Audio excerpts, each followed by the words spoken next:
3, 4.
16 teams came into this event knowing they're the best from their respective regions. But the question is, who's the best in Americas? And that's what we're going to find out today here, as it's day 4 of the PUBG Mobile Pro League Americas Championship Spring 2023. Not only is there $25,000 on the line for that first place finish, but so is a slot into PMWI for the main event. I'm your host, Jason Kaplan, and I cannot do this alone, as I have two decent-looking gentlemen to my left-hand side. Hey. One of them looking better than the other, but I'll let you decide at home who that's going to be. We got Seven Rose Gaming and Cameron Davis. Vote now. Who's the more attractive one? Hashtag PMPL Americas, please. Yeah, well, you could vote. You can also check out all of our sweet social media channels as well. Here, it's going to pop up on your screen.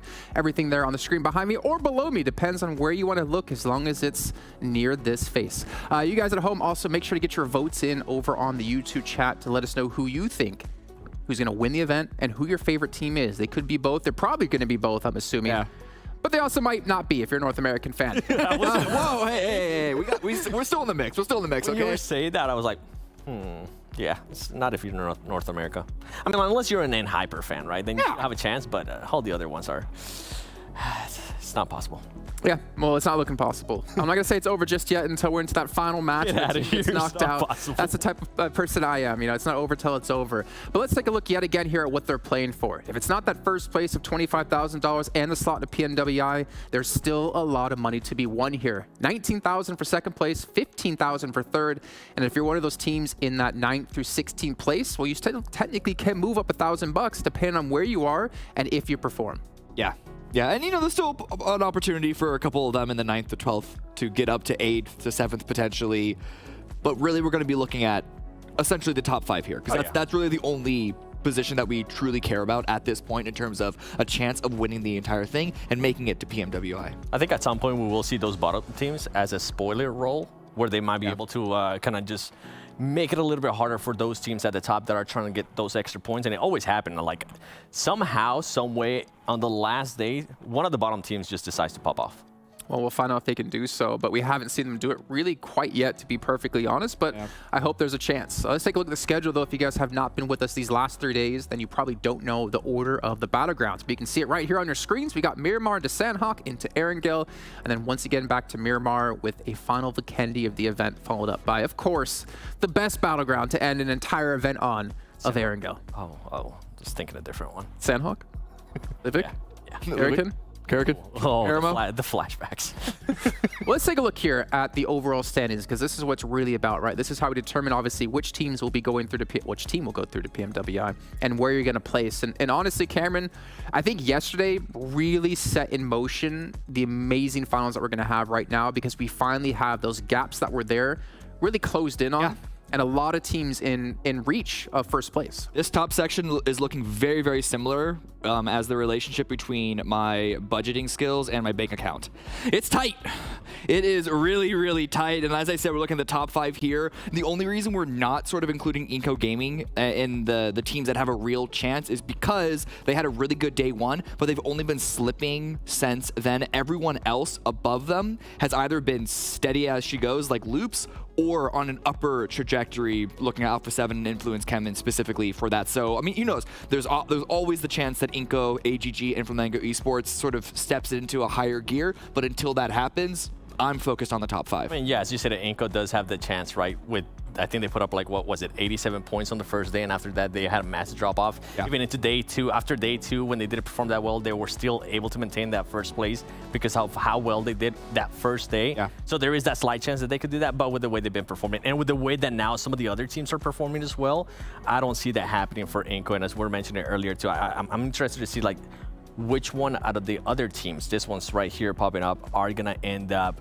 popping off. We did see a little bit of an improvement performance out of YKG yesterday, which was really nice. And then we saw Overnight being able to step it up again. Remember, Overnight at one point was in the top 5. I felt like that was a little bit luck, and it kind of showcased that with what we've seen so far in day 2 and day 3. Well, it showcased it because they weren't able to replicate the round that allowed them to get their 1 win on Sanhok. And ATON Esports actually below them with 2 wins, but again, them, high highs, low lows. But as you said, on the final day, on those bottom 8 teams, the pressure is off. There's nothing for them to lose at this point.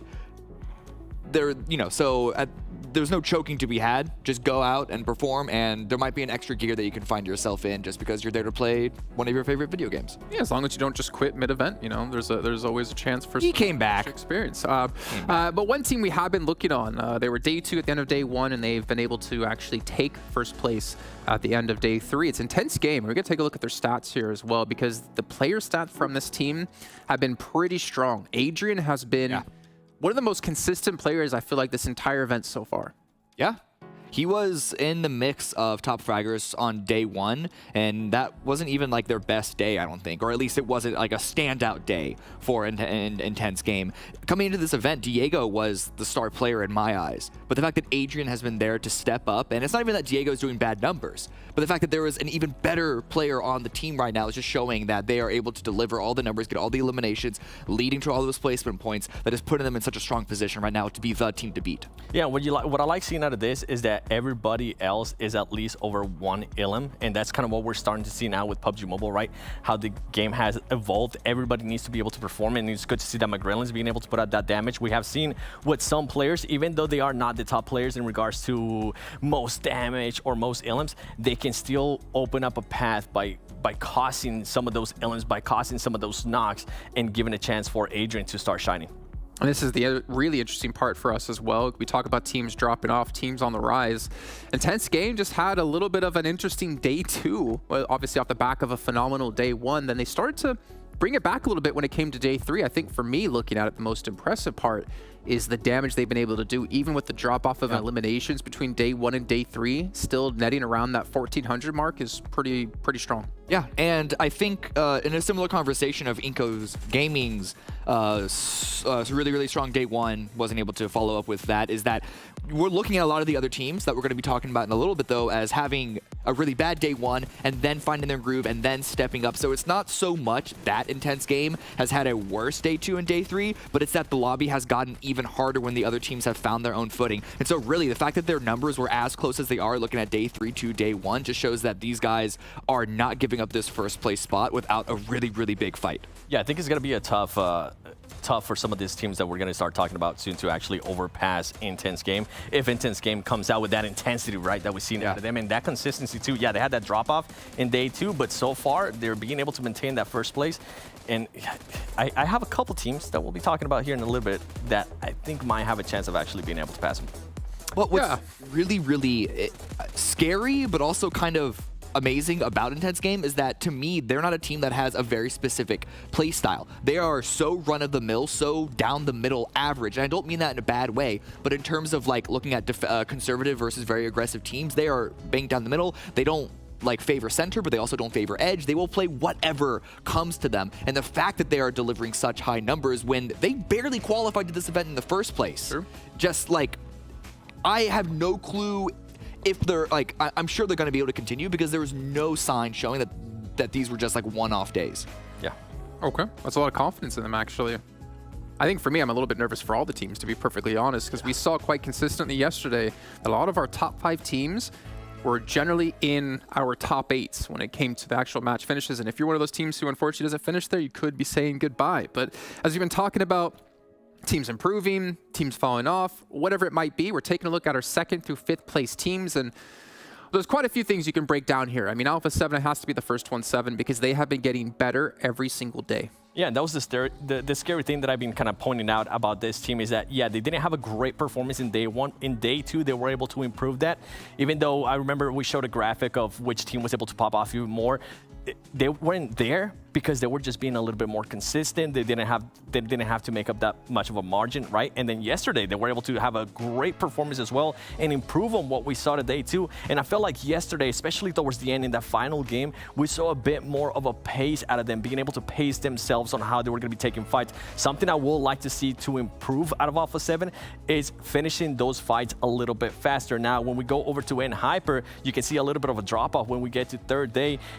And something that we've been mentioning with N-Hyper as well, Cam, is that when they end up having all their 4 players alive in a top 5 situation, that is a scary team. Well, yesterday that wasn't the case because on the two times that they ended up in a top 5 situation, they had their 4 players alive, but they weren't able to convert it, and it came down to they weren't able to set themselves up in time, and I think that hurts them in a big, big way, and hopefully they're going to be looking to get to what plays and set themselves up a lot faster. Well, I think looking at NHyper, one clear reason why their day 3 wasn't as successful is because even though they have really strong fundamentals, they're really good at putting themselves in winning positions, the teams that are arguably mechanically stronger, Alpha 7 and Influence CHEMIN, have only been getting better and better and better, and making it harder for a team like NHyper to post up a really solid end game showing. So there is the real concern that NHyper lost their window to put themselves in a winning position right now. However, you can look at what happened from day 1 to day 2. They've also been one of the best teams at making adjustments after having a sort of mediocre day. So I'm not counting NHyper out by any stretch,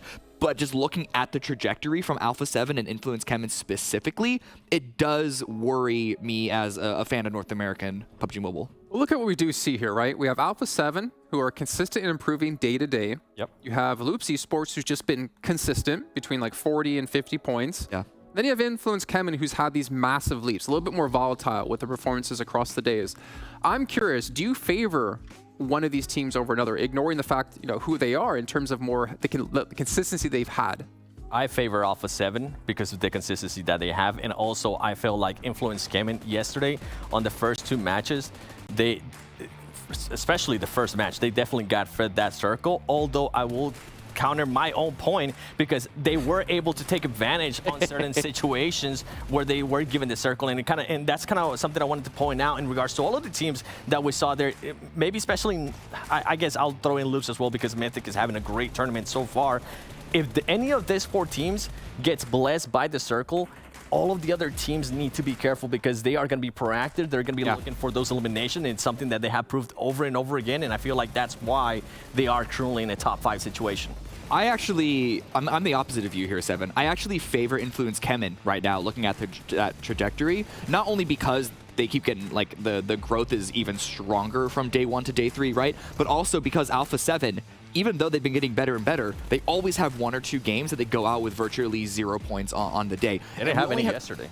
What? They didn't have any yesterday. They had a couple of ones that weren't as strong. They're not as, like, consistent across the 6 games every single over the entirety of each day, right? And there's only 6 games remaining, so if they are unable to convert the strong rounds, there's going to be at least 1 round, I think, you know, just looking at the days so far, that there's going to be bad as well. And I think Influence CHEMIN have shown more of an ability. This could just be recency bias. I'm fully aware of that, but they've shown more of an ability to deliver something routinely, consistently. Yeah, and to counter that, like, what I was hinting at, and the reason why I was picking Alpha 7 is because I noticed that too, right? In day 2 especially, they had 2 games where they had 0 points, and that was a little bit of a worry yesterday. But yesterday, I think they didn't drop below a 7th place, and every single time they were able to get more eliminations, and you can see that reflecting amazingly here. As you can see, the most elims as well, the most knocks, and the most damage too. I feel like this team is finally coming into themselves. It has taken them a little bit of time, but it's good to see that the eliminations, and something that Alpha 7 is usually known for, is starting to showcase that they are improving on that. We know what's scary about Alpha 7 that you guys have, well, you haven't really brought up today. You did bring up quite a few times yesterday. We have Revo doing well. We have Senna doing well. Mafioso doing pretty good. Carrillo's been almost non-existent, and for me, that's like the X factor now. If he plays well today and everyone else is able to maintain the status quo, Alpha 7, in my eyes, will win this event. Any of you guys care to disagree? No. Can you disagree with that? I don't know. No, you can't. No, I mean, it's Korea. Your argument. Disagree with Korea. Your argument is essentially, yeah, if all 4 players play well, then they're going to win. Like, yeah, obviously. The question is, can they, though? Well, not even that. Like, if one of their players drops off, let's say Mafioso for some reason starts having a bad day, but if Carrillo steps it up, like, that's such a player with such a pedigree that he will definitely make a big impact for that team. Okay, well, you know what? We've had, obviously, the breakdown of the prize pool, right? Alpha 7 could win $25,000. They could get a spot in the PNWI, even though they're technically winning their vote as well right now with the All-Star vote, so they would get in twice. There's still an MVP award. Yeah. $1,000. So let's take a look here at our top 5 MVPs at the moment, and we do have Adrian currently leading right now. But Mythic, that's the interesting thing, Seven. You brought it before. Mythic's been playing well. He's been playing damn well here, currently sitting in 2nd place. Yeah, and that's kind of like the opposite, right, of what we're seeing Alpha 7. We have seen mostly just Mythic being able to have those pop-off performances, and the big question mark for Loops becomes if Mythic doesn't have a good day today, they're just going to start dropping off in a big, big way. By the way, Little Boy has been amazing. I think we saw him get the MVP yesterday for how Influence CHEMIN was able to play, and a big surprise for me so far this tournament, I will have to say, is number 4 and number 5. GK first for N-Hyper. I feel like a lot of people, especially myself, I thought it was going to be QCC out of N-Hyper or maybe Kindness, so it's great to see that GK first is finally starting to feel comfortable here with this team to finally be able to put up this kind of numbers. And with Tanab, I mean, for a team that hasn't, for a player that hasn't really played that much with this squad in over a year, for him to be able to come in and make such a big impact when some of the players, like you were mentioning, Carrillo was kind of falling off, that's a great to see him there in a top 5 situation. Yeah. I just think the fact that all 5 teams in the top 5 have one player in the top 5 of the MVP race, which just doubles down on our whole point of this opening segment, which is, sure, there is, you know, teams have more points than others, but it is a very, very close race at the top. Very close indeed, and I hope for all the team's sake and an individual player's sake, they've been able to take their Monster Energy today, because it's our official energy drink partner here at PMPL. They got to obviously focus up here because, again, as I said before, 1 player dropping off, well, you got to have others to carry the weight through. Yep. And right now, we got to bring our commentators in to carry the weight here of this broadcast as we're heading into our first match of the day over to Miramar with Hot Jukes and Zute. That's right, baby. I love that little delay right there at the end. What's up, everybody? Of course, it's Jukes with Zute. About to kick this bad boy off. Zoo, are you ready? It's called Come Down to This, baby. Last day. I am so ready, Jukes. The way the games have shaped out, the rankings on the leaderboard, I couldn't ask for more like picture perfect story to begin the very last day of the PMPL Americas Championship. Let's go. We're heading straight on it into Miramar, the desert. These teams are super used to this map rotation. I hope we saw some squads do that homework today, you know, and I got a chance to talk to a few players. They're excited. They are hyped up. You got some squads that really have nothing to lose going into this tournament and everything to gain, right? You know, I'm looking at the squads at the bottom. Their chances are slim to none. They're slim to none. You're talking about some teams need to win 6 matches in a row. Near impossible. But hey, you know what? Yeah. If you believe, Zute, right? If you believe in yourself, there's a 0.1% chance, right? But if you don't believe, there's a 0%. So who knows what we'll see today. Hopefully, we see something surprising. Well, back to reality, Jukes. The main thing I'm looking at, and I gotta agree with the desk, is the top 5, okay? They specifically mentioned INCO Gaming. You know, they're definitely in the running, same with All Glory Gaming, but, you know, INCO has just continued to fall off like the desk said. But the top 5, those are the teams that have really, you know, either hung in there consistently or have risen up from a huge deficit. So, you know, when you get really high up in the leaderboards, when you start off really low, that's one key word that they have going for them: momentum. And it's all about seeing if they can keep that momentum into the final day. So this Miramar game is going to be huge. Playing path straight down the middle, Jukes. Pretty fair for everyone, but we've seen the Miramar circles. Those are a different story. Yeah, you know, these Miramar circles have been pretty brutal. And, you know, oh, that's a new one. That's a new one. A nice circle all the way to the top. That's going to make things interesting. And, you know, I heard Jason, he said that he expected Alpha 7 to win this tournament. With how they've been playing, it's been pretty insane. So with this zone, though, they got to be pretty pumped up because this one is right on point here. Whoa, you can see right there, it's all over the place. Yeah, it's freaking out right now. I think the telestration is just as hyped as we are. It's trying to get ahead of itself. Not sure what's happening. But the main thing I want to point out, though, Jukes, is Alpha 7, dead center of the circle that popped up, and they are in 2nd place position. Now, Alpha 7, they always play from the edge in. We rarely see them, you know, flourish when they're just dead in the middle. So I think this will be one of the few times we see how they decide to play the circles when they're dead center. Are they going to be like a little bit aggressive on their defense, or are they just going to hunker down? I don't know. When it comes to Alpha 7, I think they have to keep playing the game that they've been playing, to be honest with you. That's what's got them here so far. I think aggression is where Alpha 7 really thrives. You know, hunting down squads, taking those fights, those third parties.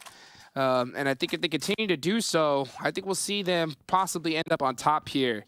You know, for a lot of the other squads, though, you know, and we talked about INCO, right? INCO had the craziest day in a tournament so far. I think them with Influence CHEMIN, right? Influence CHEMIN had the ridiculous day yesterday. But for a squad like INCO, I think it's really down to this game here. I think they need to set the tone straight.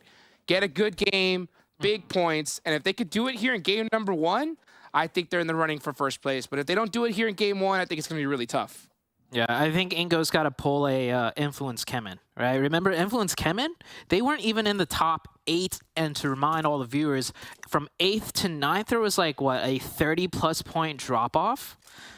So Influence CHEMIN, their names were like barely mentioned coming into yesterday's matches, and oh my God, Jukes, they absolutely crushed it yesterday. And now all of a sudden it's like they could be number 1. So INCO Gaming, they have a much nicer points, you know, buffer compared to Influence coming into yesterday. So they don't have as much work as they need to do, but they definitely needed to pull off something like Influence CHEMIN did yesterday if they want to take first place. Straight up bonkers performance that Influence had yesterday. I mean, we talked about the difficulty of being able to win 2 games in a row. And Influence CHEMIN just said, hey, you know what? I don't care how far behind. You know, a lot of people predicted us.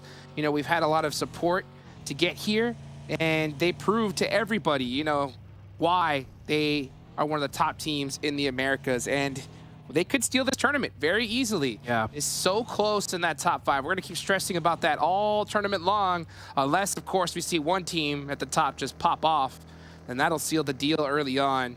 But I think we're going to see some different strategies here, Zute. What is some things that come to mind as we start off the circle?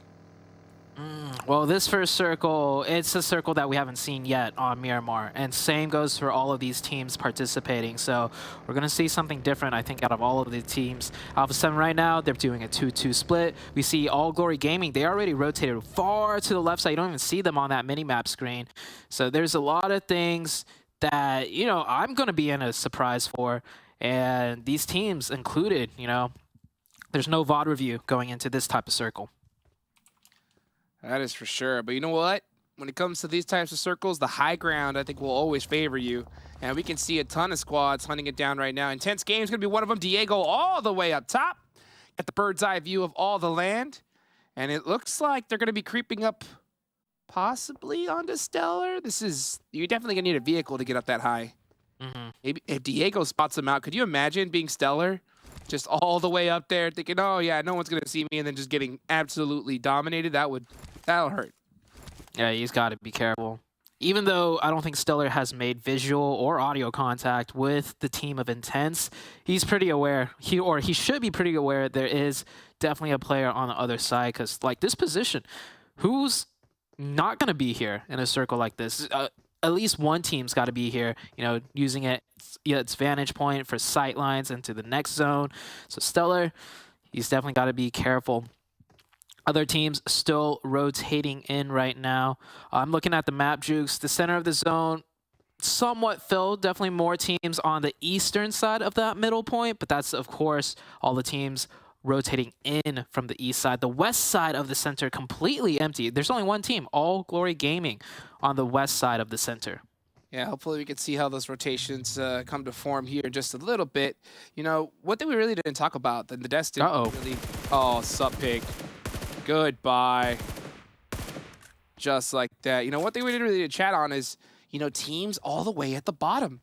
What is their plan coming into today? Because, like, the Chosen, there's zero chance, right? No matter how good they do, they're not going to make it to first place or anywhere near there, right? So what do you think their strategy is? Like, are they going to go for those spoiler roles? You know, just play the game they have been doing? And Zute, as we look at this next circle before you answer that, right? Why don't you break it down for us in these rotations?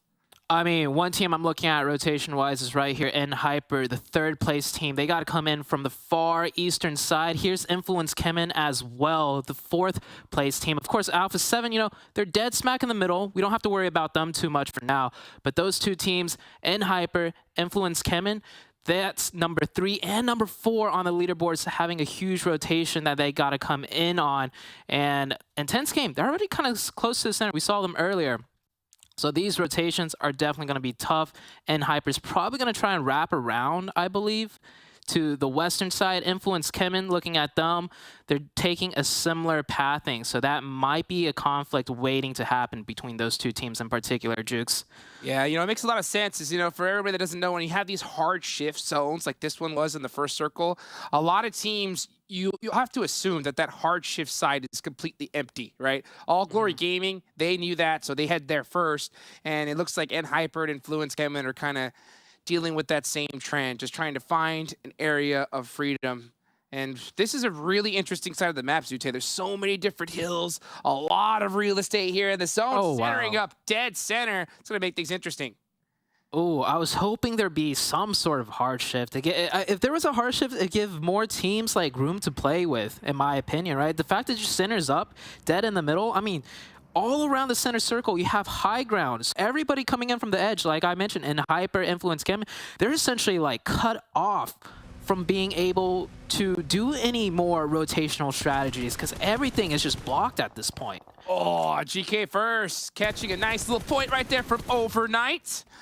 Take that one to the bank here, and then Hyper's going to start off with 2 eliminations. That's pretty good for them. You know, we always see, you talked about this so much times, Zute, right? And Hyper's difficulty when it comes to end game tournaments, right? We've seen plenty of times where Hyper is dominating the leaderboard, always on top, and then the last day just not be able to really grasp their hands on that trophy. But heck, starting off with 2 eliminations is pretty good, but like you mentioned, I think they're going to have a tough time in this zone. Hopefully they can clutch it up. Yeah, I hope so. I mean, starting off with 2 points, that's a confidence booster that they need. You got the Chosen and Dope crashing up on each other. Quick little 2v2 skirmish about to pop out here. Stellar with the nade, throws it in. No connections, though. And these two teams, I mean, they're both so far down on the leaderboards that this fight is almost inconsequential. Whoever gets this position, though, will be in a great spot because that is pretty much center zone. Well, this is also a big opportunity for a team to third party, right? And pick up all those points right here. Ooh, beautiful nade. Oh, a nice nade from Han Ying. Gonna definitely help them out. Here he comes in with that S12K and does finish off Hayuya. That nade, not a real worry for now. And so the Chosen gonna pick up a nice little squad wipe onto Dope Slayers. And, you know, one thing that's always interesting, Zute, that really piques my interest, is teams at the bottom on the last day, since they have nothing to lose, all their nerves are gone. And we've seen it, right? Where teams at the bottom just start popping off. And that could really just make the game that much more difficult for squads in desperate need of points on the leaderboards. Oh, yeah. I think the Dust mentioned a lot of these teams near the bottom can play spoiler, even if it's not intentional, right? It's not like they're trying to target a top team, but when you run into a top team and you're near the bottom on the last day, you said it perfectly. They have no more fear, no more pressure, and they just play loose. And sometimes that's what they needed all along as we head into the next circle shift. So look, Influence and Hyper on the northeastern side. If it goes anywhere away from that position in the northeast, that is a tough rotation down towards the center or south. Ooh, speaking of rotations, Zute, a lot of these teams at the bottom, right? You may have a superstar really put themselves out there and possibly get picked up by some other squads in future stages. So you might see some lone players looking to make some plays, and they're going to have the chance to do it here because we got a Crater Fields finish. That's going to make things... circle. This is a really good zone for these teams. Yeah, that's a really good... not the teams on the southern side, of course, but for everyone else, which is a huge number of teams. Huge number of teams are on that northern side of the shift. They're going to be able to get a nice rotation. And Hyper actually managed to find center zone now with that shift. They are dipped down into the Crater Fields, hunkering it down. So we'll check on them in a little bit, see what happens. But man, things are just starting to heat up now, Jukes. Here we go, everybody. First game of the last day of the PUBG Mobile Pro League Americas Championships 2023. We see Influence CHEMIN looking to kind of have they would hope to have the same day they had yesterday. If they do, they are winning this tournament.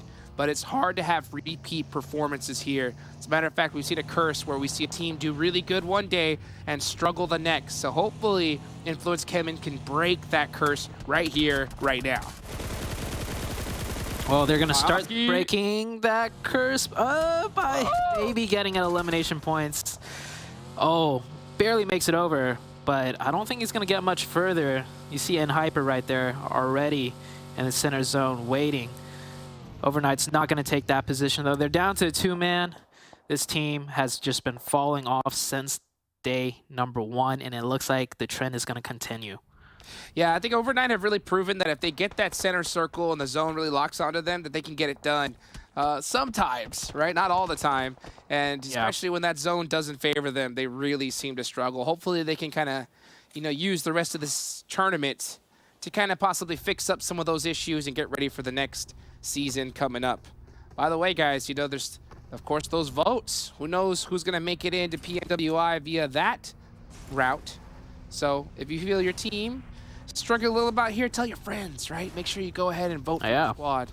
That's going to be huge. Intense game. Not in the zone yet. Definitely has to make one of the toughest rotations. All these teams in front of them already, just in position, defending their spot. And I don't know if they know YKG is down here. This is the first place team. Intense game. About to suffer some casualties, potentially. You do a nice little wraparound.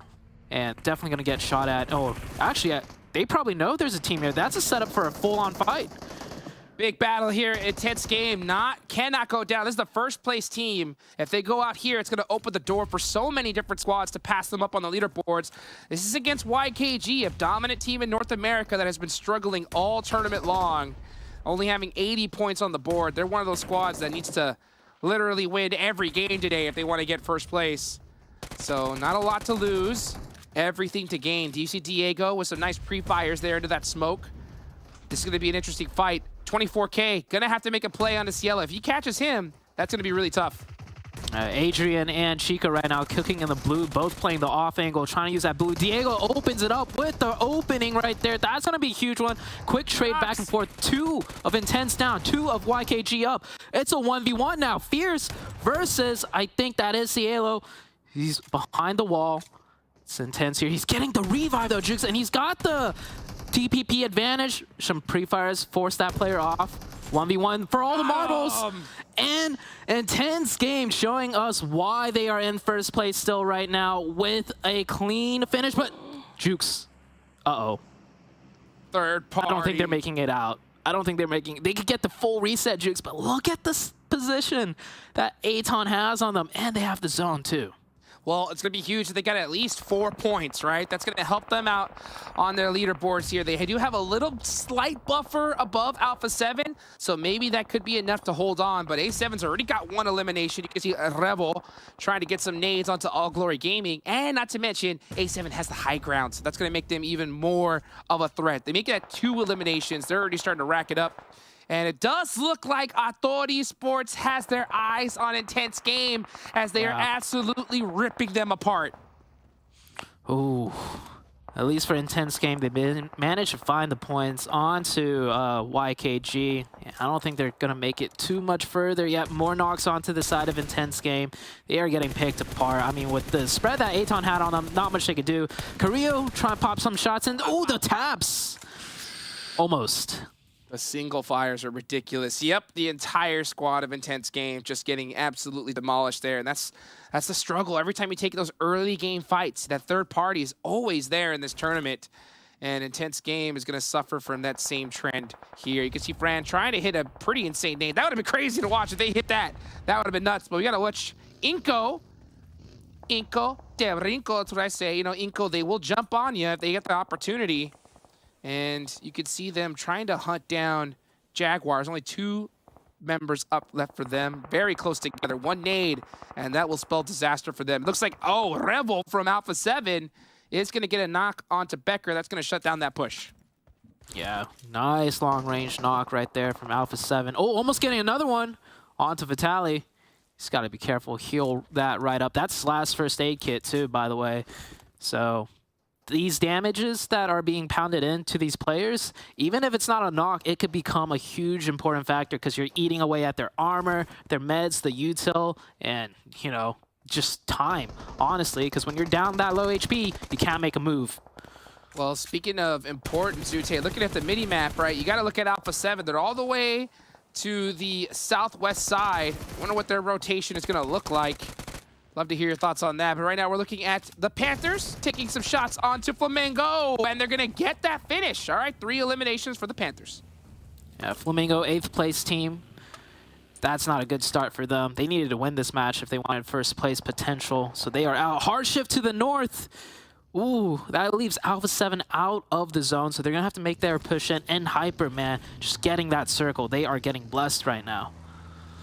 Devastating zone shift for A7. Like you mentioned, they're going to have one heck of a ride trying to get into that circle. But yeah, Alpha 7, they've trained for this, right? They thrive on having to push in from outside of the zone. INCO, all in one vehicle, about to get blown up. The vehicle's on fire. They hop out. It explodes, but they are just getting pieced up by Alpha 7. I believe that was Hyper as well. Yeah. Hyper popping off huge shots. Look in that elimination feed. Hyper picking up points. By the way, Hyper have the high ground of all high grounds right now in this final circle. It is just points being rained on top of them. Well, you said it, Zute. If Hyper does have the high ground, they have a 99% victory rate. So that's going to be the team I'm going to predict to win this game, since they do have that real thick high ground. We'll see where that zone goes. If it goes off of them, that'll make things a little bit more difficult, though. Alpha 7... they don't really need high ground, Zute. I'll tell you that right now. As long as they have 5.56 in their M4s, this is a team you got to watch out for. Definitely so. The one problem with that high ground, though, if one of those players get knocked, that is going to be a tough revive to go ahead and grab. And QZZ, the single fire, M16 only landing one shot. Trying to hit the toes. Oh, tickled the toes? Oh, got him twice there. One more. Little angles. David from All Glory Gaming. Man, All Glory Gaming has had a go at it here, right? They've had some really nice pop-off moments and then just seem to struggle constantly in these kind of circles. And you can see David just trying to hold on for his team. The last one up for him, but he's going to go off the blue zone here, most likely. He gets the first aid off. I think QZZ is thinking the same thing. He's going to deny the point. So focusing on Alpha 7, that's a good team to focus on, especially if you want to take first place. Alpha 7 still with 4 up, but their vehicles are looking a little bit beat up right now. Yeah, definitely not looking too hot, but, you know, they are on the hunt for loops. Mafioso, he's got that high ground. He's got those angles. Especially, he's got to be so careful, though. Yeah, he does, especially for, he knows that there's a player up on top of him too, so that's making him a little bit nervous. He's also the anchor point for the team. He's the one furthest into the zone on the next potential zone shift. So if he does make his presence known, it's got to be worth it. It can't just be a knock. It has to be at least a point confirmation for him to make the risk of shooting and letting his position be known to QZZ. There goes David from All Glory Gaming. He's going to go down. Next zone's about to pop on over. This is going to be a huge circle, especially for a team like Hyper. They do not want to have to give up that high ground. But if that circle goes north, it's going to make things really interesting for them here. Look at that. Rolls of War getting some shots with him. Mafioso got caught! He was worried about it. He knew that there was a player above him, and QZZ finally spotted him. Yeah, the rest of Alpha 7 did manage to make it in, though, so now they have 3 people right underneath this hilltop. The circle does center up, giving Hyper Alpha 7 the zone. And we can't forget about Influence CHEMIN. They're still in this match with, I believe, 4 up. Yeah, they haven't made much noise because they're just chilling in the crater fields in that compound over there. You got to also give it up, you know, for Alpha 7. I'd love to see that even though their player did get thirsted, the smokes were almost instant. You know, it's so crazy to see how well they cover for their teammates in those situations. You see Rolls of War here, pretty insignificant on the leaderboards, just looking to make something happen here. Influence CHEMIN, though, this is a big fight. Influence really needs to win this one. They had a great day yesterday, but due to how they performed at day 1 and day 2, they still got some work to do if they want to make it into that first place spot. As far as the momentum meter is concerned, Influence CHEMIN's coming into today with the most momentum out of any of the teams. Their glow up yesterday was phenomenal. So let's see if that momentum will carry over. Right now, they're playing defense. Unfortunately for them, the Panthers are in the zone as well, so the Panthers won't be forced to push just yet. So getting these knocks. That Molotov was doing too much. Yeah, that's a great Molotov. That was right on point, little boy. He's going to shake that one off, though. You know, he learned that stop, drop, and roll early on in his PUBG Mobile career. And Band-Aid up here. You can see Loops on the side of the mountain. This is always a really good spot to hold because it's so difficult to get naded here. Like if someone nades you, it has to be perfectly placed. Right on top of you, perfectly cooked. Otherwise, it's going right over your head. And, yep, looks like Alpha 7 got those down. Yeah, if anyone can manage to land hard nades to do Alpha 7, they've got the mechanics down, landing that one. Not a point confirmation though, but definitely, you know, making Loops use their meds up. GK First also wants to throw at things. QZZ has actually went down the mountaintop, and they find an angle. Chief is knocked. Oh, Chief is knocked from the Loop side though. You see Hyper, they really want to take care of this A7 team right now if they can. That's the time to do it. Nice and early, force their position, make Blue Zone your buddy here in this situation. The longer they keep Alpha 7, they know that they're going to get picked away slowly, bit by bit. Look at QZZ looking for those angles. Senathexa hugging the wall, Mythic! Breaking the top of that mountain and absolutely shredding Alpha 7. It's really only Senathexa up for his squad. Just stuck between a rock and a hard place. Man, and Hyper having a run at it right now with Alpha 7 and Loops. They are damaging both of these teams with barely any return fire. Up to 8 eliminations now. Ren finds the last player of Alpha 7. Alpha 7 out in 8th place with only 4 elimination points. And Hyper now looking at Loops. Looks like Loops know this is a losing battle, so they're going to try and wrap around to the north side, and Circle is about to shift here. And Hyper are having a go at it right now, picking up monster points from this position.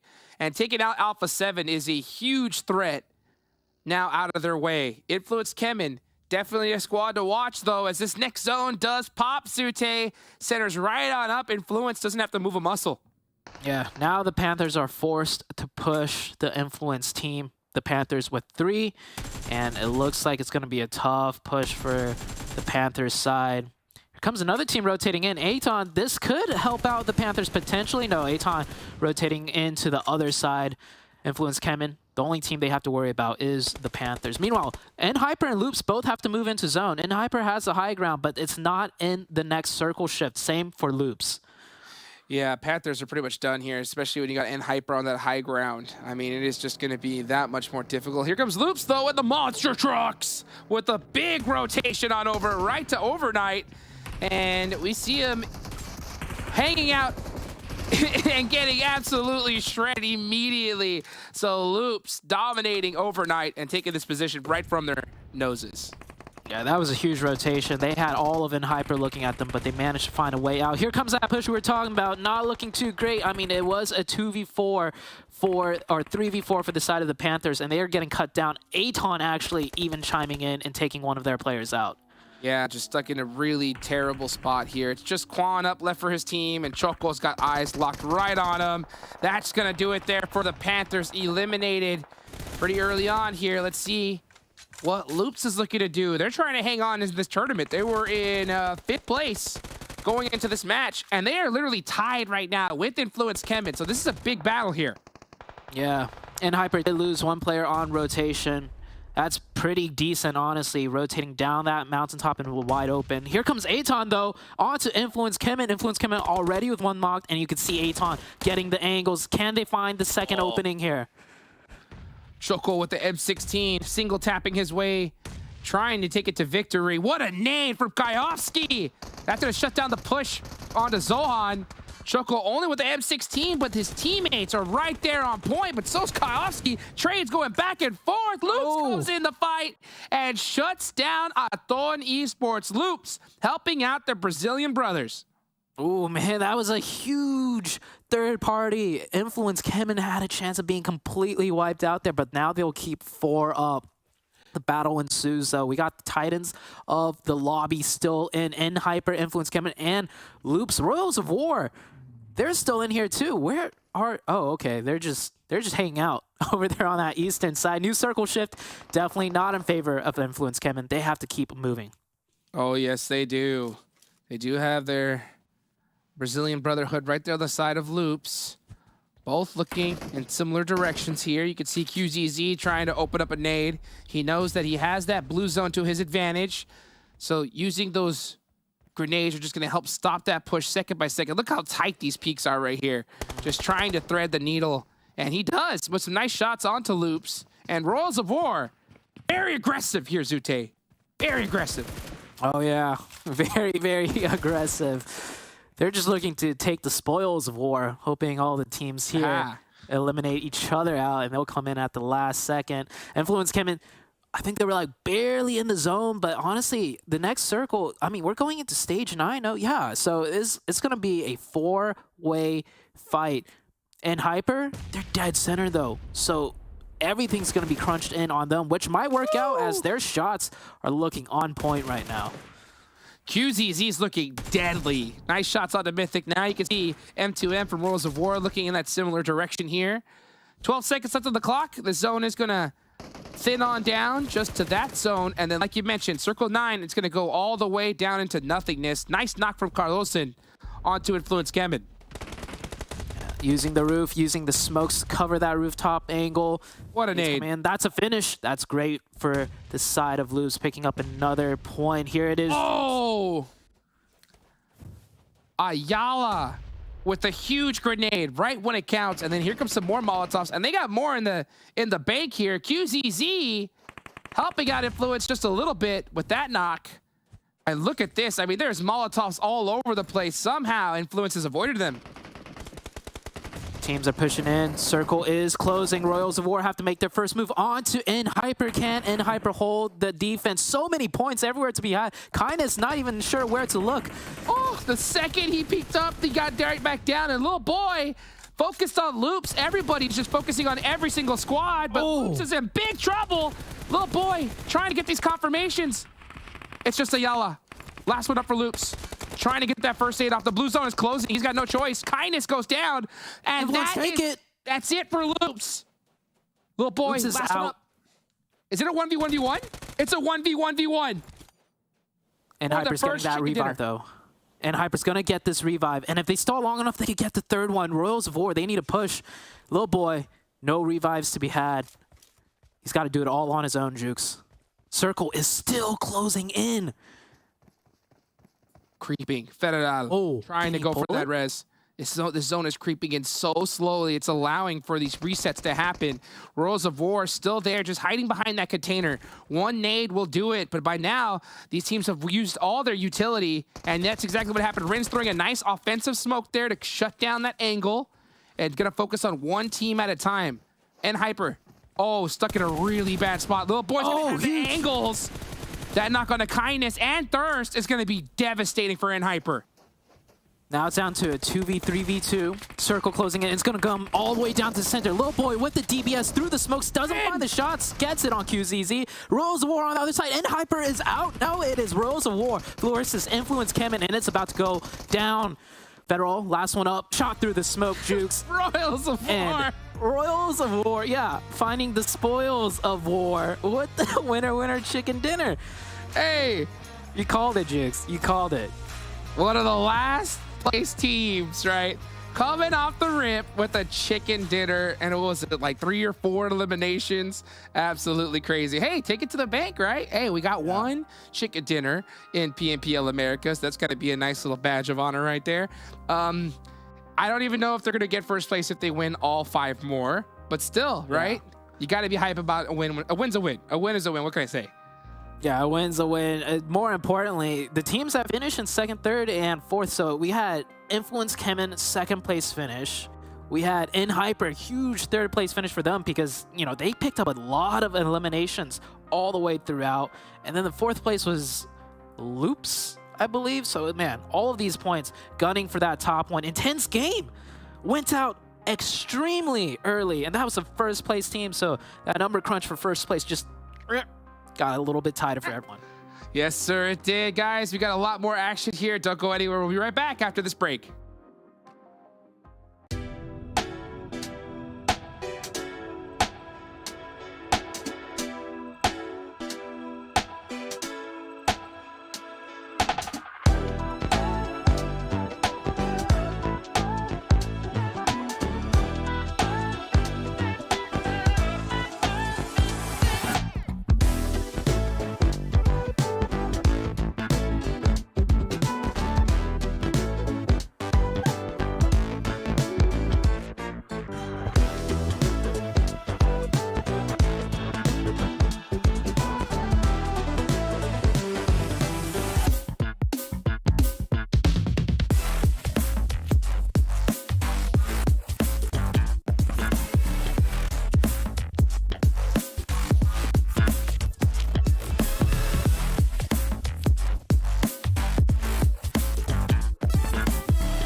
Royals of War being cool, calm, and collected there. Actually timing the push perfectly here up against Hyper with the help of Little Boy to close things out and get themselves a chicken dinner.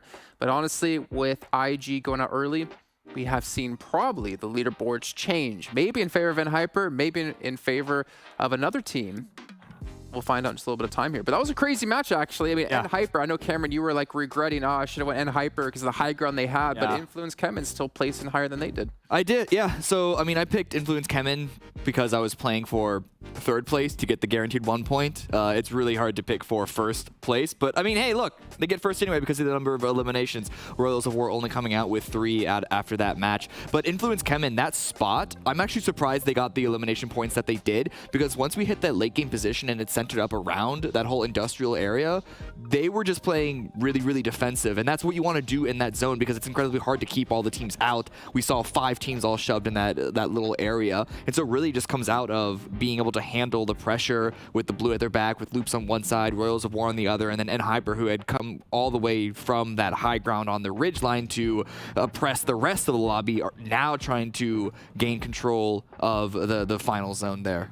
Loops. I'm impressed by Loops, actually, especially with what Mythic was able to do, because he was able to sneak up on Alpha 7, even though Hyper had visual on them. That was quite impressive.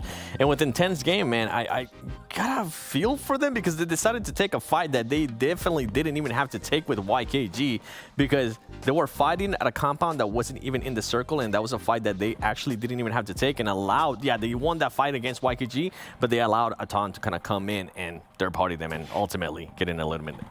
If I can play devil's advocate, and I'm not saying that this is 100% the best decision for their situation, but with the amount of high ground that they would need to be pressing up at that time, I actually see the value for going for the 4v4 and, you know, trying to get yourself 4 elimination points there, because getting anywhere closer into the center of that zone at that time, you know, where the circle was, with all the high ground, low ground situation, very, like, unreliable there. So I actually see why, if that's the reason why the decision was made, why they want to go for those guaranteed 4. Okay, well, let's maybe switch up the topic a little bit and actually look towards Hyper and Influence CHEMIN here, and a little bit of a head-to-head here in this last match, because again, these are 2 teams trying to be taking that #1 position. I'm not sure if Hyper actually was able to close things out, because Influence CHEMIN is a little bit behind everyone else, but keep in mind, we talked about at the start of the day the drastic increase out of Influence CHEMIN over the course of day 1, 2, and 3. Influence CHEMIN kind of on that pace yet again, but 7, you're looking like you got to say it before you blow up. 3,322 damage. Okay, I was actually really intrigued to see how much damage Hyper had. I'm surprised that they weren't able to confirm more of that damage into actual eliminations. 10 elims seem a little bit too low with the position that some of those players had, and they obviously kept getting knocks and knocks, and it was really hard to convert those knocks into elims. But man, I'm pretty sure Hyper's looking back at that game saying we could have probably ended up with at least 15 to 17 elims. I mean, it's possible. Usually, though, when you see a team come out with that number of kills, even if they are coming from a high ground position, it has to do with them winning the entire match, and they just weren't able to really finalize that final segment. That damage really just comes from the fact that they were on that high ground, just putting a lot of pressure onto anyone and everyone else, and you can't guarantee the confirm on all those knocks that you get in the same way that Influence CHEMIN could guarantee the confirms on the knocks that they would get in the close quarters combat at the end zones. I actually think that game would have went in Hyper's way if that one Royals of War player didn't sit back on top of a roof and shoot Kindness on top of the silo. Because when Kindness got knocked, it kind of ruined the Overwatch position he had. He was looking straight towards Influence CHEMIN and was locking down the position if they actually moved up, which they had to. So that one knock, I think, changed the complete tide of the game. And the timing of that, too, because Kindness decided to just pop off, like pretty much crouch when he thought the Influence CHEMIN player was still going to be up. And then as soon as he popped up, the Influence CHEMIN player went down, and then that's when he pretty much gave his position away. Don't ignore the attempt by, I think it was also Kindness, trying to go back up onto that silo. Those steps, getting caught up by Little Boy, those stairs up there were, I understand why he wanted to get on that high ground again, because it was so valuable, not just the angle, but also the information. But the angle of those stairs, he should have known that there was a real shot of him getting taken out. He should have known that there was someone from either Loops or Influence CHEMIN, even if the kill-free tracking was a bit off, which at this stage of the competition shouldn't be, but let's assume even if it was, should know that someone's going to be on that angle. And those stairs, like that was just really ambitious, and I guess just a brain fart of thinking that you could go for that for free. But can I credit to Little Boy, right? The way he was able to put himself into certain position, and the way he was able to put himself at the right off angle and also pick up his teammates. Overall, Influence came and played that so well. Yeah. I thought at one point I was like, okay, yeah, they got blitzed by the zone, and then everybody just started coming onto them, and that was going to be really hard to defend, which, I mean, for them to be able to come out with the second place finish, that's impressive. Yeah. Well, the question is, did the individual performance by Little Boy help them move up the leaderboards here? Let's take a look at our overalls to get an idea of where these teams do stand. Intense game, holding on to #1 by 2 points, as Hyper have gotten in very close reach. Alpha 7 as well, only 4 points behind. Influence CHEMIN 6 points behind. Got Loops 11 points behind. INCO, unfortunately, I think you're right. What you said earlier on, Cameron, they're pretty much going to be out of contention with the decrease in performance across the days here. But we have 5 teams. Any one of them could come out the victors of this event. And again, I guess we should say it's not decrease in performance of INCO Gaming, it's more of an increase of performance of everyone else, because Hyper, Alpha 7, Influence CHEMIN, and Loops are all powerhouses from their individual regions. So not to say that INCO are just have completely gone missing, but they have. They have. But they have. I just want to make clear that the lobby has gotten significantly harder from day #1 when it seems that our Giants were still a bit asleep. INCO pretty much became non-existent after day 2, and then do absolute drop-off. By the way, between first and 5th place, as you were saying, anybody can take it. 11-point separation. That's just so wild to me. My one concern is Loops, because they're close enough, and they were close enough at the start of the show to be in the consideration, and they had a really good game here. But Miramar is, I believe, their best map. They're definitely the best team on Miramar. So this was, in my eyes, the map for them to really come out with a solid performance, and I don't know if that was enough. I'm afraid that they're going to be there in the group, but they're always going to be just behind the line with everyone else chasing for that win. I feel like with the way Mythic is playing right now, they might be able to take advantage possibly of Sanhok and Vikendi if they become a little bit more aggressive too. And I'm hoping that Lubes realizes how well Mythic is playing at this point, that they try to kind of like serve it up to him, trying to put him in the right position so he can frag out. Well, we're talking about like how Miramar is their best map. What about Sanhok? Who's the best map that's for? And we've actually seen Intense Game and Alpha 7 be here towards the top, which is, again, 2 teams are really laser focused on, as well as Influence CHEMIN in here. So 3 teams in our top 5 who have this as the top performers on this battleground. This just makes it even more intense and put more pressure, I feel like, on these 3 teams, that when you already know this is one of your better maps, if you don't perform here, that's one of your opportunities out the window, like you're talking about with Loops and Miramar. Yeah, it really is. And for, I feel like Intense Game and also for Alpha 7, I think they're going to try to put themselves in a better position, especially, I mean, going back to that past Miramar that we just saw, right? Alpha 7 didn't really have to rotate much right up into like those final circles where they just found themselves super handicapped. Okay, well, it is time to head into our next match, but not before I remind you guys once again about our All-Star vote currently going on for PMWI. Remember, there's the All-Star event, then it leads into the main event. You guys can head into the client and go vote for your favorite teams. And some teams out there have a massive lead, whereas in other regions, it's extremely close. Just like how close our finals are right now, currently in the Americas Championship. So let's head back to our commentators here for Map 2. It's going to be Sanhok with Hot Jukes and Zute once again. It's crazy close. It's getting even closer by the second here. What's up, everybody? I'm Jukes here with Zute. Yo, match #1 in the books. We're heading on over into the dangerous jungle of Sanhok. Zute, what is on your mind, bro, going into this next one? Top 5. The top 5 teams right now, because the top 5 teams right now are looking really good to take that top 1 position, and that's the ticket to PMWI as well, and that $25,000. By the end of today, Jukes, someone's winning $25,000 and to get a nice little plane ticket ride all the way into PMWI, which there is even more crazy, ludicrous amounts of money to be had. Yes, sir. Take it to the bank. And honestly, it's really just 25 grand, right? You look at second place, got a really thick prize pool as well, but that ticket to PMWI is the goal. So if you know that you're looking at your team right now and you don't think that they have the capability of what's going to take it, right? Still cheer them on, but also, like Jason said earlier, make sure you go vote, right? Get them in that all-star match, and maybe we might see them move on another stage from there. This is getting crazy. And Hyper, almost hitting first place, okay? This is perfect. Dute. I don't want them first place yet. Okay, I was about to ask you that. I was just about to ask you that. Did you want them in first already, or you're saying no? Just stay in second for now, all the way up until the end. Yeah, I think here, okay, going out on a limb here, right? Okay, Cinderella story right all now. hypotheticals, by the way. Let's hear it. Yeah, go ahead. Yeah, for N Hyper, at the end of, let's say, the third game, all right, they're going to drop down to third place. At the end of fourth game, they'll be third place, hopefully, right? And by the fifth game, they show signs of like really strong life, right? And they shoot up to second.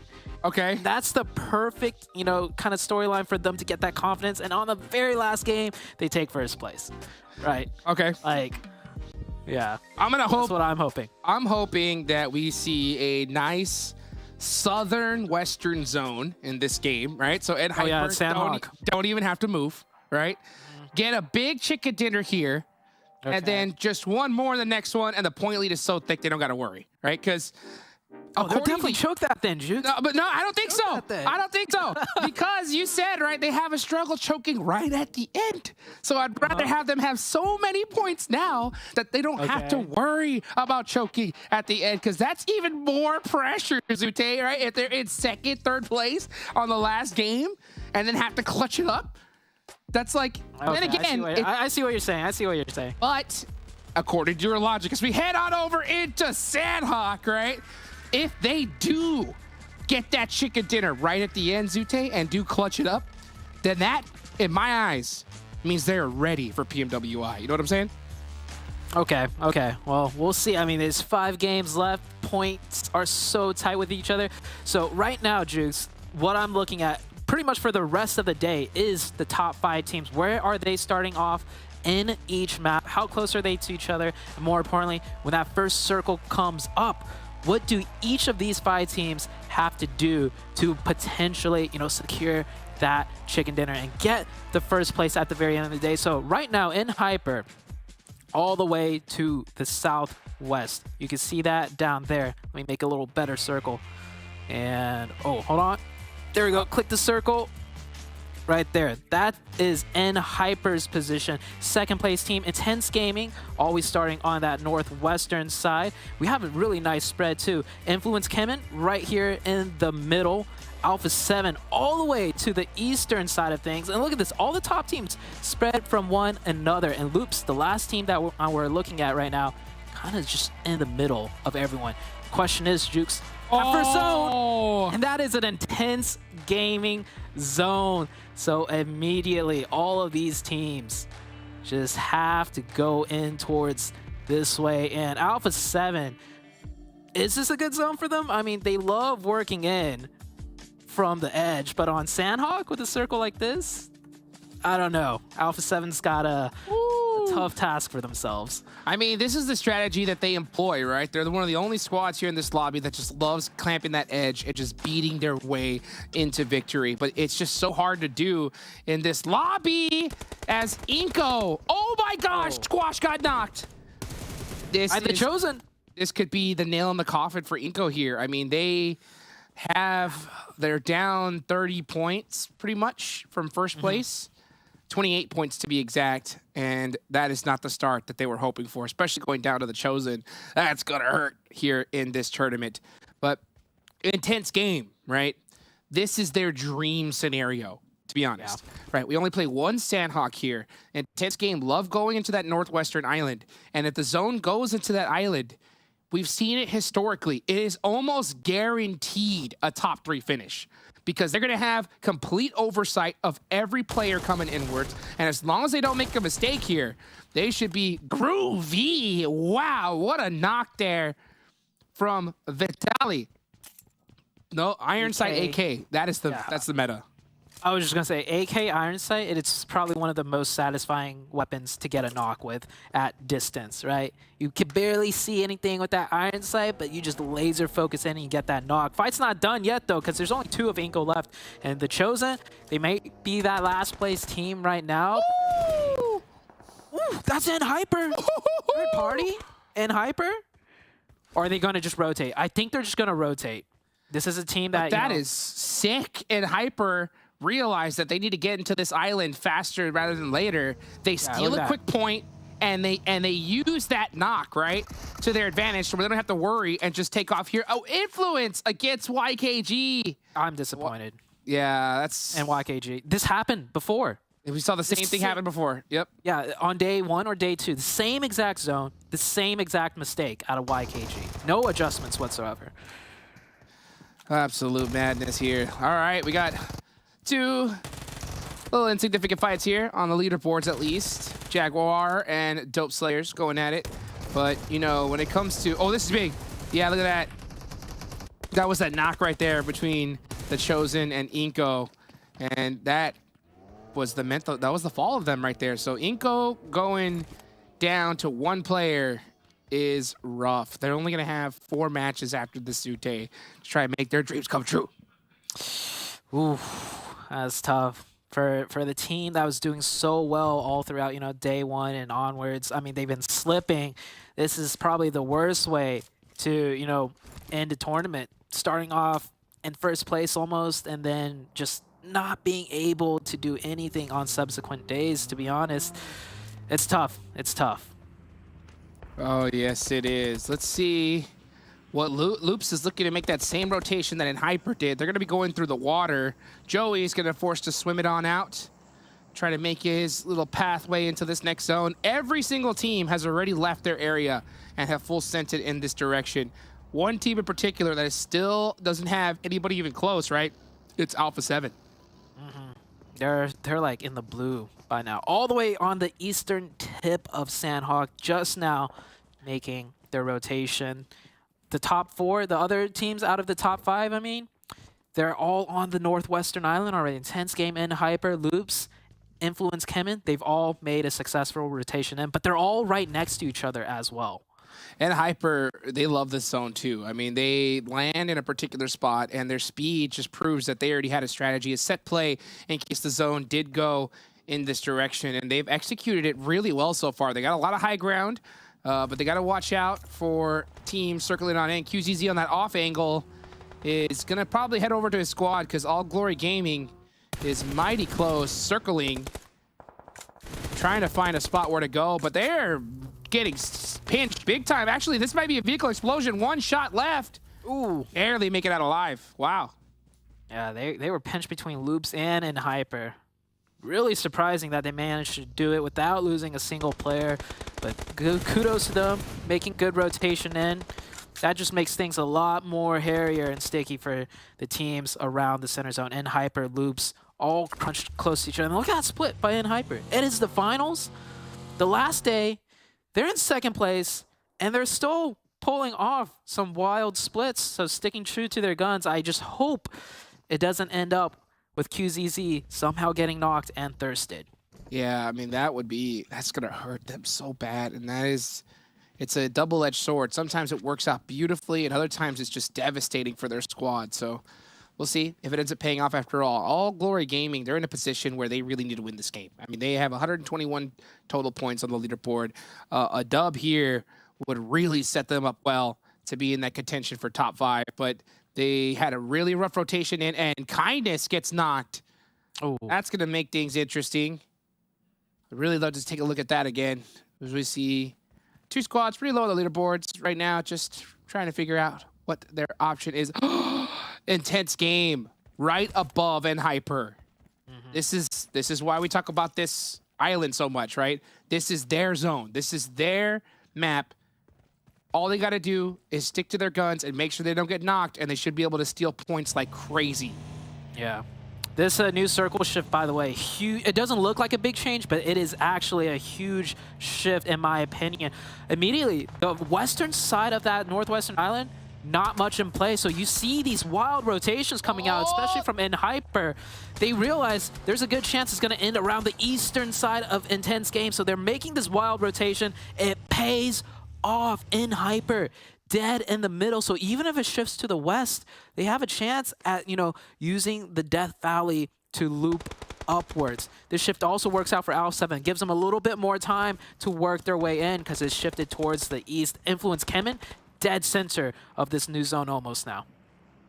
Got to give it up for InHyper here. I mean, they seem to even out-rotate, you know, the speedy Brazilian teams. I mean, we've seen them rotate quicker than we've seen in the past, and InHyper were on point when it came to that circle shift. They knew the plan. Yeah. The second it popped over, they headed there, and now they're just dead centered up. And I'll tell you what, with these new circle, with the differences in how tight these circles close now, and the meta of how speedy these teams are rotating, I think center zone is the play. I mean, Alpha 7 still get it done without it, but it doesn't work out all the time. Like even in the last match, right? They got into a good spot. They had a ton of eliminations, but then what do you do? Even if you're the best team in the world, what are you going to do when you're stuck in between InHyper and a full squad of loops looking right at you 4v8? There's not much you can do, and they went out because of it. So it's a very risky play for Alpha 7 with their play style, but I mean, if any team can really make it work, it's them. Intense Game getting a knock on InHyper. InHyper ended up doing that 2-2 split still. Two of the players went off to the eastern side, so they're split between two compounds. InHyper always pulling the splits, man. It's making me nervous, but it is a strong split, especially since they managed to get there. You see it on that mini-map right now. The Panthers pushing on to FLAMENGO, getting cut down. FLAMENGO will pick up a couple points here. OVERKNIGHT's on that eastern shore side, looking to maybe push into one of the InHyper compounds. Here goes Chronix and Quan looking to get a little bit of high ground advantage for themselves. They're going to go ahead and hold it down right here as a two-member team. Let's see, Intense Game is who I got my eyes on here because they're currently in first place, big chillin' with the most perfect zone that they could have asked for. Let's see if they could really utilize it well. I mean, this is one of those games where they should pull off a chicken dinner with double-digit elimination points. If the zone goes up to that mountaintop. If it shifts off, then it gets, you know, really tricky. They full committed, basically. They have everything on the western side of the half within their control. But if it goes east, that rotation downwards is a tough one. Let's see if they can pull it off. If it does go towards that east side as we do head into the next circle shift, this one's going to be crucial right now. Loops on the southwest, they look like they're in the toughest position out of the top 5 teams now. If this zone goes down to boot camp, Sute, right? If this zone hard shifts down there, I don't know what to say. If it does, right? Okay, all right, cool. All right, the zone does go east, though. So that does push Intense Game into a really tough position here. Yeah. They should take the Panthers position right now, in my opinion. They had someone watching over that way, Adrian, I believe, and I'm pretty sure they could tell it's not a full team that migrated up there. So let's see what they decide to do. Well, Loops, meanwhile, yeah, they're way out of zone. Are they going to commit to fights right now? Just go for the points? That's my question. Let me ask you this, though. Back to what you were saying about Intense Game taking the Panthers position right now. Should they take it now, or should they wait, gatekeep squads on their way in, and then take it later? I feel like they should take it now. We'll see. Influence CHEMIN making their presence known. On to Overknights. Oh, huge knock, a trade knock, and Hyper coming in, helping out Influence CHEMIN. See if they could confirm that point, however. They don't manage to. Alpha 7 finding one. That's from boot camp. Woo! That's from boot camp, Jukes. Across the water. A7 just absolutely ridiculous. I mean, we talk about the sniper meta and how we want to see it, but I mean, Alpha 7 have proven that all you need is M4 and a scope, and you're good from long range. Loops pushing All Glory Gaming. All Glory Gaming need to win this match, and they're putting some huge pressure right now onto Loops. Beautifully done. It should be only a matter of time, and that's Loops done. That's a huge fight. Oh, yeah. Shoot the boxes, too. Loops. Oh, man. This was a crucial game for them, being in that top 5 position. They dropped the ball. 0 points. First team eliminated. They tried, though. They definitely tried. Oof. That's going to be a rough one for all those Loops fans out there. Hopefully they can rally their squad to make something happen in the last few matches of the day. All Glory Gaming. This is a huge opportunity for them, right? Where their position is, and set up, like if they're able to make the thick push past Intense Game and possibly pull a victory out here, I mean, they're in the top 5 just like that. Chosen, inning with the nade. The Chosen have been playing better today out of all days, of course. You know, it's that pressure. They don't have any pressure on them now. So they're playing loose, they're playing free, and they are putting in hurt onto these teams. Blues tapping inning out, though. Ying trying to survive, not able to do it. You can see Stellar all the way across. Gonna go down right now to Milos. Yep. And that is it for the Chosen. ATON Esports racking up a couple points. Let's take a look at the circle, though. Where is it going to go over to, Zute? This is going to be huge. And you can see right now All Glory Gaming going through that valley as they are right above Intense Game. Intense Game has to push out of the blue zone. Man, they pushed really late here. Oh my God. goodness. Are you kidding me? Where's the next one even going to go? The island? I mean, it is looking like it's... Right now, Jukes, there is more landmass on the eastern side of the zone than the western side now. The Alpha 7 is screaming tears of joy right now because they're going to farm all the people coming in. They're going to farm everybody. I mean, Alpha 7 fans, unite. You couldn't have dreamed of a better hardship. Absolute insanity. It's technically on boot camp, Zute. It's technically on boot camp. That's crazy. It's on the warehouses. FLAMENGO pushing into probably the strongest position in the zone now. Got more landmass and the high ground onto the Panthers. Panthers only having 2 here, now down to 1. Overknights are going to take the island first, it seems like, unless Carrillo, they're going to farm those players the second they get onto land, I think. Unbelievable. What a turn of events here. Alpha 7, so hype. Intense Game crying tears of pain after that hard shift. Gonna have to push through All Glory Gaming. So many different squads. We can see right now this is their Sanhok stats. Average eliminations 9.67. Okay, that is absolutely insane. It's gonna look. It could look even better here, but with this zone, it's gonna make things really difficult for them. Look at Alpha 7. They're just giggling right now. Oh yeah.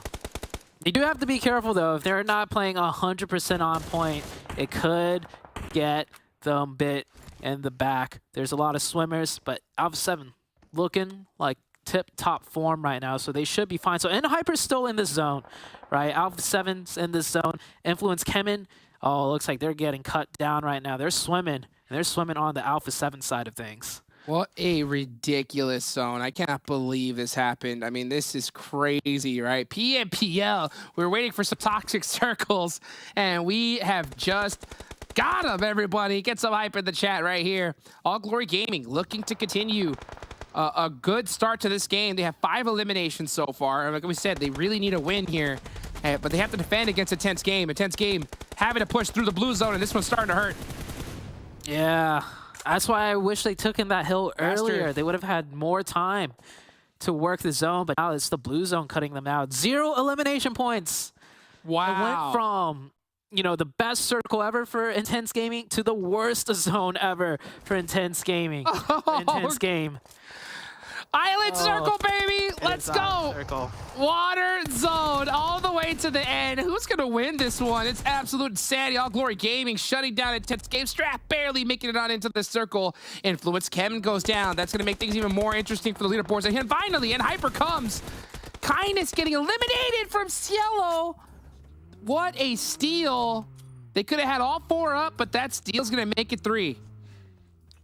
I'm still in shock with this zone. Hyper, they've had the most perfect of rotations. Now they're forced to get the elimination points. Crashing in. That's a good start. Oh, no, the DBS.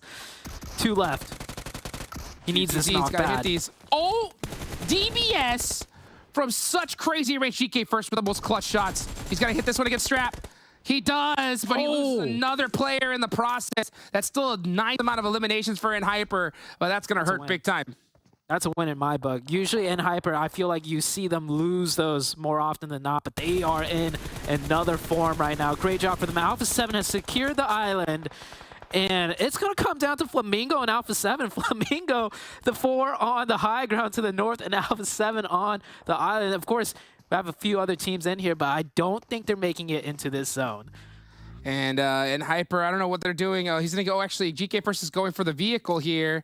Oh, GC God has just got his number. Is he going to go into the water? Actually, he's going to go right into safety. Oh, no, he ran out. Circle there. Oh, barely. What if the zone goes to GK First? If it goes to hard shift to GK First, I am... Oh, never mind. Going... How did he go down? Blue? Alpha 7? They curve bullets, Jukes. Oh, they do want it. They curve bullets. Yes, Alpha 7 already taking a bunch of points. Swimming on over to the island. I want to see where this circle goes. You know what? Take it to the water. Why not? Take it to the water. We don't need a landmass in the final zone, right? Let's see it. I want to see the zone shift in a way where Alpha 7 and Flamingo are in the next circle. Revo but, steals another point. Crazy. It's Alpha 7's game. It is Alpha 7's game. Gets the zone. All right. Well, everybody at the desk have now predicted Alpha 7 to win this game, and I wonder why, Zute. I wonder why. I remember when I was telestrating at the very beginning of this match, I was like, Alpha 7 have the hardest rotation to make, and they just, they took it slow, and the circle gods are like, you know what? This team has been chasing zone almost every single match. Let's just give it to them this one time. This is a tough fight to telestrate right here, huh? I mean, the rotations, the plays. Revo, apply the pressure. Crazy shots. Flamengo, what do you do here? You drive off the mountain, right into the water. Ooh. Oh, actually, not into the water, into the land, and giving more points to Alpha 7. It's just too easy. They do get one knock back, but it's going to be easy revive, and Flamingo down to 2 players. I don't think they could get the revive on that third. And, 2 knocks, though. That gives them some space to work with, but not much. Gigante. Oh, swan dive. I give that one a 7 out of 10. Zute. Yeah, form was pretty good. Oh my gosh, form even better right there from Toiko. Could Flamingo win this? They have to go now. Do it. Can they get it done? They have the knocks. They have the it's a 2v3. I don't think Senatex is going to get picked up here. Flamingo is going as aggressive as possible right now. Carrillo forced to back off. Uh-oh. He's on fire. Flamengo. Fire. Forged in it right now. As Carrillo is trying to figure out, what do I do here? He's like, do we push this? I mean, they have some pretty decent shots on us. Gigante is sneaking up on the ridge line here with a nade. That's going to make things deadly. I think Alpha 7, they're just like, okay, full reset. Let's get all 4 up, and we should win this. Okay, so it looks like they do have the time to get that revive. Yeah, 4v2 situation. It's gonna, for Flamingo, they have to hit that nade, and it's got to be on the off angle of Revo. Look at that. Already setting up the nail in the coffin for the side of Flamingo. I love how Revo just decided to take this off angle just for security, right? This is the insurance plan right here. Unless Gigante hears him. If Gigante hears Revo somehow, that would be crazy. Oh, that nade, it hurt big time though. And it's gonna go one in the same place. I wouldn't be surprised. More importantly, it's the audio, right? Those nades blasting off in your ear makes it even harder to hear the shuffles of the snaking Revo. It's pretty much done because Alpha 7 get the zone again. Should be curtains. Sneaky snake. Here he comes. He's gonna be right next to each other. Get spotted. Oh. He got spotted, and there goes the off angle. It's a 2v3. It's Revo a 2v3. played that so nade. well, but then he got greedy. That nade does it. Santa Dexa said, hey, all right, we'll give you the point. We'll take the chicken dinner, baby. Match number 2, the last Sanhok. Alpha 7's victory. I think Revo, that was planned. Revo's like, I've been MVP so many times. I'm going to help my teammates out, give them some points. I'll sacrifice myself, ping out where they are, and bam, that nade lands right in. Just straight threaded that needle. Beautifully done right there. I mean, all right. We say that, to win these kind of championships, right, you need to be playing perfect. A little bit of luck doesn't hurt. What percentage was it skill and luck in that match for Alpha 7, Zute? What percentage? Be honest. that was like 80% luck. But, you know, like, they deserve it. They deserve it. I mean, sure. I mean, that remains to be seen, right? That remains to be seen.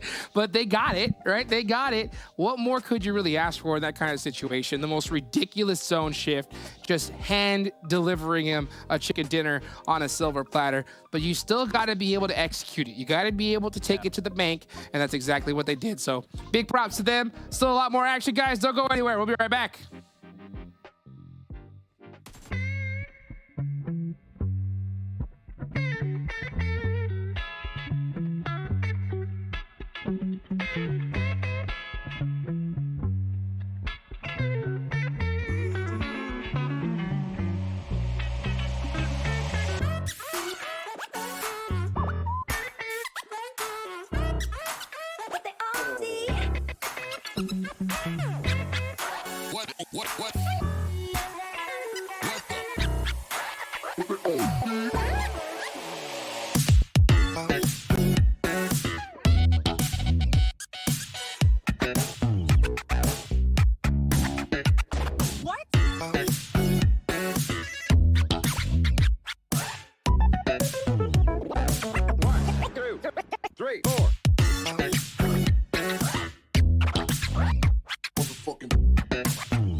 Just imagine you're watching that Sanhok play out.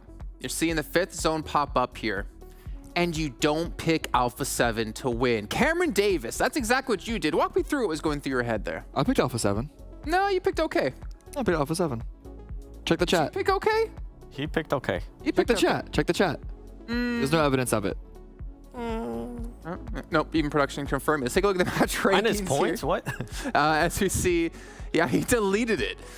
Trying to cover it up. All right. Well, you know what? Let's take a look at match rankings, get an idea of how many points Alpha 7 got, and almost certainly, with guarantee, they have been able to take first place now. Yeah, I'll be surprised if they don't take first place. I do enjoy, though, Alpha 7, the way they were able to kind of position themselves to start fragging out. I felt like they probably maybe gotten a little bit more eliminations, but I'm pretty sure they're going to be happy with those 9. FLAMENGO Esports as well, being able to get 13 points. That is a team that's currently chasing All Glory Gaming, but, I mean, All Glory Gaming getting those 12 points is not really going to matter. And Hyper as well. I really enjoy what we saw out of Hyper super early on with some of the rotations and willing to disengage fights that just didn't favor them in the long term. Yeah, they got as much out of that round as you can expect. They got 11 points overall, 7 eliminations. I mean, it's good for a couple of these other teams to grab a little something intense game. Only got 1 placement, no elims. Influence CHEMIN only got 3 elims, no placements. So as far as that race to the top, obviously good for A7 and Hyper. We have yet to have a full separation just yet, but I wanted to see the player stats from Hyper just to see how much of a performance they did, because they weren't even on the list of Sanhok performance teams. And even though they didn't win, I think this was an incredibly successful run for them. It really was. I enjoyed the 3-1 split that they had whenever they decided to cross that bridge on the west side, north of Ruins. I feel like QCC especially, he was able to put himself in a great position to see any of the teams that were coming up. I think one of the teams was Loops Esports as well. And then as soon as they noticed that Intense Game was on top of the mountain, they decided to rotate very quickly, and that was kind of what I was hinting at in regards to just willing to disengage those fights. Yeah, and honestly, like, you have to keep giving props to Hyper here, because they obviously had to move at some point. They had to make the early rotations, whereas Alpha 7 just kind of sat there on bootcamp side, just like, all right, we're going to pick off these elims, those elims, these elims. They're still able to put up some good numbers, and they were able to do it with Intense Game on the high ground above them, right? They played in the lip under them, just waiting for them to come down. And at the same time, obviously, congratulations to Alpha 7. I feel bad for Intense Game, because when you see that first zone pop, yeah, the position they have, that's like almost a guaranteed win if it continues to center up to where you're at. Okay, but at the same time, that's another guarantee win that would have been like a circle blessed win. So can you really feel bad for them? I don't care. It's the finals, man. That's like a PMWI slot right there, potentially, you know? No, but like, I'm not going to feel bad for a team who who think that they're going to get a lucky win and then not get and then get Well, look the at game Alpha gets 7, right? What did they do? They sat on the east side. They sat near boot camp, and then the zone, which shouldn't have like gone their way. If you look at it, 99% of the times or 90% of the time, it goes their way, and they get a blessed win. My whole point is that I feel bad for teams that like put in a lot of effort and don't get anything, that then maybe not get anything out of it. So, which is why I'm really happy about NHyper's performance once again, about being able to turn lemons into the sweetest lemonade that you can imagine. Fair. Do you like lemonade? I do. Yeah, you like lemonade? How do you not? It's okay. I like pink lemonade. I'd rather have Monster, though. Yeah, see, that's the good choice. Monster lemonade flavor. There you go. Let's take a look at our overall stats, our overall actual rankings, because again, intense game. They should not be first anymore. It's Alpha 7, 177 points. NHyper in second.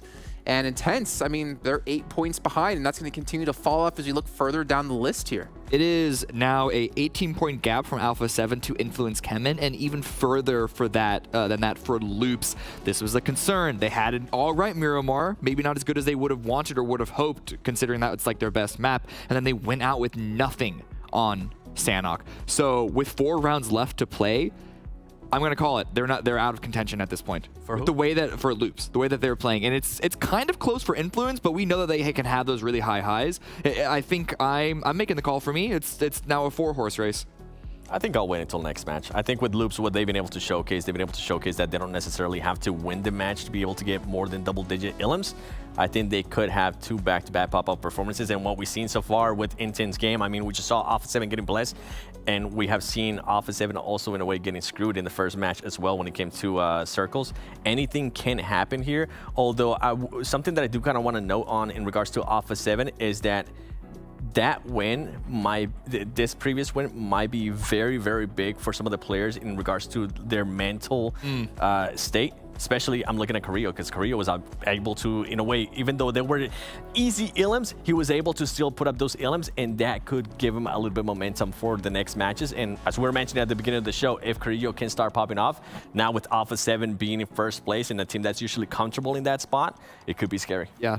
There's a point that like a team in first place this close to the finish line might have all that pressure and be like, oh, we can't choke, we can't give it up, but we know how tenured Alpha 7 are. Yeah. So if there's any team that would be able to just stay cool, calm, and collected, classic, and just like carry it all the way to the end, maybe not going for super aggressive plays, but obviously not being so scared to make a mistake that they just give up any points for the remaining rounds, like they are a really scary team to be in first place at this time. One team that I will be worried with that I would actually have to agree with our caster, Sute and Hotjukes, is NHyper.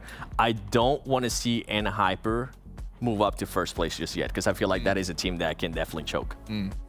Okay, let's head over to our commentators then to get us into our very first Erangel of the day. It's our third match. It's our halfway point here of the final day. Hotjukes and Zute, take it away. I like hearing about all the different strategies that Alpha 7 should do, all right? All the strategy they need, right, is to hang out on the edge, look to the sky, and hope that zone comes on over to them. Because if it does, it is chicken dinner in the bag, Zute. But you know what? I doubt we're going to see that in Erangel. Here we go. First Erangel match of the day. Final day of this tournament, Zute. It's now time for those teams that have struggled to get it done right here, right now. Man, this day is going by so fast, Jukes. We're already into the halfway point of the final day, and the spread on the top 5, it is widening. Like the Desk just mentioned, there's a 20-point gap now between first and fifth. Ooh, I thought it was going to be tight all the way up until the end, but some of these teams, are really cementing their potential first place and getting that ticket to the PMWI. That's what's going to be so huge. And, you said it, Seven said it, right? We don't want to see NHyper just get first place just yet. We want to wait all the way up until the end, okay? Now, the only question is, when it comes to Alpha 7, they've already created a little bit of a gap, right, between first and second. You have to really keep your eye on that, because this team can pull out a 20-point game anytime, right? They can do it right here in this game coming up. So I think that you still got to keep an eye on them. What about those teams that are in that 5th, 6th place position? when do you think, Zute, it's time to start seeing them hunt down those top squads? Ooh, hunt down. Yeah, because it's. Oh, I see what you're saying. So Yeah. what you're saying is they need to hunt down the squad and get a decent amount of points to get that first place. It's no longer about just getting the win. It's about denying the points. Oh, okay. Probably starting in the next match. Okay. Because it's so 5th place is like a 20-point gap, meaning you just need a chicken dinner to catch up, and then you're just right there next with them. Unless if they get a 2nd place finish, right? But Yeah. I think at a 20-point gap, you should be looking to just getting a really good game for yourself. Once you're in that 5th place spot, and the gap between 5th and 1st is like 30 plus points, and you know that 1st place team, you know, they're a consistent, strong team. Then you got to think about, you know, the anti-strats, potential hunting them down. You know, remember their pathing rotations, set up a trap. I think that's when you need to do it. And I like that you bring it up, Jukes, because this tournament in particular, it's going to be even more important because there's only one qualification spot to the next one. Usually there's 4 to 5, meaning like you don't need to hunt down a team. But this time around, 1st place gets it all. So 1st place has got to watch out for any of those teams looking to hunt them down. Yeah, and looking at the leaderboards, honestly, it could be INCO's time to really do that. I mean, because they are... Oh, for INCO, yeah. For INCO. Yeah, they're 33 points, 33-point gap. So that's going to be tough to cross, even if you have a good performance here, because with this new point system, 10 points for 1st place, the chances of even getting that are slim, right? Getting double-digit elimination points is even harder. So I think right now you're going to have to start looking at Alpha 7 if you're INCO. And it's going to be hard because they're Alpha 7. Who wants to fight that team early on, right? But you really have to do so. Like, I hate teams that look towards the end of the tournament and don't do something different according to the points. I cannot stand it. They just try to do the same thing. Let's just try to get a chicken dinner and see what happens. It's ridiculous in my eyes, right? You have to be realistic. You have to look at it and say, okay, if we have a 30-point gap, we have 3 teams later. If Alpha 7 gets another 10 points, we can't do that in 2 games. Yeah, that's ridiculous, right? So we got to find a way to, like you said, hopefully we've studied them really well. We know where they're going to rotate to. Maybe let's try to hunt them down. Even if you take out one of their players on a rotation, that's going to cripple them, right? Into the rest of the game. What? You know what? Because you bring this up, on the flip side of things, Alpha 7, they got to be ready. Alpha 7 probably has the most predictable rotations out of all of these teams, because what do they do every game? Yeah. Come in from the edge. They land on the edge of any map, meaning their drop location, you can easily drive away from the center of the zone and set up a camp position onto Alpha 7. So Alpha 7, they might have put a target on their backs, right? So they need to be wary of a team looking to cut them off on that rotation. But then again, that's Alpha 7's bread and butter. They love fighting in from the edge of zone. They love taking those 4v4s. So it's a double-edged sword. You're right. Yeah, the inverse goes for the top teams as well, right? They have to watch their backs. They're going to have to do something different and predict a team that could possibly try to cripple them, you know, into this game going forward. So when it comes to Alpha 7, this is the first Erangel of the day. It's a really big, important match. And honestly, Zoo, I want to see a team do that right here, right now. Because if a team is smart enough to try and disrupt A7, okay, you are going to put them into a free fall of overthinking, okay? Because all it takes is one time for a team to gatekeep their rotation. You knew it, right? You put the circle down right when the play pass started. That's where they go. That's where they go. We all know that that's where they go, right? Yeah. So if a team puts them on deck right now and is able to steal a point away or even put some shots on them, it's going to make Alpha 7 so paranoid. And that alone can disrupt their play style going into the rest of this tournament. 100% agree. So this is where immediately the first 2 teams that I know is dropping in their respective positions. Intense Game and Alpha 7. We know N-Hyper love dropping down into a farm split down here, and you can see that right now. That is indeed where they're going. So that's the top 3 right there and then. And this circle pretty favorable for everyone. I know the playing path is opposite, but none of these teams have a intense bridge crossing that they got to make, and there's no hard choke points for them to have to go through. Next up, we got Influence, CHEMIN, and Loops. Influence, CHEMIN, of course, dropping in the tried and true Yasnaya. They're going to have a little bit of a rotation, but like I said, this is Erangel, probably the easiest map to rotate on. Last up, Loops, taking that military base, I believe. Yep, that is indeed where they're going to go. So, INCO, you wanted to see them do something different, target Alpha 7.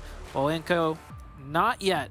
Maybe in the next match, we'll see them do something crazy and target the first place team. So that's where all the teams are at, the top 5. All we got to watch out for is probably circle number 2, right? I think circle number 2 and 3 is where we're going to see some potential conflicts between these top teams and maybe even some traps set out. I hope we do see it here because, for those that don't know, when you're playing at this high level, at the start of these tournaments, there becomes a gentleman's agreement between squads, saying, hey, all right, we'll land in this area, you land in this area, and then we'll fight when it all comes down to the end of it, all right? That's why we don't see too many crazy hot drops here because it's just not worth it, right? If you want to be able to get first place, avoiding hot drops is a must. Well, at this point of the tournament, that agreement has to go out the door. Right? It's got to just say, you know what? All right, I get it. It made sense at the start. Now it's over, right? Because it's all about who's going to be able to get that first place here. I am looking, and we are seeing a tense game loot up, South George, but they seem to be collecting on that bridge area, Zute. So they may be looking to knock out Alpha 7 on a bridge camp, but man, I would be really surprised to see Alpha 7 go down that bridge here. Yeah, I don't think they're going to take that George Pole bridge. They're probably going to wrap over to the east. I mean, Alpha 7, they got 3 bridges to choose from for a fast rotation, right? An intense game, we have seen this team, be able to play in from the edge. So they're not like a tried and true, center zone team like in Hyper. So maybe intense game can decide to play from the edge, choose one of the bridges to camp out and target Alpha 7. We'll see in a little bit, but intense game. They're only like 14 points from Alpha 7, right? We talked about it earlier. It's that 30-point gap where you kind of got to target that team and get a big win. For now, in my opinion, they don't need to target Alpha 7. They just still need to continue to play their own game and throw up points. Oh, it's going to be crazy to see, Zoo. I mean, we talked about how I thought INCO would be the team that should have employed that strategy. Well, they landed all the way in Novo, right? Their old drop spot. So yeah, that is most likely not going to happen. And, I think a lot of these teams are going to have different mindsets going into these last few games, right? Some of them are going to be like, all right, well, should we go and really try to find a way to get first place? Or do we throw our hands up in the air and say, all right, well, first place is gone. Let's just try to secure the best we can do, second or third or something like that. Different mindsets, I think, are going to be really huge to see who's going to win this tournament. Center zone fight breaking out here between Dope and the Panthers. I feel like we see these two teams fight a lot, both NA teams. Quick shots, Nesquik goes down. Now, the big thing here is the elimination feed. That is info being blared out to the rest of the lobby. The closest team here is in Hyper, but they're still a bit of ways away. I don't know if in Hyper could piece this info together, maybe get a third party. But then again, you go for the third party, that fourth party is potentially coming, especially this being the center zone. So Panthers securing that center zone nice and early, taking another point to the bank as well. Panthers, yeah, all the way at 14th place. Not going to be able to get anything done leaderboards-wise, but still trying to at least get that synergy together. I talked to Nate a little bit this morning, see how he was feeling. Obviously, they're really bummed out with their performance so far and said that the team synergy is what's really struggling. They just don't seem to have it in this tournament. So who knows? Maybe we'll see them get it together here at the end and hopefully rally them for future tournaments.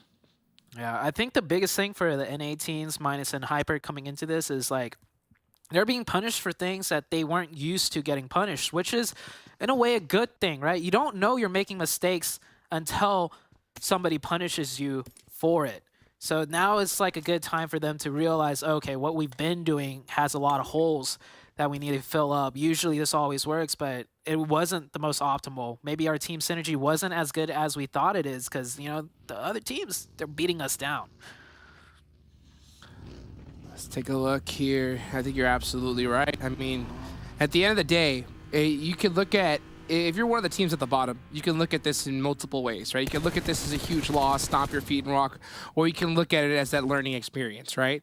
Just saying, okay, we didn't make it this time. This is our first time here, you know, or some for people, it's our second time. What did we learn from this? How can we come back even stronger next time? And I think that's definitely the mentality that you should have. This kind of throws me back to when I was competing, right? I remember sometimes we would like get the win and immediately I'm pointing out mistakes that we made. And I remember my teammates even saying like, yo, chill, Zute, we won the match. And I'm instantly, my brain is like, no, you should have peaked here at this time, blah, blah, blah. Yeah. That's the thing, you know, you feel like you're the best team, but then you come in here like YKG, best performing team out of North America. And just, I'm sure they are learning a lot of, you know, things that they got away with were like, oh, okay, no, what we did before, not correct. Yeah. Different mentalities, and that's really what it takes here. And, you know, sometimes you can get into your own head too. You can look at these, you know, oh, okay, I made this mistake. Should I fix this here? And sometimes you overthink and try too much. And that's we see that from certain squads, right? They try these extravagant splits when sometimes sticking together is the play. But you know what? You got to be able to analyze it, have that brotherhood of squads. And I think that's really important here because we look at a team like Alpha 7 that's dominating this tournament, right? They have been together for a while now. And I think that's something that a lot of these NA teams need to do is just, regardless of a bad tournament, stick together, fix it, and get it going. As we take a look at this big circle shift here, Zoo. Ooh, Jukes, this is a huge circle shift. Immediately, I'm looking at Loops. They got to cross that bridge. They haven't yet. They might get camped. The Loops, the 5th place team. Alpha 7 coming in from the northwest.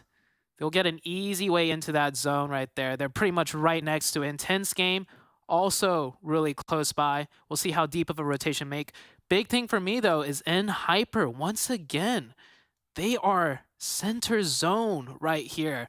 They're going to get their prime picking, but that's a lot of teams they got to be careful of pushing into them. So this circle is a huge shift. A lot of things are going to start heating up right here, right now, especially with there not being too much cover in this center zone.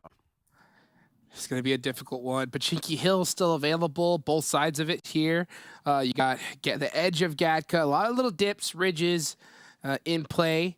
Well, we could see an open field finish here with how this zone's looking. Who knows? We might even see a Pachinki zone. That'd be fun to see, right? Nice little urban finish to start things off. That'll make things that much more spicy. Does look like one of the players from the Panthers gets taken out as they are trying to hold that center circle. Look at Alpha 7's rotation here, Zoo. Yeah, they're wrapping down. They're wrapping all the way down to the southern side, and they're going to push in from the south. I think that's really peculiar to me. I mean, of course, they're wrapping into the side with potentially less players, but we'll see how it plays out. Maybe they also did their research and they really understand which teams could be here, right? So they know that YKG is going to be in this area. True. So for me, they've already had a lot of success against them. So maybe they said, okay, you know, intense game lands in South George. Might be better for us to go against a team that we can have more success against. That could be 100% true, Jigs. Dub Slayer's taking shots at the Panthers right now. Just some long-range exchanges. Very nice. Back and forth. Little battle between these two squads. We've seen it happen quite a bit. Both of them sacrificing a player to each other. Looking at the map, not seeing any major fights break out just yet. You got Hyper holding a very, very common spot right above this bridge. They're going to be holding it down, looking to gatekeep Loops, YKG as well. Alpha 7 barely starting to creak in that edge. You know, INCO, I said, one of those teams that I feel really need to start changing up their strategies, looking like they're just trying to do the same thing that they've done before. Yeah. Alpha 7, they have edged into the zone on that southwest side. We see right here, next circle, it's going to be a big one. Tense game on the edge, Alpha 7 on the edge. Influence, a little bit more central influence can we see right there west of Pachinki. Circle shift, Jukes. Where do you think this one's going to go? That's towards Alpha 7. Never mind. Pachinki. Oh, All okay. right. Pachinki zone. That is going to spice things up a bit. Alpha 7 gonna have to make that rotation, possibly across that open field too. That's gonna be really interesting to watch. And Hyper already pushing their way in, and you got All Glory Gaming chilling at Pachinki. I think Hyper is actually taking that road right beneath Pachinki Hill. Yeah, you see Dangerous right here. road. It is a dangerous road, but if they get here early enough, they could hunker down here. Or are they going into Pachinki? We'll see soon. QZZ trying to do a little bit more scouting. Realizes it might be taken already. What's their backup plan? They have some time to work with because, you know, with this type of circle, the teams on top of the hill create a buffer zone for them. They're kind of using the other teams to their advantage. That's exactly what's happening here. The Panthers holding this warehouse, and the Chosen looking to fight them for it. Let's see if the Panthers can mount up a defense here. Uh-oh, Jaguar. Jaguar, Seba, I think it's just about to do an entire squad wipe onto INCO.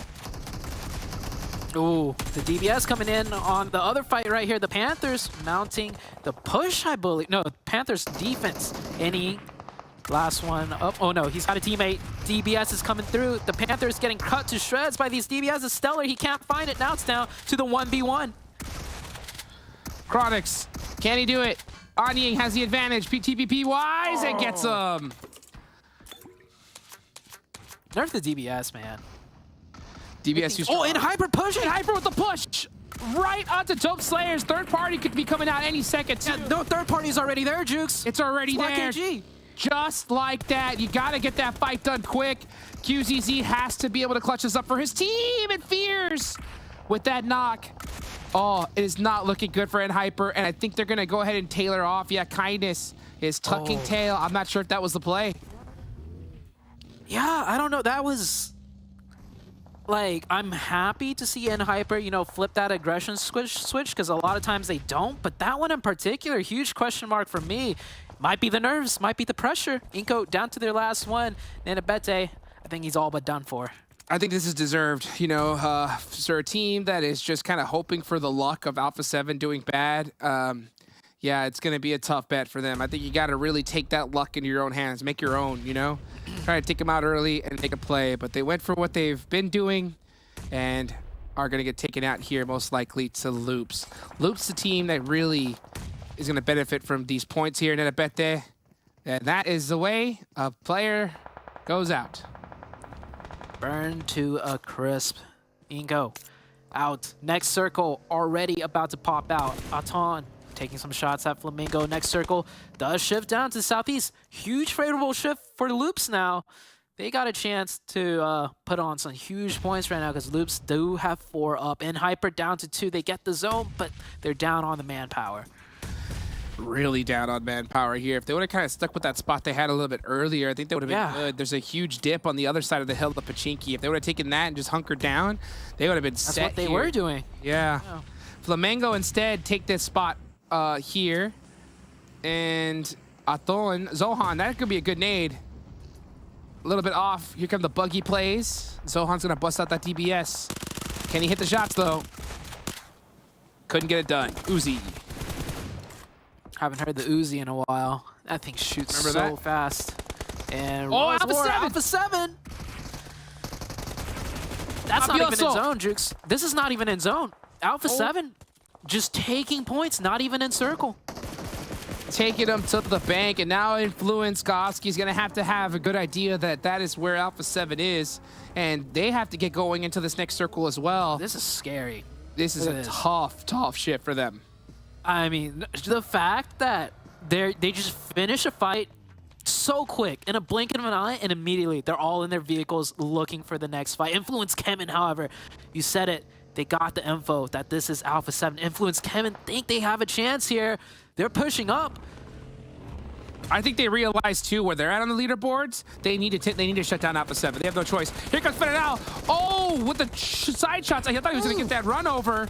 But now they're in big trouble. Federal actually does go down. The rest of Influence has to clutch this up if they want that first place. They got to shut down Alpha 7, but Alpha 7 not going out just yet.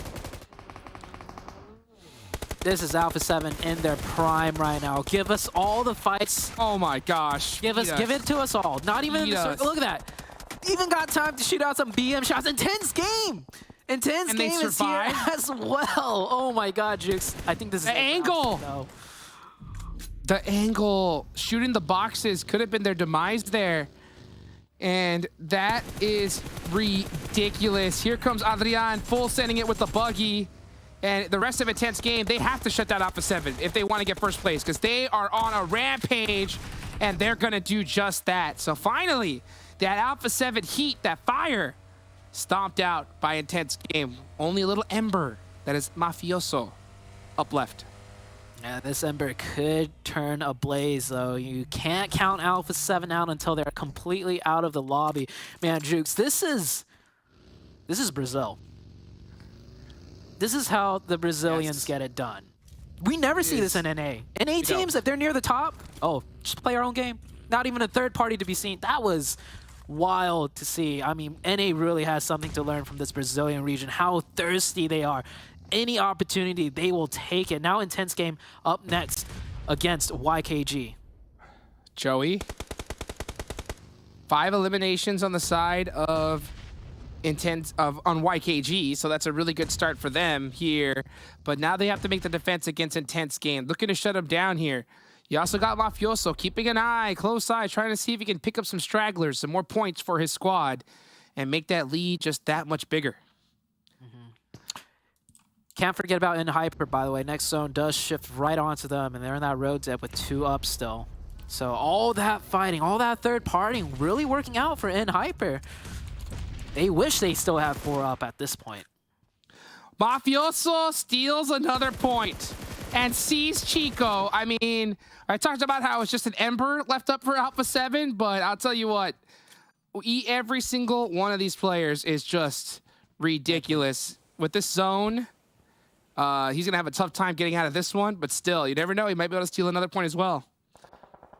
Yeah, I think Intense Game are more focused right now on that position that YKG is holding, because if they get that hilltop position, they're in a great spot to close out the game.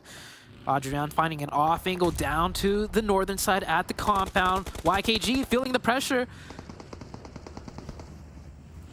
The nade doesn't hit. Ooh, doesn't do damage. So close.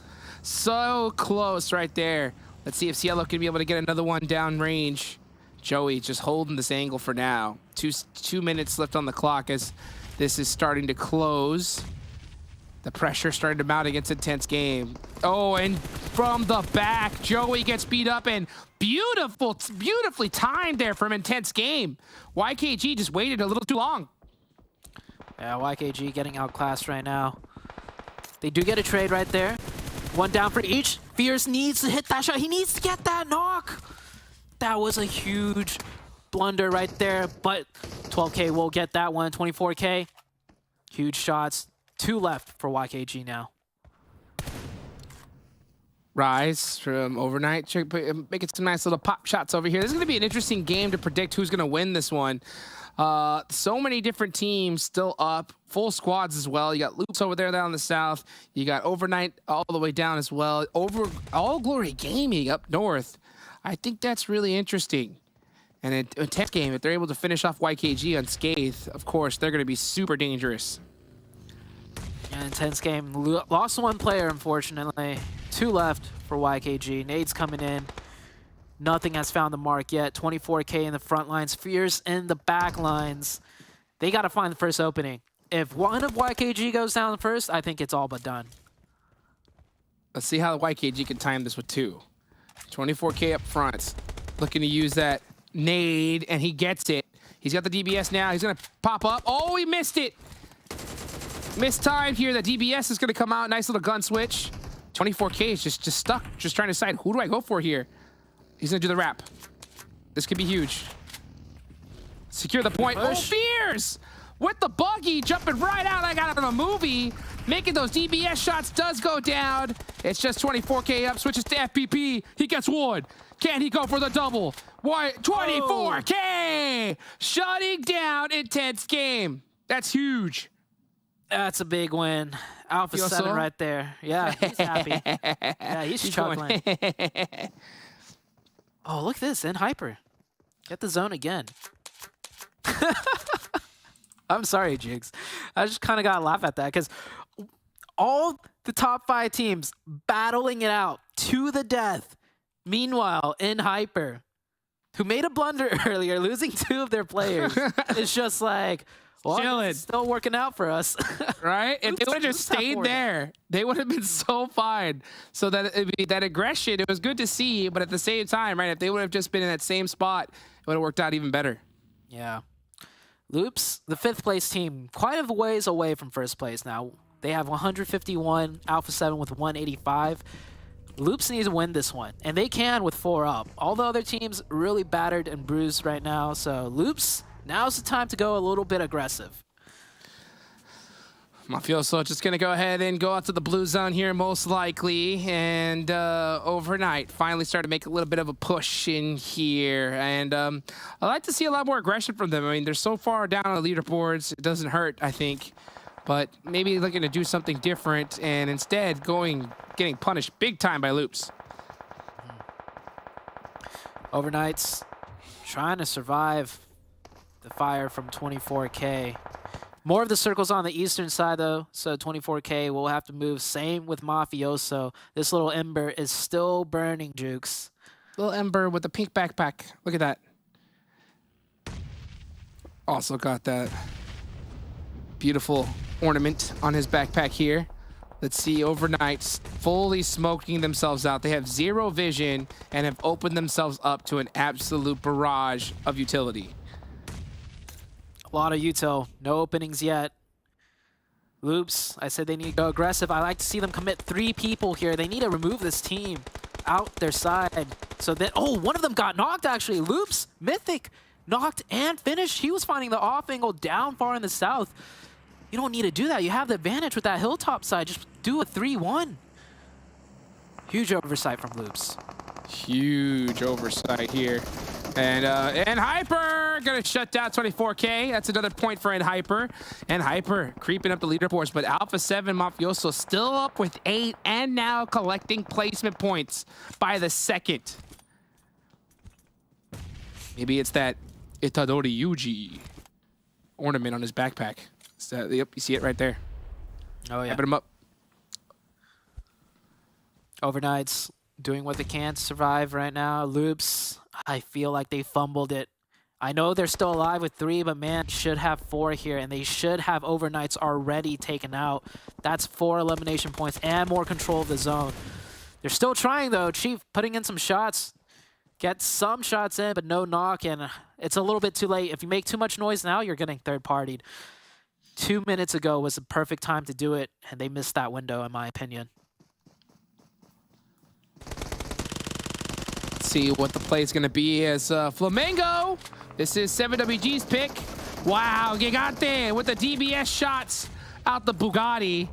Absolutely insane, just collecting up some big points. I thought All Glory Gaming could have been a decent pick here, but they just got absolutely torn apart.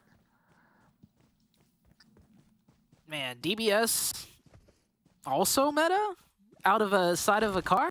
Is it really? You know what? Might as well do it from long range too, right? Yeah. Yeah, that's the next thing we need to see, like a 100-meter knock with the DBS, like a 6x on the DBS, pop some shots and you knock the player. We need to just, make Car 98's ornamental at this point. I don't think I've seen one bolt action sniper in a Brazilian hand at all this tournament. No. That tells you something right there. Let's see Ayala. Just finally taking out Overknight. But here comes Flamengo. They've waited so long to finish this fight. They have opened up the door to third parties. And they lose a player? What? Mafioso got one of the knocks onto Overknight still. So Mafioso's still putting up points. What is this man on? Still alive? Collecting points? Yeah, that's 9 eliminations for Alpha 7. This is ridiculous. This is ridiculous. So I was telling you, INCO, you cannot just give luck to these other players. You got to make your own luck. You can't just leave it to fate. You got to get it done yourself. Oh, he got the luckiest box right here. Special crate looking good. Look at that. And Hyper was still 2 up. Imagine if they had 4. This would have been their. I mean, they could still win this. Like, Yep, honestly, easily.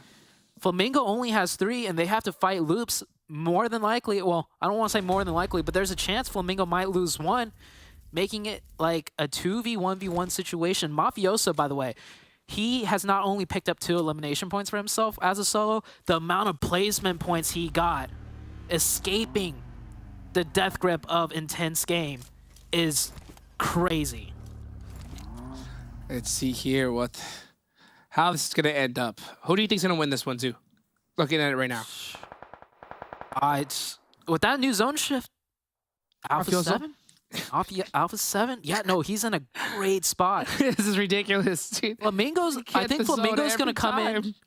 I think Flamingo's going to come in and fight in Hyper. Like, if they take down Cardozo early and just clear it out, Flamingo's going to have sightlines onto N Hyper. And, I mean, Mafioso's chilling right now. As long as he doesn't get spotted behind that bush, he is fine. And look, here it is already. They're looking at N Hyper. I'm telling you, that is like the only zone that was going to work out for Mafioso. And he got it. It's crazy. Here goes Loops. All right. Taking out Gigante is going to be huge for them. It's just Cardozo left up for Loops. Did they forget he was down there? Sent 1 player on his own. But he has to cross the hill most likely. And, I mean, it's really Flamengo's game here, actually, and Not really. or It's tough. Mafioso's or Cardozo's win. Like, look, here comes Kindness, catches him at the perfect time. And Hyper, shot. he rolled out of the open? He has to, I guess. Wait, Mafioso? Does he have sightlines on this push onto GK first? Hyper's making? Oh, he's got the MG3. But Mafioso has been chilling this whole time. How has no one even looked in his direction? GK first needs this knock. He needs this knock. I can't Mafioso tell. has to be watching all this. He has to see these 2 people. He has to. It looks like Mafio's looking in the blue. He's covering his back. Unless if that's a visual glitch. Smart. Oh, he's doing both. Wow. Making sure his pink helmet is not in view. He's getting all the info right now. Yeah. GK first. Sneaky. Cardozo, jumpy. What is the play? This is the silence booster. Zip. He got him! Okay, GK first. Finally taking out Flamengo Esports. That one has got to hurt. Tell you what, 7WG kicking rocks at this point. Moment of truth. Kindness. He's got to hit these. Kindness. And the pressure. Cardozo down to Mafioso. But how does Mafioso secure a top 3 finish? It's not. And Hyper. Kindness went down. 1v1. Cardozo 1v1. and Hyper. GK first. He actually got a shot here. This is going to be huge. GK first has the advantage. He should be able to win this. Who's going to win it? HP advantage. GK first. Cardozo at half HP. Shots back and forth. GK first. He's going to peek his head out. He got him! Gets the shots in. I was saying Loops made a big mistake not taking out Overknights and losing a player, but they still get the. Oh wait, Loops didn't get the win. I'm sorry. That's right. It happened way too fast. In Hyper gets the win, so Loops do fumble the bag. In Hyper, hey, I was saying like they lost 2 players for no reason, but hey, they still got the chicken dinner. However, with an Clutch it up. With an asterisk, Alpha 7. We're in first place, and they still got a whole lot of points. So, hey, maybe this works out. And Hyper don't take first place. That's what we all wanted. Or maybe they are first place. I don't know. I don't know, Jukes. I doubt it. I mean, it's crazy. I mean, they still got, 9 or 10 eliminations Mafioso got, and a 3rd place finish. It was ridiculous just to think about how that zone worked out, how he's able to still snake his way. We called it just a little ember, right? That's a full-fledged bonfire by himself. This Alpha 7 team is just doing the most ridiculous things right when it counts. Getting very fortunate zones, too, right there towards the end. I mean, everything just seems to be working out in their favor. All they got to do is just continue with what they've been doing, and they should be able to get the dub, because I don't see any team that is hunting them down at all, right? Or trying to disrupt. No, they tried. They tried. Who did? CHEMIN. Influence CHEMIN tried, and Intense that's true. Game tried. Yeah. And, hey, in the late game. In the late game. In the late game. All right, guys. So we still got 2 more games. All right. We're going to crown a champion at the end of this. Don't go anywhere. We'll be right back.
I hope I'm not too harsh in saying this, but that last match was a bit of a dumpster fire for quite a few different reasons, and it came down to which team could salvage it the best, and somehow NHyper come out the best team there after losing to extremely early to YKG, and might have just put themselves potentially in first place, or at least close enough now to make Alpha 7 not feel confident whatsoever. Guys, that last match, it had so many different things happening, and I still don't even know how to really break that fully down with whatever all went down. Where do we start?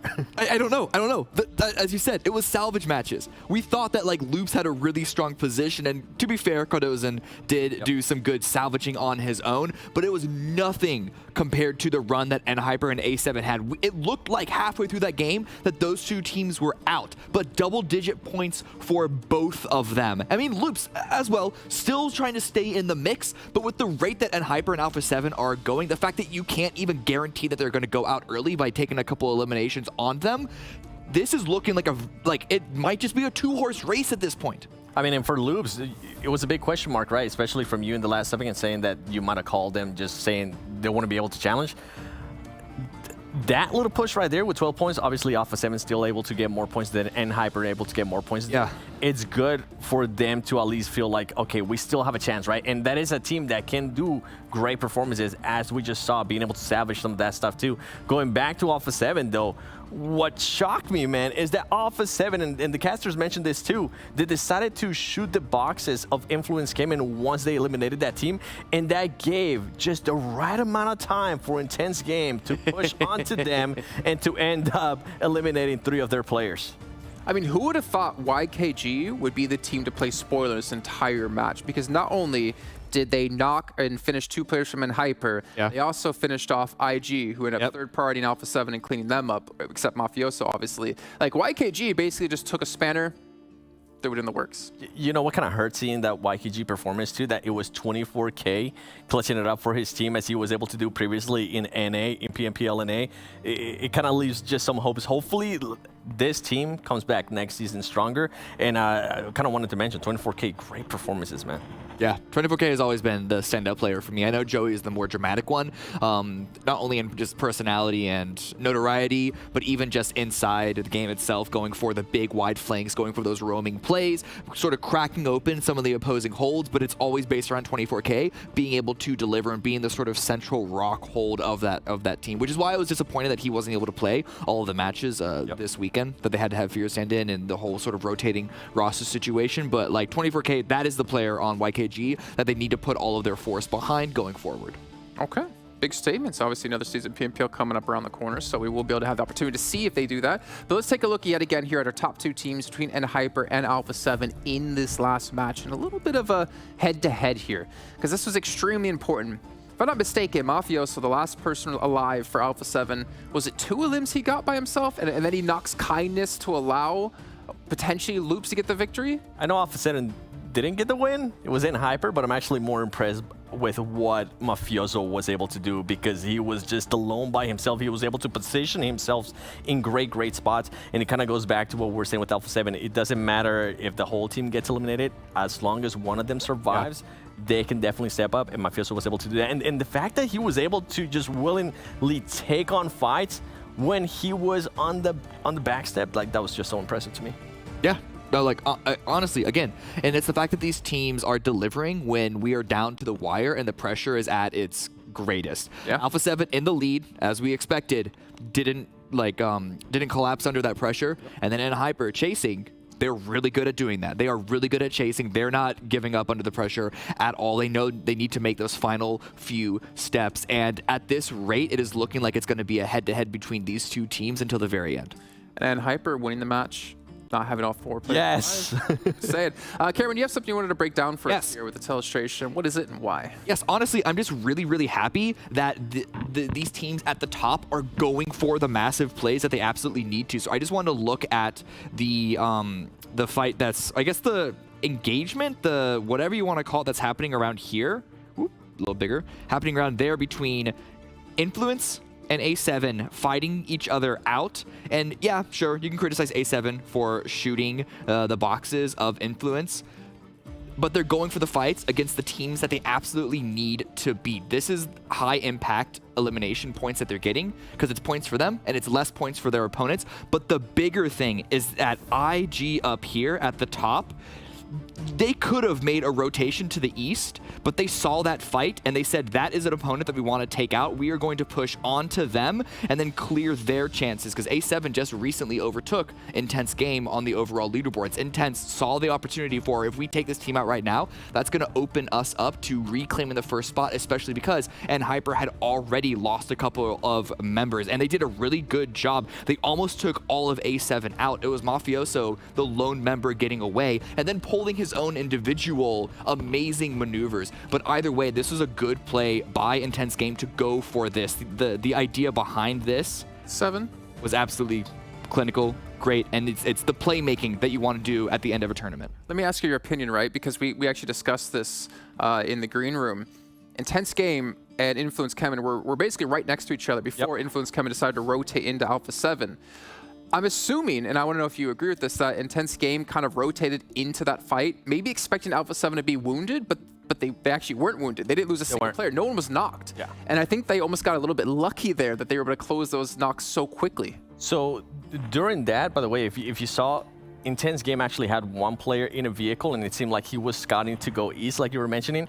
And as soon as Alpha 7 finished that elimination of Influence CHEMIN, you could see them. They all got into vehicles and they decided to push in for that. Whether it was weak or not, whether Alpha 7 was weak or not, it didn't matter to them. They knew that they needed to make a statement right there. They were able to at least get 3 players. And as I mentioned earlier, it kind of helped out Intense Game that Alpha 7 took a little bit longer and decided to shoot those boxes. Yeah, let's take a look at our overalls here really quickly. But I do want to say this. I'm so impressed by Intense Game to make that decision and go, because I feel like most teams would have been like, oh, okay, well, let them get the elims. We're still going to play for the late game. We're still going to play for placements. But instead, Intense Game's like, no, we're going to put the future in our own hands, right? Yeah. And we went for the fight. Yeah. I think this is definitely why, because right now they're currently sitting 21 points behind Alpha 7 and Hyper, following them very, very close. As you were mentioning, Cam, I mean, Hyper's really, really good at following. Once again, I'm glad to not see them there in first place, and Alpha 7 being able to, at least Mafioso being able to clutch it up for his team there. Loops Esports being able to move up now from 5th place to 4th place, and this is what I was kind of talking about.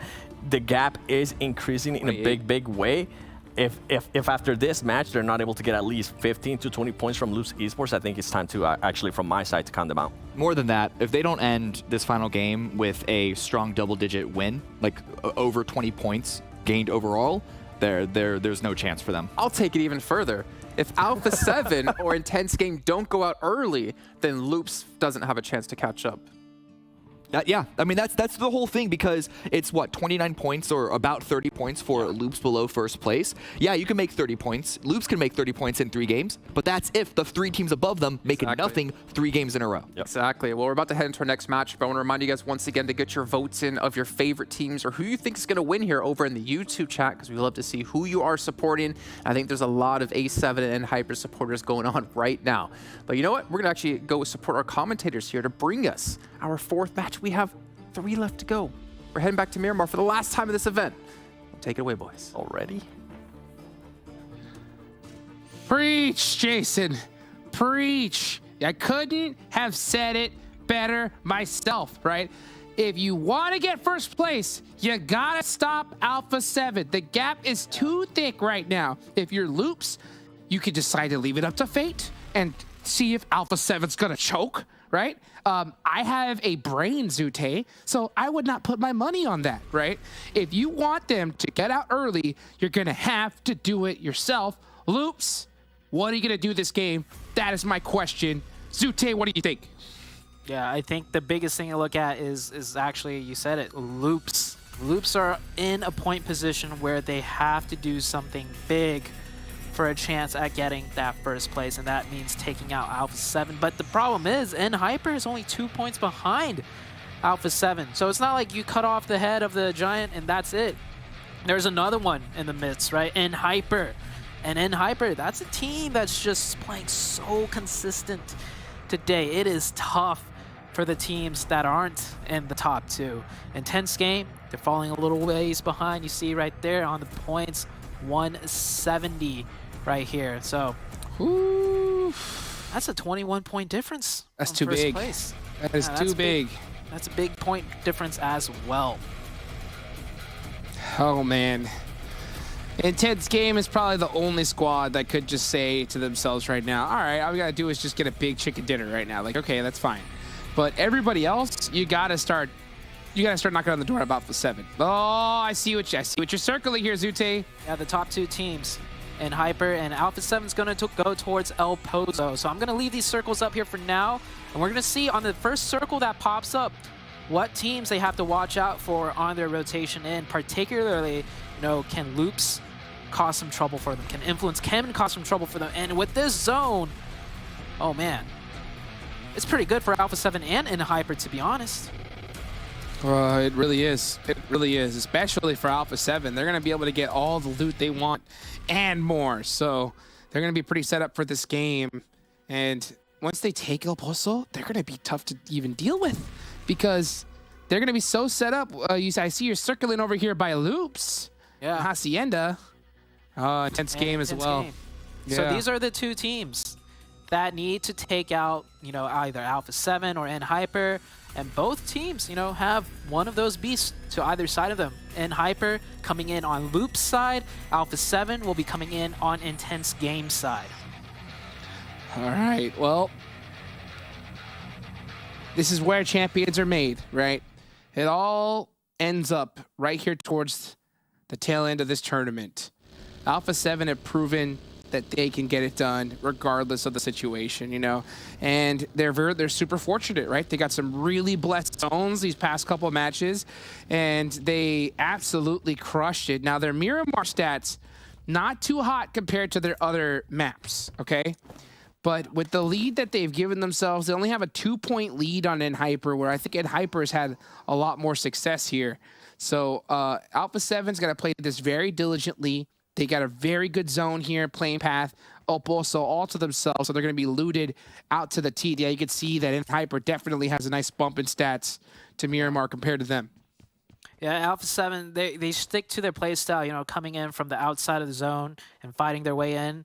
Miramar, definitely the hardest map to do that in, right? Sanhok, easy. Skirmishes, you got to be quick, and you just outgun them. Miramar, I mean, you can outgun a team, but you're taking casualties if they are in a stronger position, like a high ground position. And I don't know if Alpha 7 is going to switch it up on this Miramar.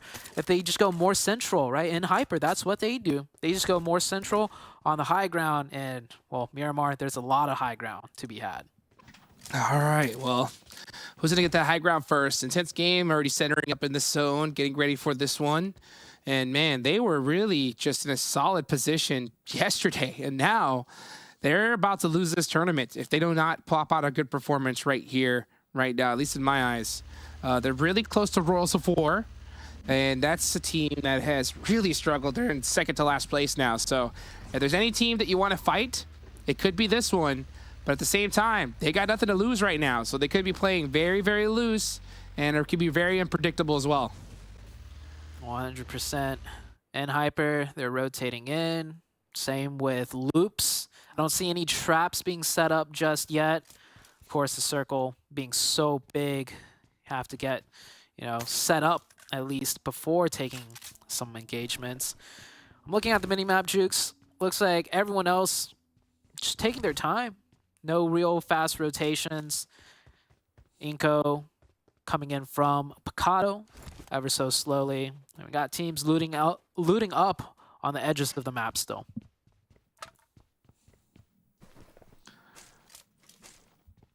ATON Esports just getting looted up as well. Not really somebody we need to be focusing on right now. Focus definitely on these top squads because that #1 position is what it is all about. And you see Intense Game right there on the minimap, everybody. INCO Gaming. I think it's toast for INCO at this point. Zoo, what do you think? Nail in the coffin? Yeah, I think so. They're 137 versus 191 out of the first place team.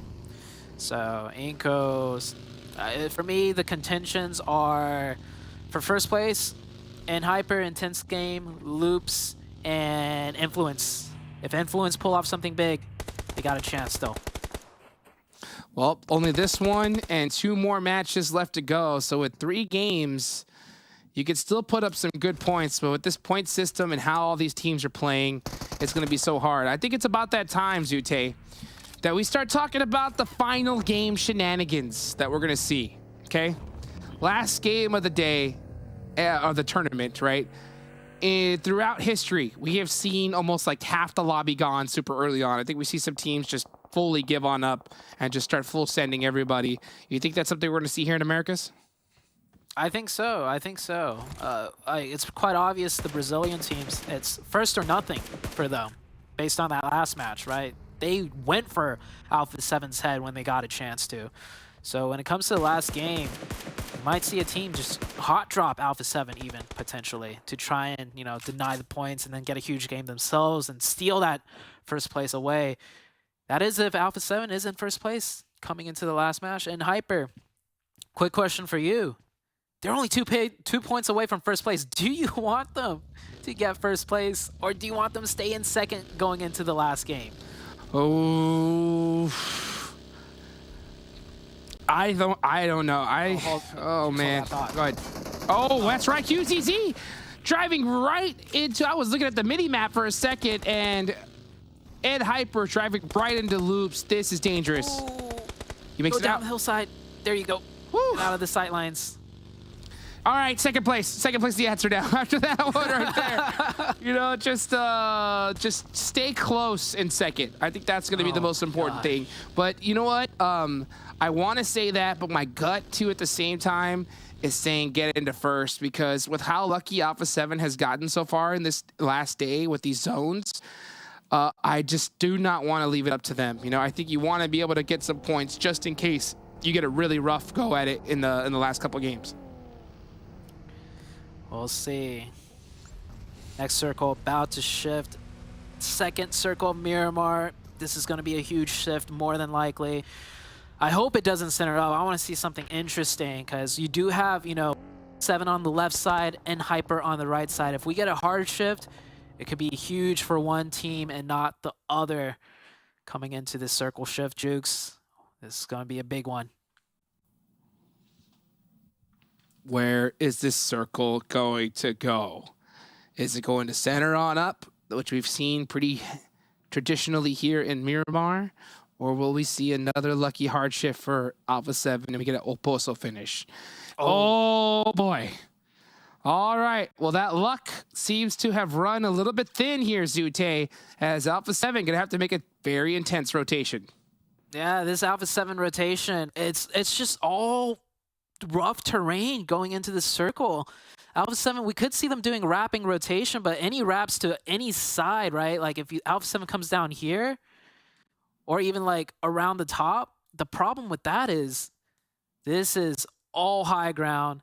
They got another mountaintop up here, and this is another high ground area. This is going to be a really tough one for Alpha 7 to figure out. Meanwhile, in Hyper, they get a good one. Intense game sitting right in front of Alpha 7 as well right there. And it looks like Alpha 7 is going to be charging into Intense game. Alpha 7 cannot afford to go out early, and Intense game, I talked about it, right? I think Intense game need to take him out. They have to finish him out early here if they want to go in. The Panthers versus Influence CHEMIN. Influence CHEMIN need to have a monster game right now and cannot afford to go out to the Panthers here. No, they cannot. Nade's going back and forth. No openings just yet. I did catch Hyper knocking a player just now, so maybe Hyper's already set up in a decent spot.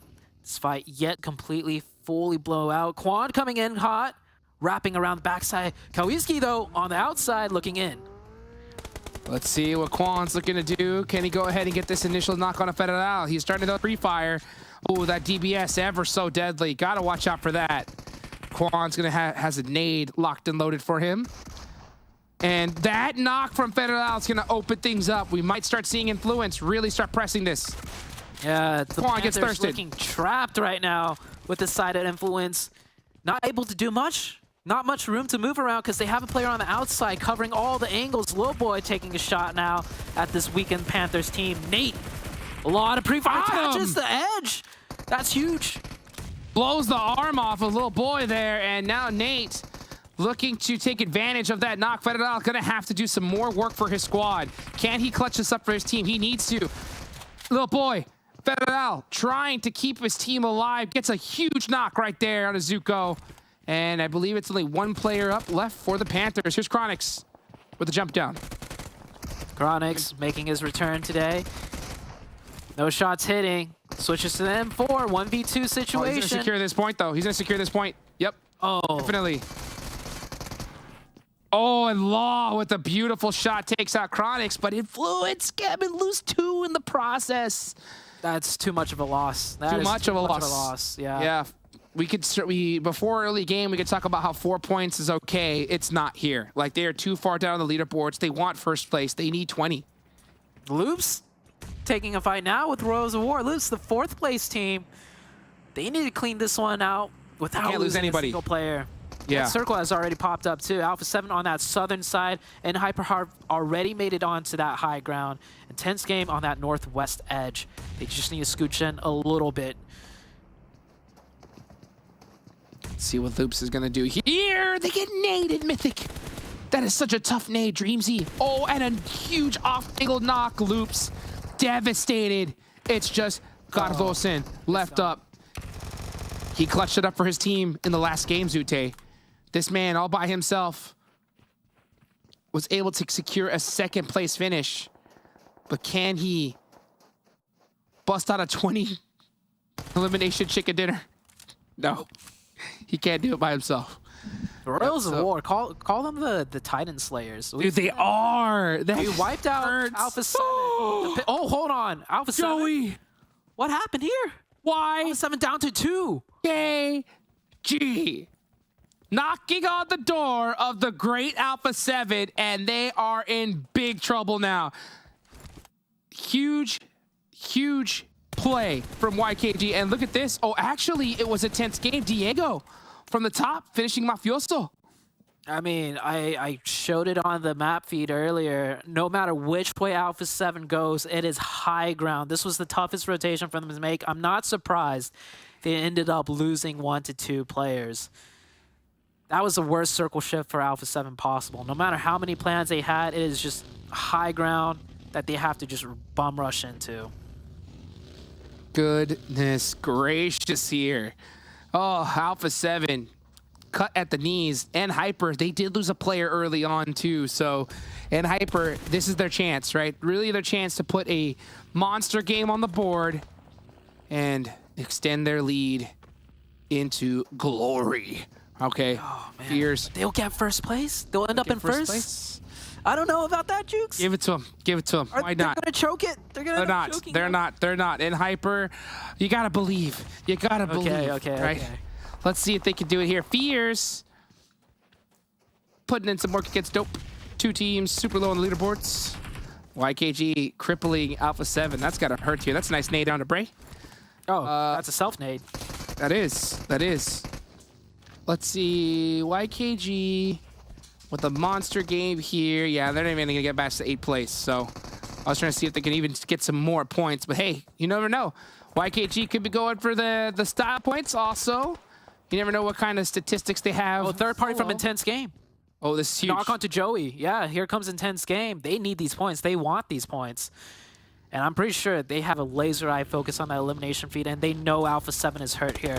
Here comes Intense Game. These are the beasts you need to worry about. 2 points in total. Intense game, circling around like sharks. Looking, they smell that blood in the water, and it's opened up actually as Adrian gets finished too. That's really tough. Chico with the DBS. Man, it's so hard to push these players with these DBSs. Oh my gosh. Chico, the man, the myth, the legend, shutting down the dreams. Oh, bad animation. 24K. Animation cancel. That's new. Another Another animation cancel fake. It is so close. It's so tight. Joey goes down. 24. Both are reloading. Bop, bop. Here goes. M4? Oh, jump shot. 24K is Wiggle out the actually side. went for it. Oh. Wow. I'm surprised he didn't go for that DBS play. Oh, it's not done yet. It's not done yet. That's right. Hayuya, 1 HP. Nope, it's still here. Half an HP. Pump shotgun. Oh my Jump god. shot. The jump shot. Intense. Oh my aim. god. 7 eliminations. Where are they at? Okay, they had 100 and... Oh my goodness. They're creeping up. they are creeping up here, especially with Alpha 7 crippled like this. They're going to have the same amount of players, but a 7-point elimination advantage. If Hyper go out with a goose egg here, and so does Alpha 7, intense games in the mix. The problem is, Jukes, and Hyper got a really good zone shift. Yes, they did. Yes, and Hyper they did. got another really good zone shift, and they still have 3 up. Oh, man. And Hyper is getting... they got blessed last game. And it looks like they're getting blessed this game. I mean, if it hard shifts to the west, then Hyper have a tough task for themselves. But Hyper's looking really good right now, as far as the position in the circle goes. Oh, baby. All right. Well, let's see if Hyper can hold on just a little bit longer, because it's only this match and 2 more left, and we're crowning our America's champion right here. And so far, there's really... I mean, there's technically 5 squads, right? What's another team here that could possibly get it done? Loops is done for. That's gotta hurt. Flamengo, if they get a win here and another good game, they could be still in the fight. Potential. Oh. Uh-oh. Diego. I don't think he has time to go for that revive. Oh, no. Diego. That's gotta hurt. That has got to hurt. Intense game. Cielo, and that's the team you're gonna. Okay, I was about to say, if there's any team you do not want to feed points to, it's that one right there. Cielo makes it in. He's not gonna get the next circle though. Alpha 7 still with 2, but in a terrible position if they don't get the circle. Same with intense game Cielo. Here comes that circle shift. We'll see where it goes. And Hyper chilling on the east side of that power grid. You can see right there to the right of the D. And they got that huge compound to work with too, so even if it hard shifts to the west, that compound might be in zone. Let's see where it decides to pop on over to. Is he going to center up? Either pretty... Oh, rock solid onto Hyper. This is their chance, right? Hey, you know what? The Alpha 7, they have gotten that luck early game, and Hyper finally getting a bone thrown their direction here, this one. But can they finish, Sute? That's the question, right? They got all the opportunity. They cannot make any complaints at all. It's their game to win. Oh, here's that quick replay, man. This was brutal. Probably the most intense 1v1 that we've seen. The back-to-back 1v1 too, man. I don't think I've really seen clutching it out. I don't think I've seen one player going left win a fight like that at this level. Like really, the right side lean peak is just so critical. Yeah. INCO rotating in. INCO's still with 4, but yeah, they're pretty far down on that leaderboard now. And by the way, for everybody hearing, when it comes to these TBP advantages, right? All the characters in this game, right? They're all right-handed. You can see everyone's holding that M4. So if you're sweeping to the right side and against another player that's sweeping to the left, your gun is going to be a couple frames ahead of that person sweeping left. So you're going to have a little bit of an advantage, and you can just see players just using that big time to get these dubs. Yeah, right-hand peak advantage for sure. Every little advantage, you got to take it into account. INCO Gaming taking out Royals of War here pretty soon. I mean, they do have one player on the flank for Royals of War that could cause some issues. Yep. W or M2M. Can he make something happen? Loses sight, loses vision. And Alpha 7. Uh-oh. Down to Texa. Okay.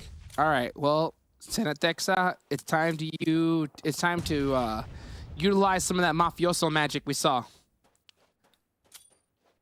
Can you do it, though? Can you do it? Can you be an America's champion all by yourself? It's going to be tough. ATON Esports applying a little bit of pressure here. 0 points so far. And I think if they go out here, it is going to be a goose egg for Alpha 7. But they do... Revo able to crawl his way to a nice res. That's going to help his team out so much here. All right. Let's take a look here at the rest of this match. INCO up on top with 4 points. I think it's a little too late. If they could bust out a 20-point chicken dinner and then repeat it in the next game, then we could see them fight for that top spot, but it's going to be tough. Yeah. I can't see a team getting back-to-back chickens when it's getting this late in the tournament. I mean, everyone That's is true. just. It is so difficult at this point. Like I feel like everyone's playing at another level right now. So tough task. Yet 2 chickens in a row. Zone closing in, Jukes. Hyper still just chilling. No elimination points really for the side of Hyper. They're just playing that positional advantage for now, and we'll see how much more points they could get next circle. About to pop. It's going to go right on the middle. Yep. Dead center circle. Nothing too unpredictable. I see that you picked All Glory Gaming, Zute. All right? Yeah. First of all, as an NA resident, how dare you? I'm kidding. Right? Second of all, right? What made you decide to pick All Glory Gaming compared to Hyper? Everyone else has picked Hyper. Why did you pick All Glory Gaming? I mean, if they can hold a good defense, they're in a good spot. They have 4 up, and Hyper only has 3. And with the way this circle shifted, it's going to create like a little buffer for them too. I don't think anyone's going to manage to full smash into their compound. I think everyone around them is just going to get whittled down as the zones continue.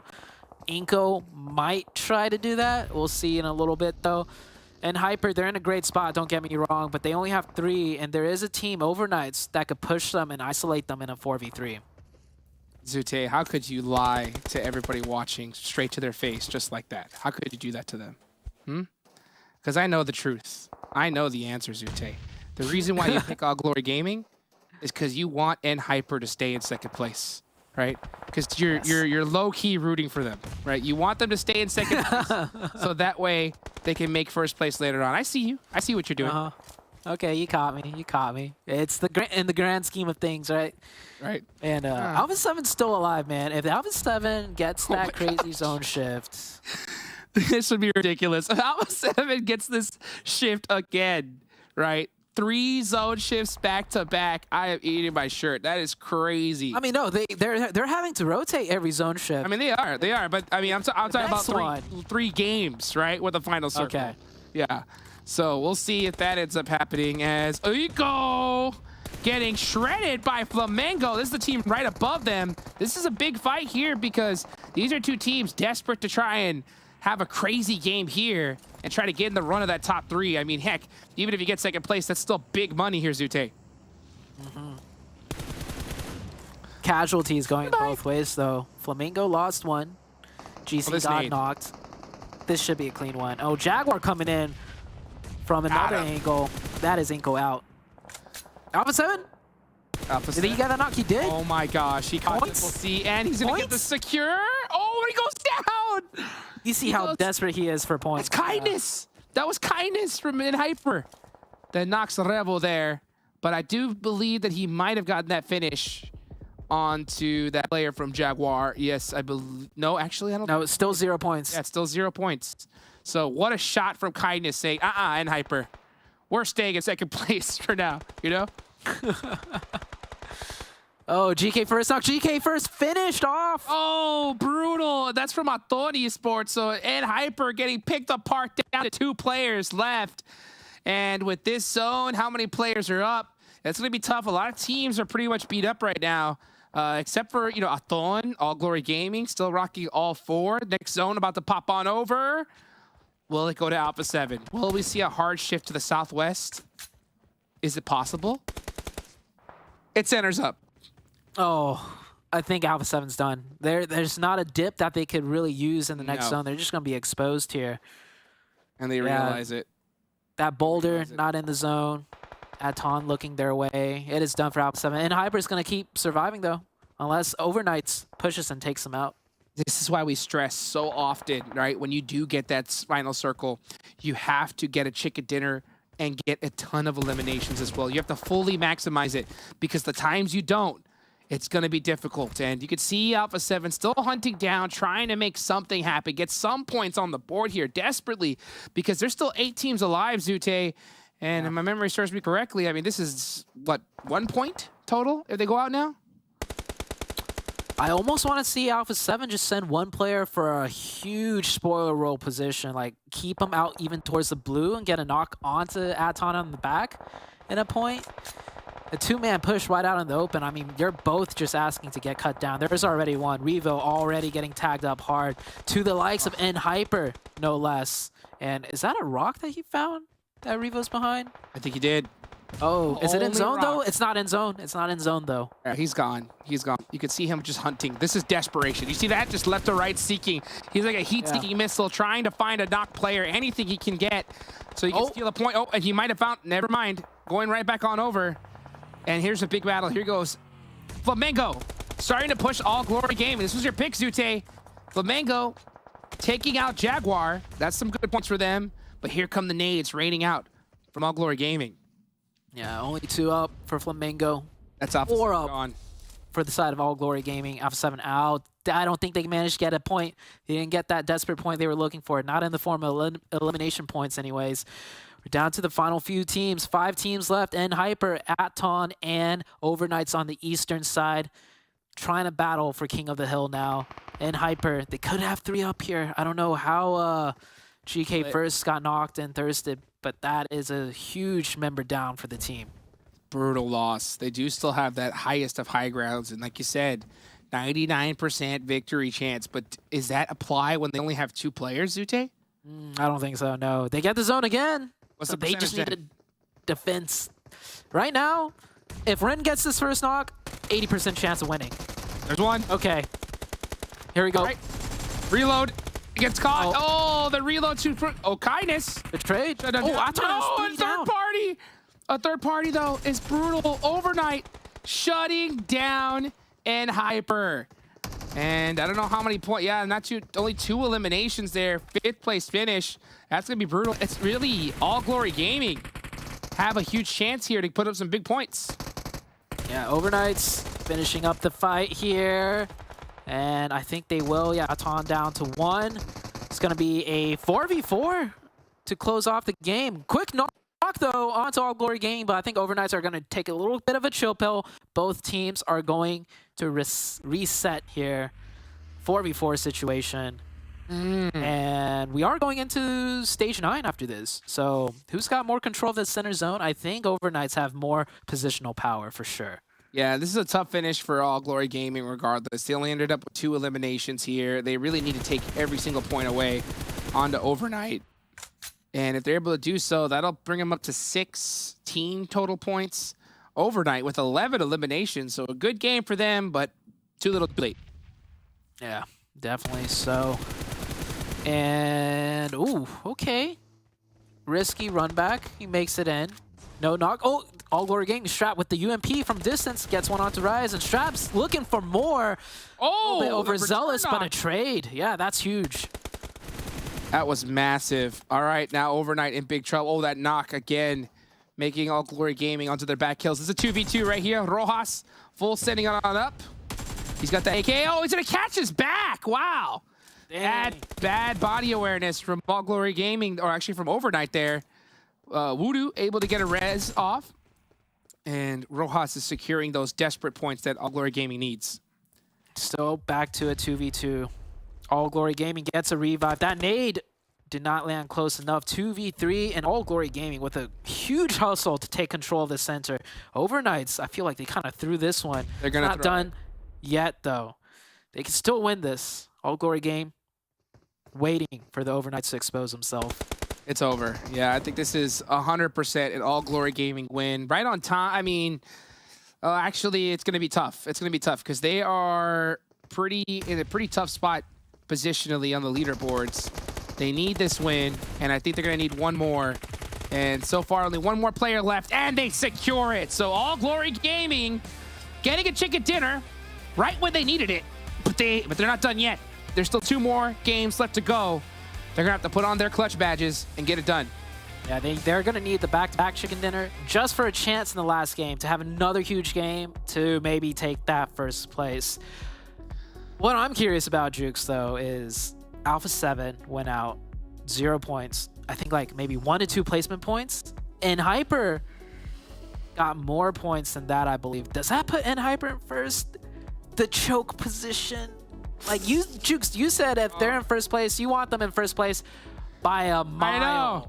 I If they're know. in first place, Jukes, by like a point or 2 points. That is the prime position for ultimate choke factor. And in Hyper, they've choked hard before. Oh, man. It's not feeling good. It's not feeling good. I'm gonna tell you. Would you rather them be in first place or second place? First place or second place? Would you rather, you know? You know what? First, why not? Give them confidence. Light that fire in them. And Hyper, please, right? Do it for North America. We'll be right back, guys.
All Glory Gaming making a push when they need it here. It might not put them into the top 3 for a chance at PMWI, but at least it looks like they could potentially earn some more money here and, of course, some more fame.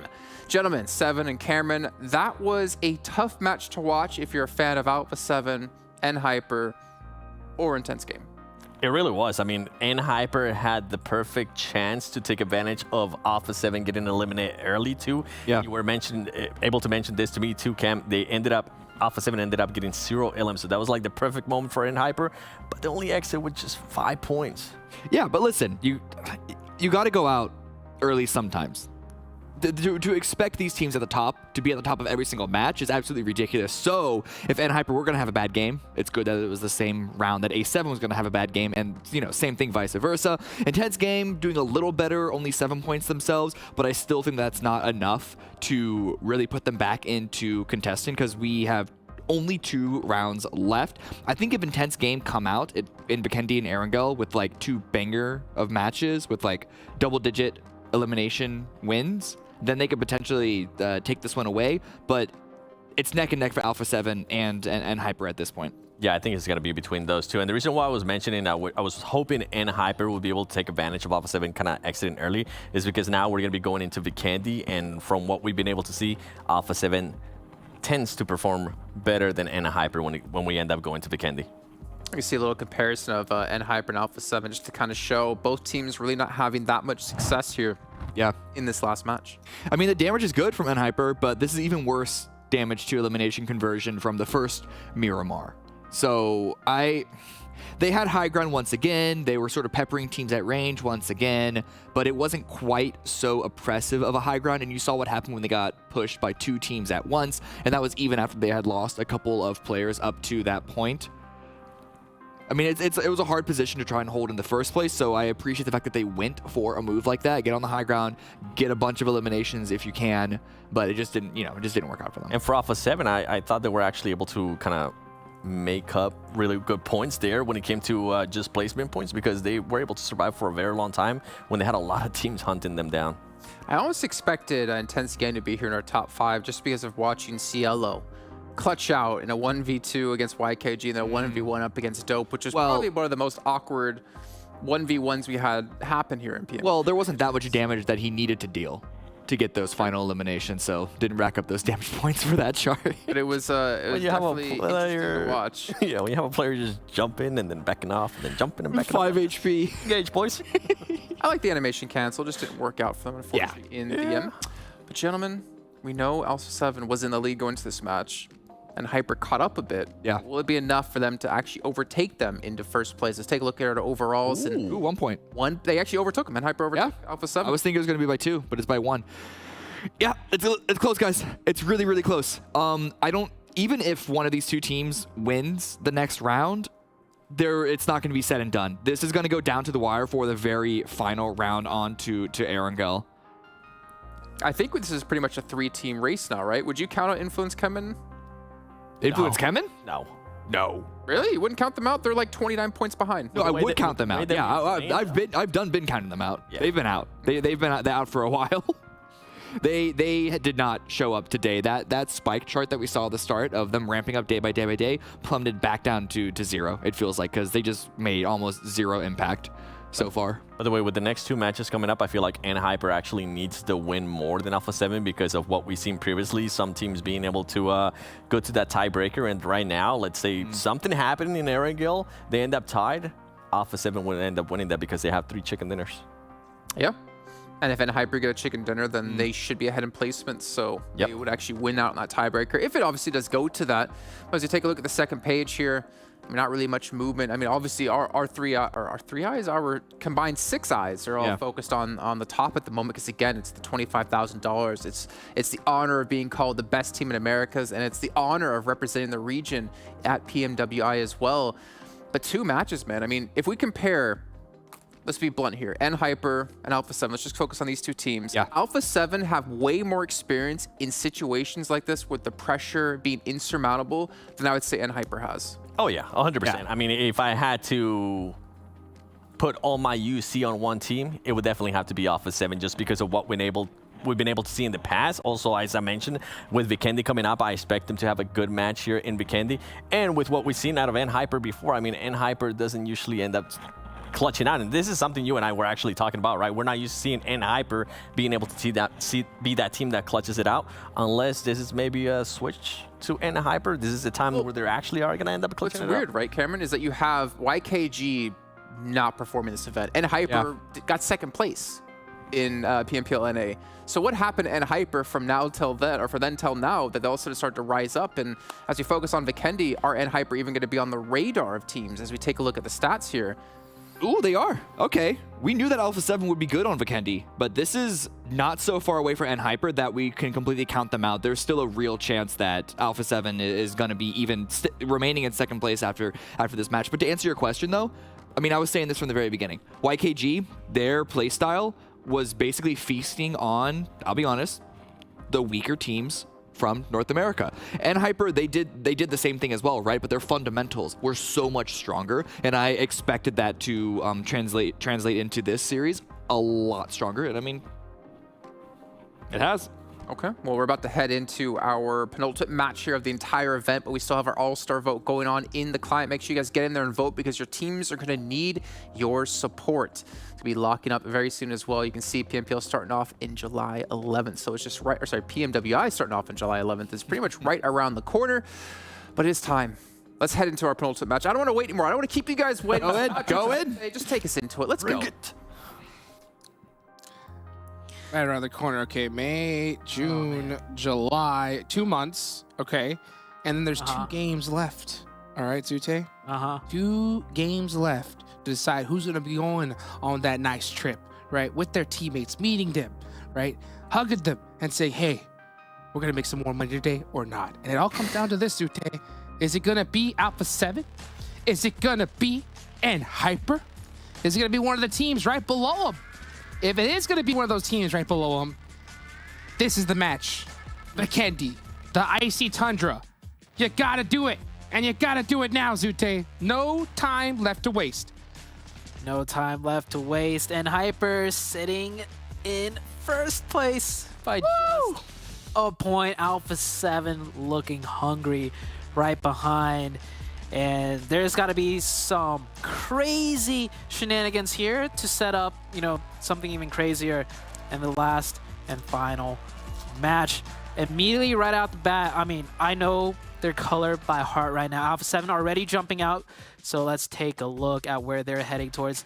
I think that's Mafioso right there going towards the eastern side. And I think they're going to head over to Trevno. Okay. where we saw them before. So that might be a Trevno. I'll remove the arrows for now so we can see where in Hyper is going. Yeah, Alpha 7 will be in Trevno, so we could drop a circle right there. Let me make that a little bit bigger for you guys. Ooh, uh-oh. Yeah, let's make that really big. So Alpha 7 to the far northeast in Hyper down towards Winery. First place and second place team right there on your screens. Where is that zone going to go? That's going to be the big question, right? This Vikendi, we've seen it plenty of times where these zones like to do a nice shift into the water. If it goes to the north or to the south, it's going to be a huge advantage for one of these teams, and it's going to actually center up. All right, Zute. That's good for both teams, I'd say. I got to agree. What are you really looking at when it comes to this kind of rotation for them? As far as rotations, I know that, I mean, I think I've seen in Hyper just really favor Mount Kresnik, obviously, because it's center zone and it's the high ground. But from memory, I recall in Hyper being up on Mount Kresnik on a couple of Vikendi games. So I think they have a rotational pathing there. As far as Alpha 7 is concerned, I mean, they have a lot of options, right? They like to take in from the edge side. They like to take those fights. They don't really go dead center. So I think it comes down to the future circles as far as what Alpha 7's going to do. Alrighty, well, you know, Alpha 7, they thrive so many times, right, playing that edge style. And can they continue it here, right? Are they going to be the team to choke? That's going to be the question, because it's only this game and one more. If they have a rough one here and Hyper pops off, they're going to be behind the 8 ball. And we talked about it a little bit earlier, Zute. Last game, okay? How many times have we seen the last game just be absolute chaos, where teams just go crazy? And, oh, INCO feeding off the Chosen. Yeah. Where's INCO at on the leaderboards? INCO's in a little bit of a yeah, they're pretty tough. So they're going to need a lot more. Yeah. And they need to hope that these top 2 teams do nothing. Mm-hmm. Alpha 7 and in Hyper. Those are the 2 teams to keep an eye out for. I mean, one of them has to get a huge goose egg, right? And then another team has to have a huge chicken dinner for a chance at taking first place. Because right now, you're not just targeting one team or looking at one team. You're looking at both Alpha 7 and in Hyper, because there's only a point difference between those 2. Oh, goodness. Intense game in the mix of it. Alrighty, Zute. Well, this is going to be an absolute battle right here between these teams. Intense game. How do you feel about intense games play so far going into this last couple? Oh, I mean, they haven't been doing bad. It's just Alpha 7 and Hyper, if it's not one or the other, they just don't go down, right? We saw that Erangel game 2 games ago, both in Hyper and Alpha 7, even though they lost players early, made it all the way to the end. And it's just like, I can't even blame Intense Game. They're playing pretty decent, and it's just like the other teams are just playing even better. That's always the tough part, and that's what happens at this tournament, and it's only going to get more intense as we keep leveling up stage after stage. The battle of attrition is just ridiculous, you know. In NA, PMPL North America, there's usually a few squads, and I will admit there was less this season as compared to the past, right? Where they're just kind of feeder teams, where they're just struggling. Absolute, just, you know what, if you realize it's them, you just full send them. That's not the case here in this particular tournament. But come PMWI, there's going to be even less squads like that, right? Like the Chosen, they went out early. They happened to kind of rock that title for this tournament here. But, oh my gosh, PMWI, it's going to be ridiculous. Yeah, I can't wait to see what happens in PMWI. You're going to get the best teams out in the east side, right? The Asia side of things. And Asia, well, that's a different powerhouse entirely. Europe, too. Contend with. There's some monster teams across the pond. We're about to find out who's going to be the best in the West here.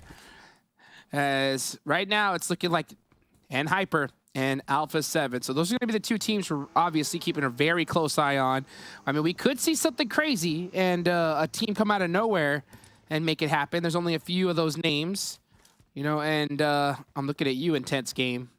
You need to make something happen crazy this match here if you want that to be the case. Intense Game, they had 177 points, so yeah, that's a good little difference. Just, they definitely need double-digit points here. Loops. INCO. DBS's 2 openings for the side of INCO. Loops down to just 2 Becker's on players fire. already. Becker on fire. That is tough for them. INCO with 6 points. So INCO having a kind of a dream run of it when it comes to points at the end, but they can't even afford to lose Becker, and he might just go down here. Yep, that nade's going to confirm him. And another one of them gets knocked. Oh, all 3? and Abente's already knocked in the back line. It's a 1v2, 1v1. Goodbye, INCO. Better luck next time. Yeah. Loops needed, you know, more than just that, too. They needed to not lose any players, and it looks like they're about to get third-partied by Jaguar. Oh, my gosh. Tough. This is the worst-case scenario. Here comes Jaguar. Soak up some easy points. They are getting shot at, though, on top of the hill. And Victex just spotted them out. Oh, the animation! The jumping animation! This is why you gotta split. You have to split that jump versus launch yourself over. That's, yeah, jump vault buttons, if they're not split, that's gonna happen every time. Next circle shifted, by the way, Jukes, and Hyper's not center, but I think that's because we don't know if it's going to the east side or the west side of the map. Alpha 7 sticking hard to the edge. Like, they're all the way to the east, touching the blue still. They're really waiting to see where they need to strike. And Hyper moving a little bit closer, deeper into the zone. Intense Game, they're on top of Mount Kresnik, but it shifted a little bit to the east of Mount Kresnik as far as the center zone is concerned.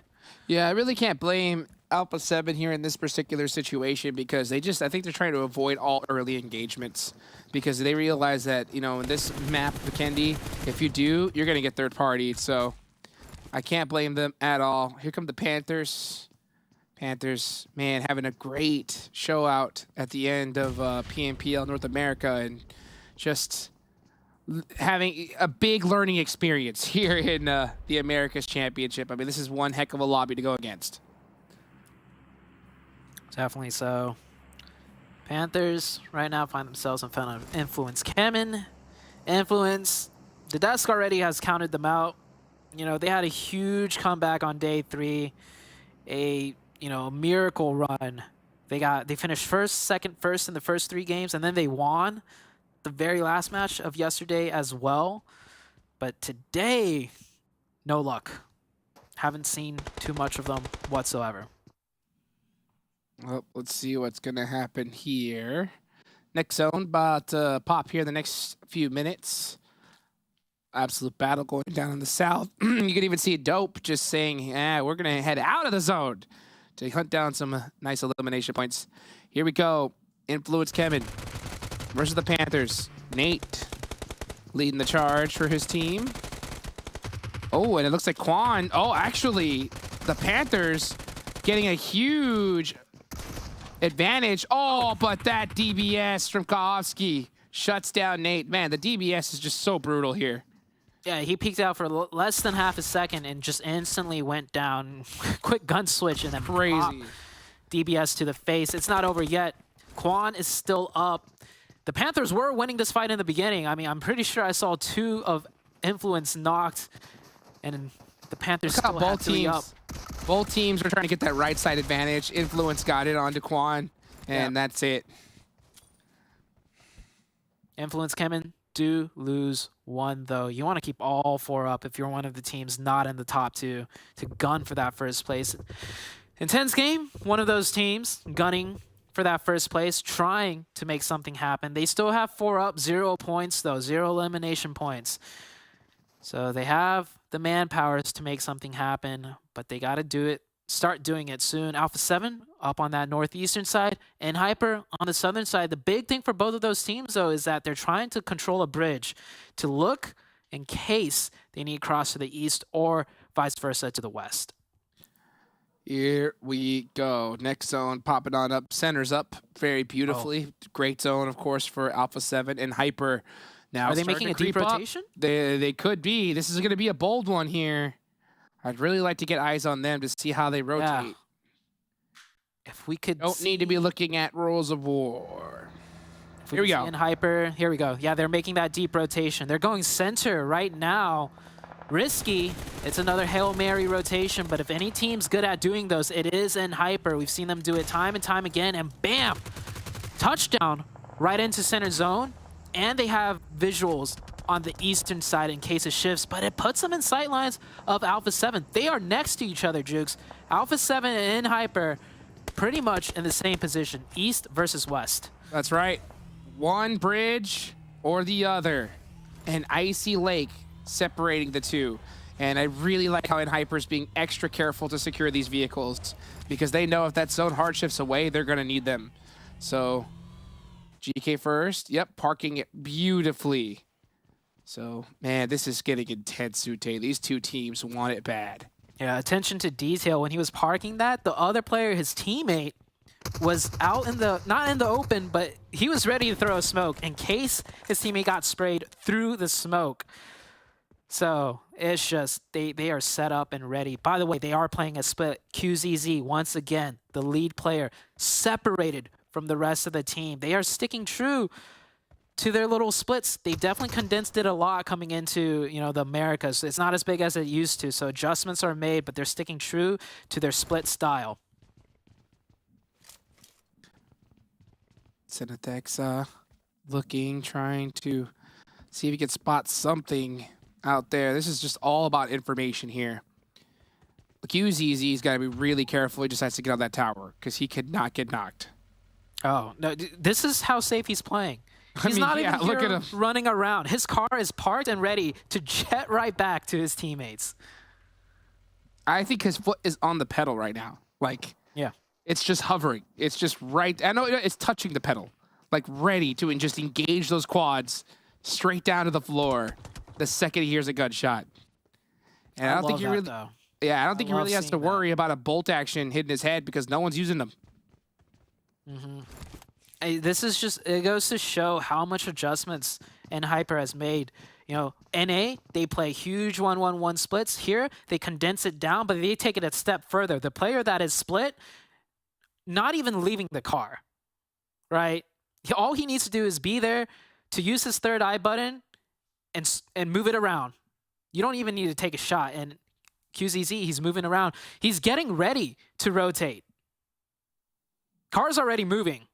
And it goes over to Alpha 7. Oh, okay, all right. But it's going to lean more towards the north, so we could still even see a shift headed in that northern direction. If it does, it's going to be a pretty interesting rotate from Hyper. But they're going to have to watch out because Hyper is going to have to deal with all these teams on the way in. Alpha 7, not really. Mm-hmm. And Hyper's rotating, by the way. QZZ is going across. My big question was, like, are they going to sit or rotate? It's pretty scary to rotate with Alpha 7 right in front of you. Royals of War rotating right into Influence CHEMIN. Huge opening for Federal. Can he get a second one? Oh, it looks like he was going to. And his teammate finds the second one. Royals of War getting cut down.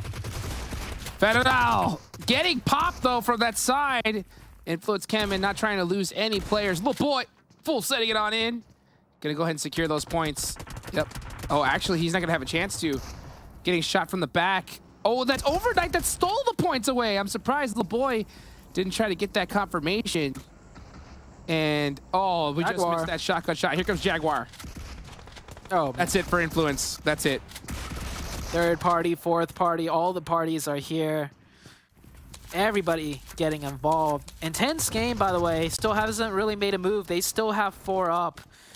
If they decide to, you know, sweep in here, this could be a lot of points for them. And it does look like they're coming this way.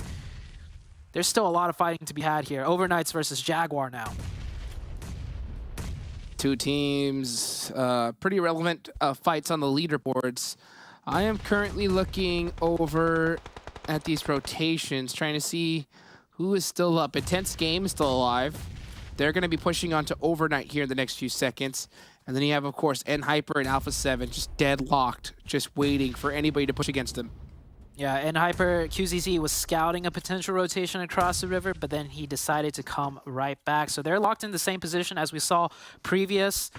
The big fight happening here. It's more important to see if Intense Game will push depending on how this fight goes out. Intense Game, they're a little bit away, I'd say. It doesn't look like they're poised to look for a third party, but more poised for a rotation in case the circle shifts to the east side of that river, which we will see very soon where it goes to.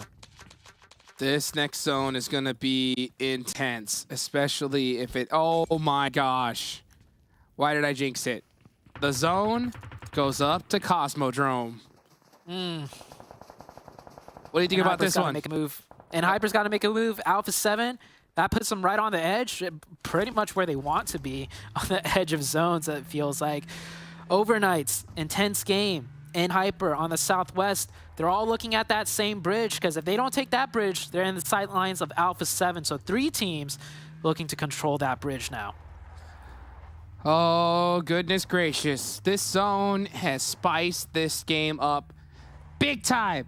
This is the second to last game of this tournament, everybody.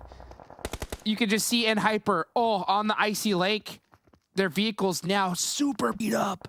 They're on foot.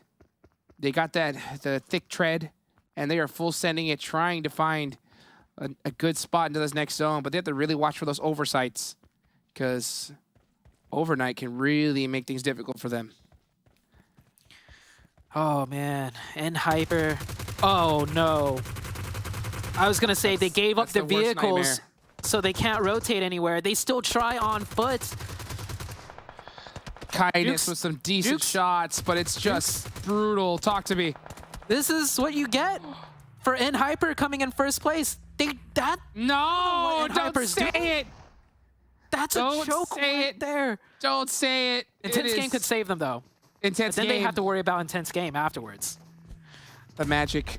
Intense Game helping out Hyper big time, allowing them a little bit of breathing room. They have to get on the move here. This zone is just so brutal. And Intense Game battling it out with Overknight. They need a whole bunch of points. You can see who's going to win this map. Alpha 7 all over the board. I'm going to go with YKG on this one. Let's see how Intense Game's going to take this fight. DBS shot. Got him. Oh, not GK good. Oh my God. Do not go out to Overknight and Hyper. Overknight. Not like this. Oh. Not like this. They're scared. You can just see it in Hyper. You can see their movement, their rotation. It's nervous. And Hyper in first place. What have you done, versus Zute? Hyper in second place. I told you, Jukes. If they're in first place, their mindset is like, oh my God, we can't mess up. We can't make any mistakes. And of course, with that kind of pressure, mistakes are made. Ren trying to salvage things. Never mind, he's not. Yeah. The circle goes that way. It helps him. It helps Ren. It helps Ren big time. Alpha 7 are refusing to get into any engagement right now. They're just watching the feed and watching Hyper go out.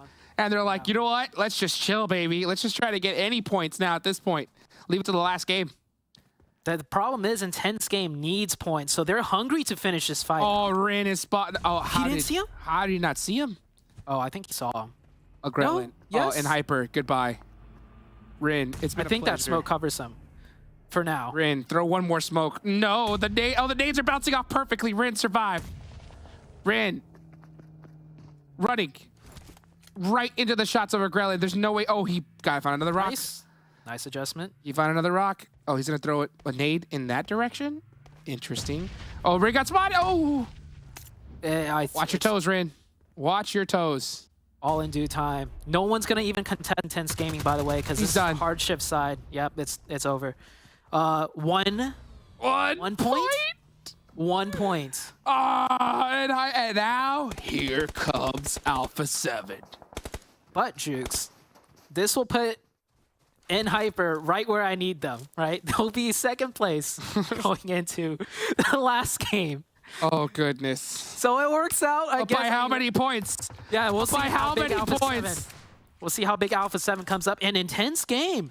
If they win this match, if they can take out Alpha 7, Intense Game all of a sudden could be a #1 as well.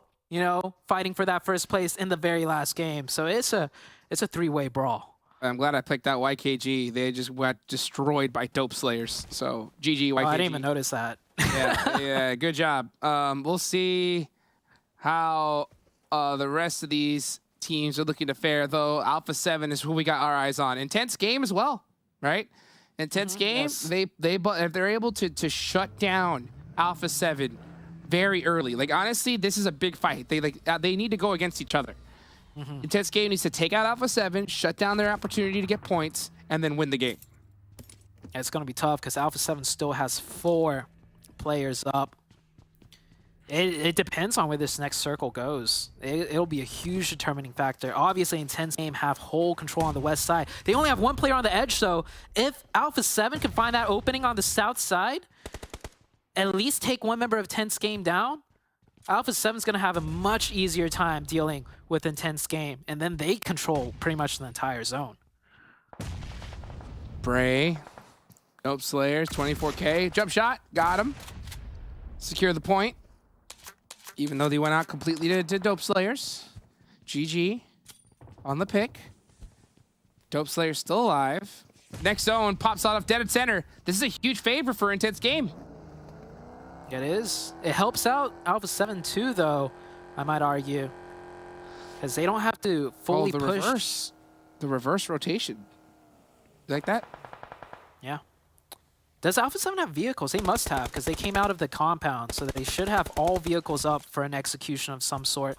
They're just looking for that opening right now. I don't know if they'll be in the zone. Yeah, I think they'll be in the zone on next zone as well without having to contest Intense Game. That hilltop, just barely in the edge of zone. And that might be where they're looking towards, because they're just going to farm everyone on the east side. They're going to take all the points away from Intense Game here. Flamengo trying to get something going, but man, Alpha 7 just too deadly with these shots. 24K. Looking at, he smells something. Oh, nice little bounce. He didn't cook it at all, though. Don't think it's going to matter. Yep, not going to hit the mark there. How about that one? Bray not coming up. Nesquik goes out to the play zone. Yeah. That's pretty funny. Easy point for 24K. And Bray, yeah, Bray ain't going to make it out either. This zone is just chunky. He's going to make the run quick. DBS shot. Oh, does he have it? No. Yeah. He had to hit it. Nice revenge for 24K. All right.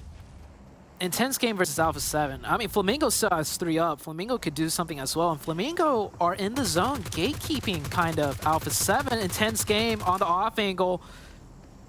YKG still has 1 that could play spoiler onto Intense Game, but Intense Game are so focused. They're picking up these points. They know they need the points. That is 2 knocked. Not 2 confirmed just yet, though. But they're helping out Alpha 7. They're allowing Alpha 7 to score more points, so they need to focus on... Oh, what a nade! Nading Alpha 7. That's huge. Carrillo down to 1 HP, and that's it. They're gone.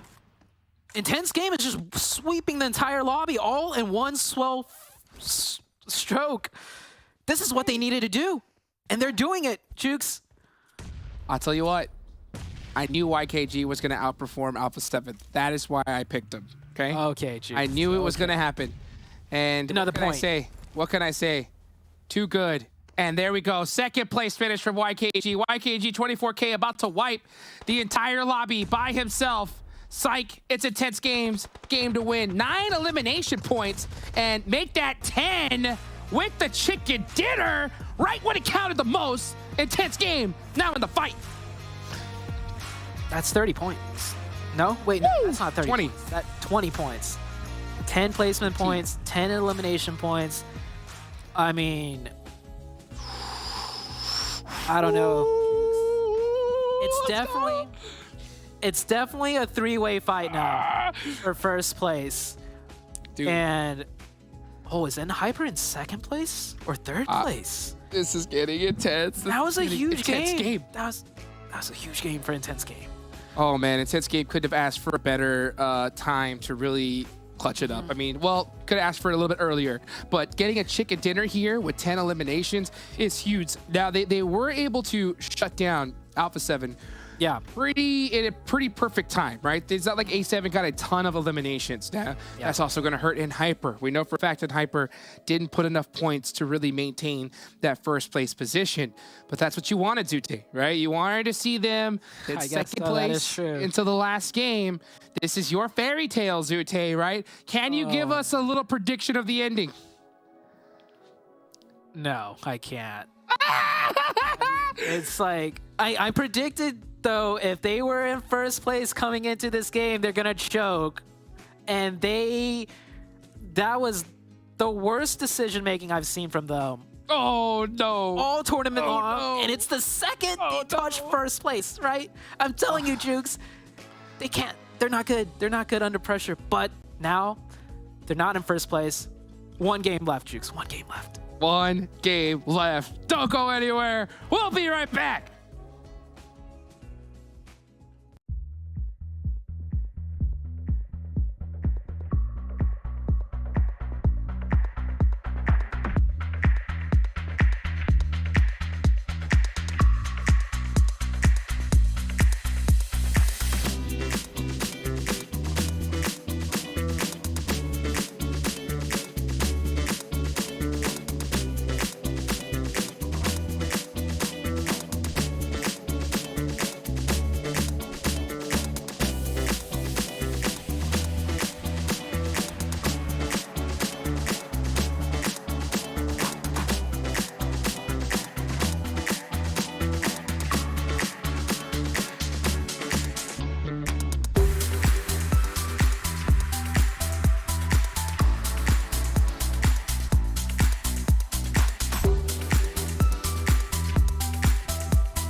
IG will not go quietly into this night. They are living for another match here and trying to keep themselves in that running for first place, for Alpha 7 and NHyper are trying to secure the wins, but NHyper getting caught on that rotate there out in the open. I think all three of us at the same time are like, what are they doing there? I agree with Zoo. That was a choke. I don't know what they were doing. I understand that they were in a very difficult position to have to cross that cavern, that ravine, whatever you call it. But thankfully for them, Alpha 7 also weren't able to get much out of this round. They at least got 6 points, but it was an intense game with 20 points overall, potentially putting them back into the mix. I told you, if they can get double-digit elimination wins twice in a row, they could potentially get back up to first place at the end of this entire tournament. Yeah, what was actually surprised at is the way Alpha 7 decided to play that Vikendi. They decided to be super, super patient once they realized that they had the circle up north, and they didn't want to spread out how we've been able to see them. So I hope it wasn't Alpha 7 maybe switching things up because they were kind of wanting those extra placement points, because that was so not like them. And same with NHyper. I mean, Sute said it best, right? They just completely choked. Yeah, but for Alpha 7 though, we saw what the ending of that round looked like. There wasn't much room to even spread out too. No, there was. Way before that, there was, if they would have decided to go up north, there was a lot of room. Yeah, a lot of room to like try and cross over, and then what, taking control in the... No, they were already, they didn't have to cross over. They were already on the circle. They were just on the south. They had a clear path to just go up north. Maybe it was like a scouting, because YKG... Yeah, because usually they tend to scout. Usually they tend to just spread out. This time they decided to just all pack up in a compound. Okay, we're seeing intense game stats here. McGrellin, not really seeing him normally towards the top. Usually it's Adrian and Diego. But 3 eliminations apiece for those 3 players. That's a lot of elims, 10 coming through. And at the perfect time, as you mentioned before, Cameron, I'm really curious to see where they're going to be in our overalls, if that was enough to catch up. I mean, there's 1 game left to go. And if you're in Hyper, if you're in Intense Game, if you're Alpha 7, and you don't get the start you want, if you lose a player early, that could be your hopes going out the window. what's actually shocking about these numbers in front of us is not only is it Mag in the lead, of course, but it's the damage received being so low. Not a single one of them received 100 points of damage. That just shows how efficient they were with taking the space to then execute on the eliminations to get. What's impressive too is just it's not Adrian anymore, right? Now we're seeing McGrellan as well. We saw Cielo, what he's been able to do today. He's been able to clutch up big for his team, and that's what you want to be able to see out of this team, especially going into the last match. Well, seeing our top damages from the last match influence CHEMIN. I mean, we're seeing them with a really high damage and decent eliminations, but obviously not the finish they wanted. And OK being the spoiler, actually. Unknown was the one that really screwed up NHyper, catching, I believe, 2 players as they were trying to transcend that hill. No. If you are running out in the open, downhill like that, you don't put that on the person getting the easiest kills imaginable. That was on NHyper for making the run like that. Like, I'm actually just shocked. Like, did they not have vehicles?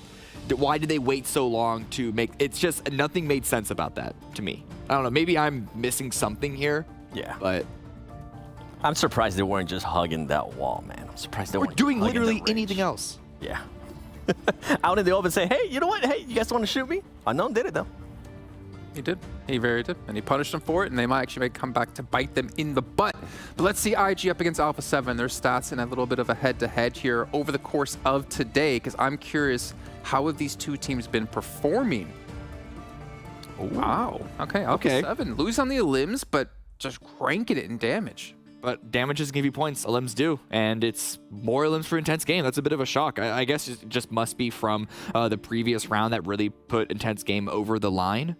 Oh, yeah. Well, yeah, they're at 17 before this last match, and now they're at 20. Yeah, but this makes me really curious on where Intense Game are on the leaderboard. I thought after that round, you know, without doing the math in my head, because I just don't bother, that they would be still in 3rd place, but a very close 3rd place.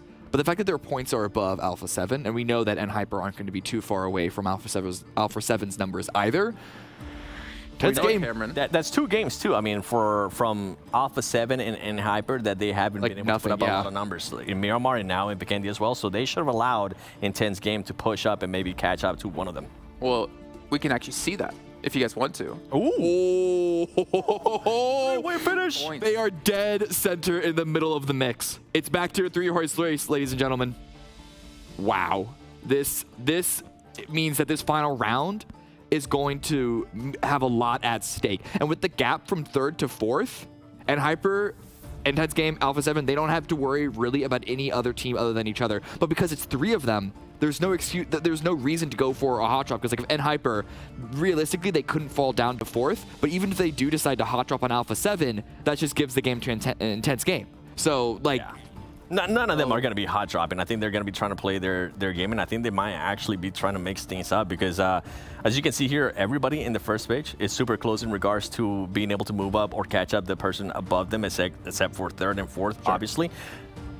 I'm wondering what the other teams on the 2nd page are going to be doing. We're already seeing YK. No, I don't want to go there. I don't want to go there yet. But you did 7. But I was going to say, like, we already seen YKG being able to put a lot of damage and actually eliminate teams that are fighting for those points, right? We see Overnight, what they just did to NHyper as well. And every once in a while, on the final match, somebody decides to chase one of the top teams. So there's something interesting happening here, actually. Okay, well, first of all, Intense Game win in the tiebreaker right now with 4 chicken dinners. That's the first thing I wanted to mention.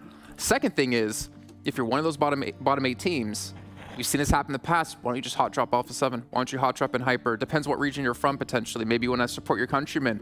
If you're one of those top 3 teams, you better have like a 3rd drop spot to go to right now, because I don't think you should feel safe. I don't think you should ever drop right now where you would normally drop, because you know teams could hot drop because they have nothing to lose, and you can ruin your entire chance. Yeah, I mean, these players know each other, so they should know the sort of like vibe of the room.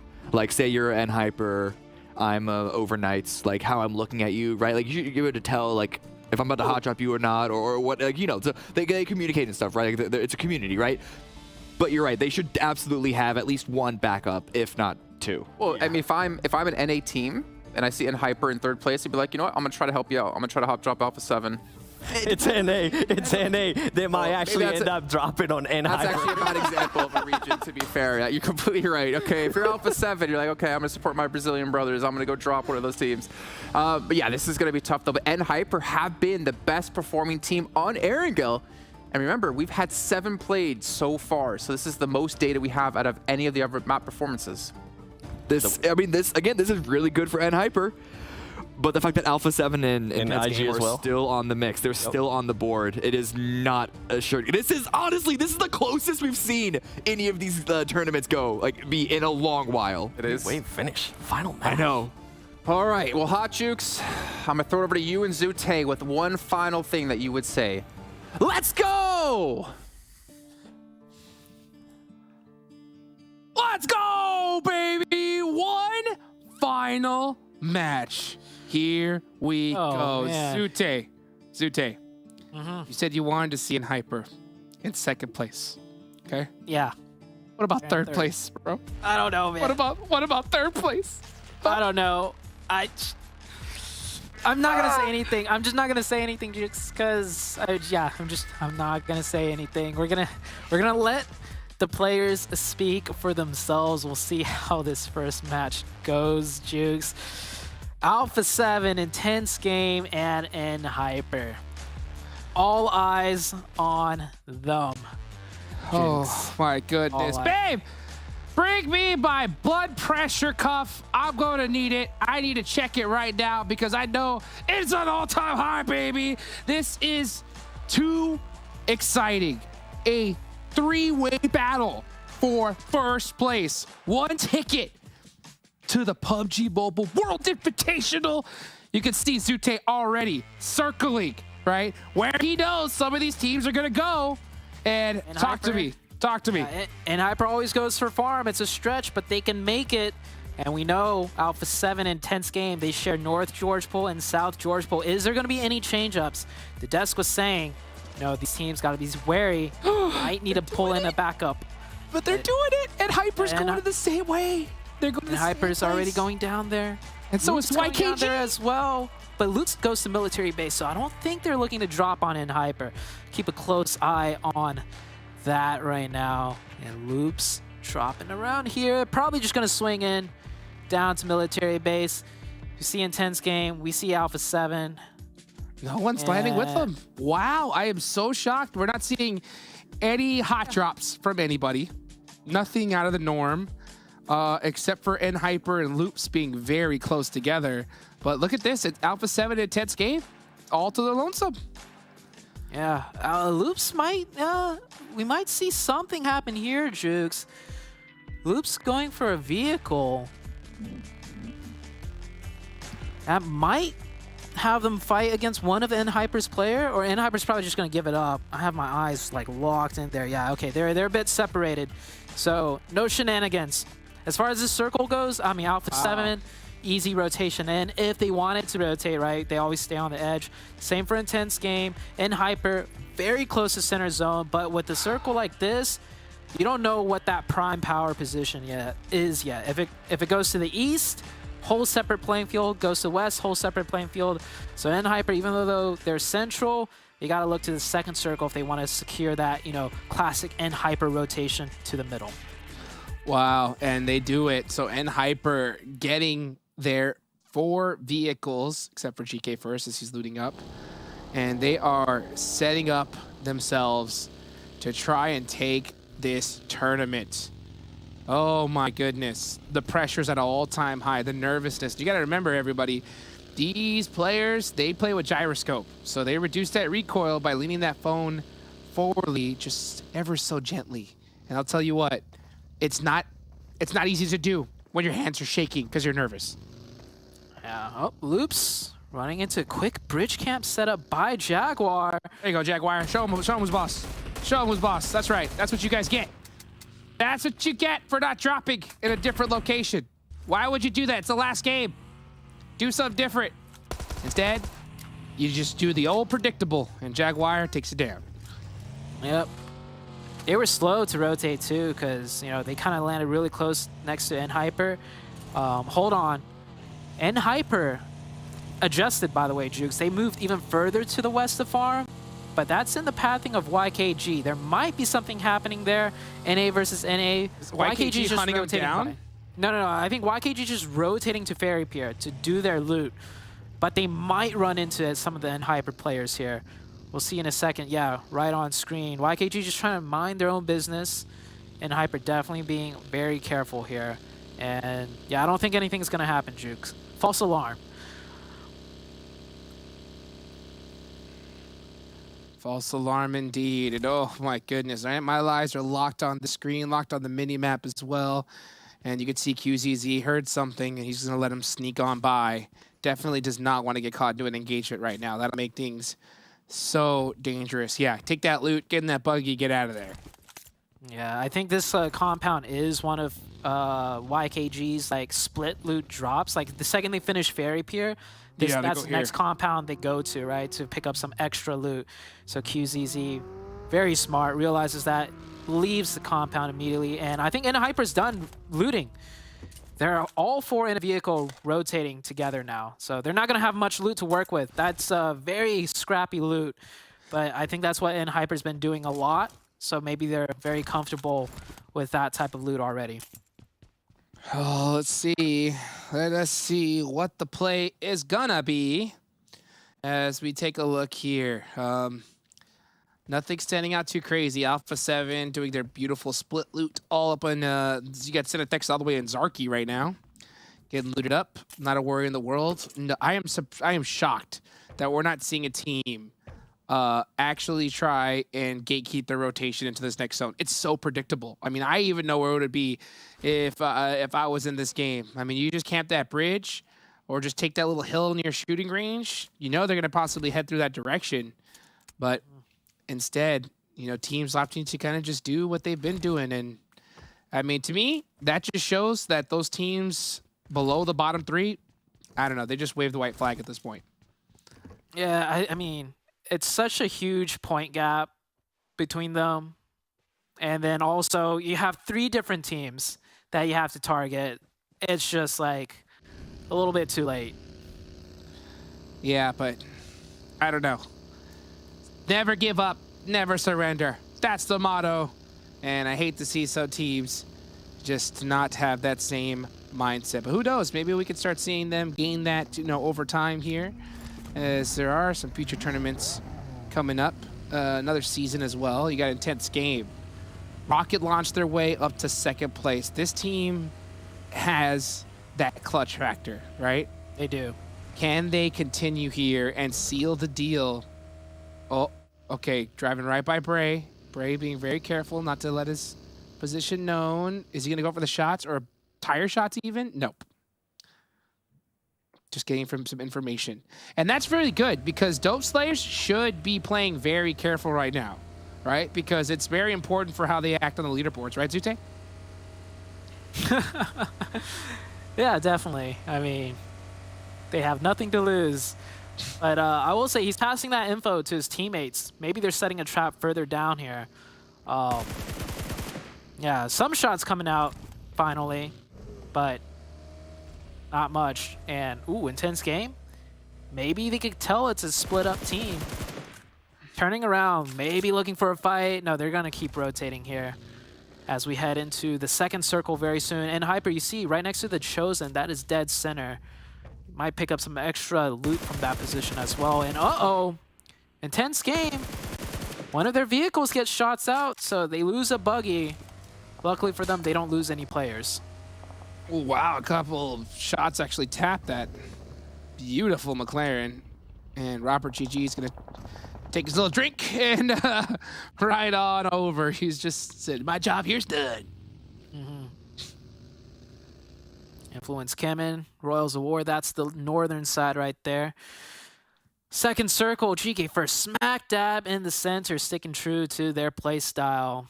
And we see Intense Game rotating to the east of Dope on that bottom, somewhat bottom left side, just southwest of Hyper. Alpha 7, sticking true to the edge, playing the option route. North wrap, south wrap, it's all in their playbook. Oh boy, all right. We are going to possibly get a Rozhawk finish here. This is a very, very well-known circle to these teams. So, oh my gosh, we could even have a nice battle in that open field. That would be ridiculous, but hopefully we don't see that zone shift up north and split with the water. That'll make things much more difficult. Here comes Alpha 7.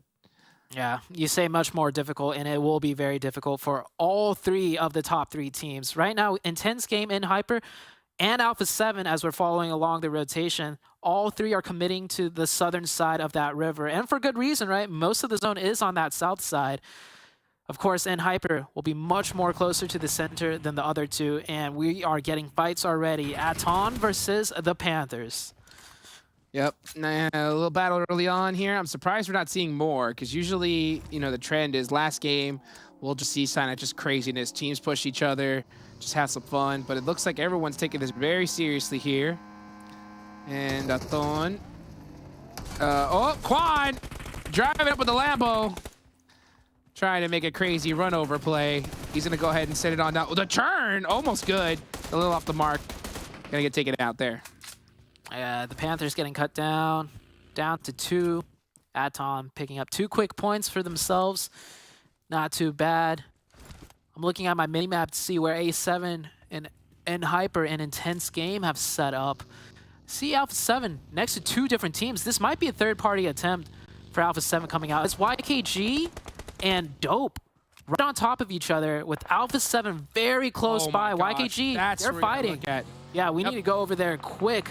YKG's winning that fight with Dope pretty single-handedly, but Alpha 7, they're right in the midst of things. Definitely need to keep an eye on that, as these guys are just playing clown cars right here. But here comes Alpha 7. Now starting to take a look. Maybe just a little bit late to the party. They definitely have their eyes locked on YKG, though. Yeah, Dope jetted out of there quick. They wanted nothing to do with that. If Dope stayed a little bit longer to fight YKG, we might have seen that third party. Here we go. There goes Simple C. Oh, Chosen actually took that one. There go the Panthers. So Jaguar got 5 eliminations. Wow, and they are already out. There go the Panthers as well. And as I look here, I'm trying to see for anything that's standing out with this zone. We're starting to see Alpha 7 rotate up north. Here's Intense Game, right? Second place. Holding it down all the way down south. There it is. Right there towards Pachinki. Zute, what do you see? Oh, man.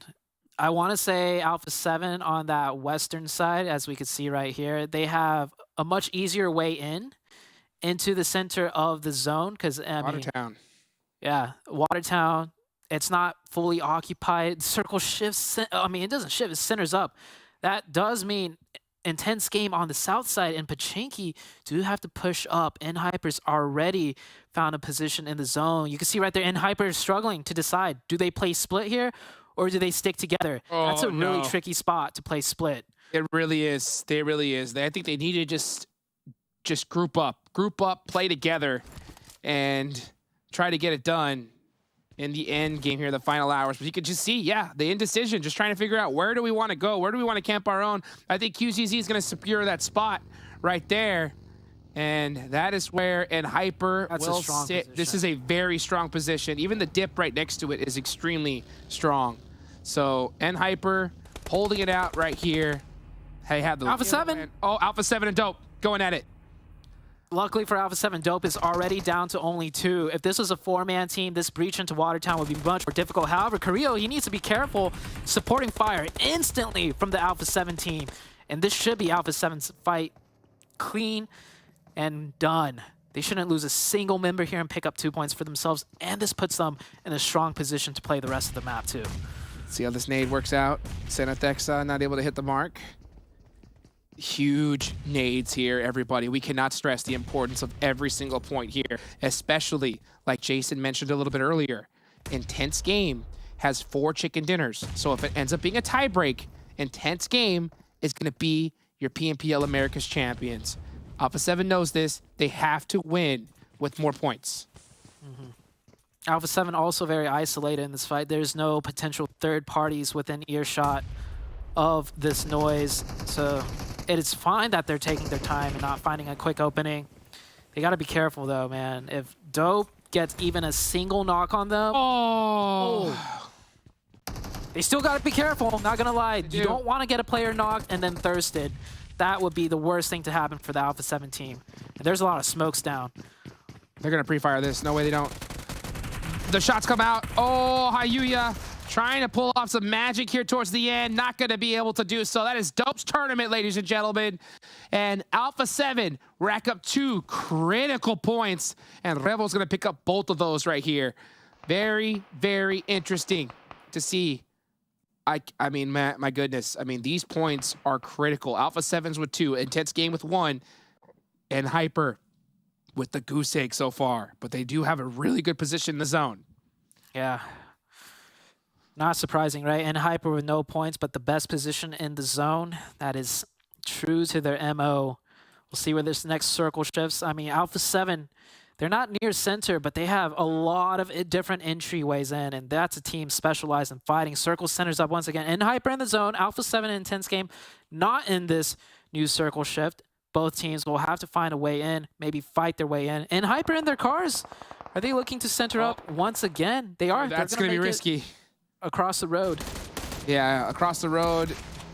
Interesting decision for them. Oh my gosh. Oh my gosh. Yep, INCO on the drive over.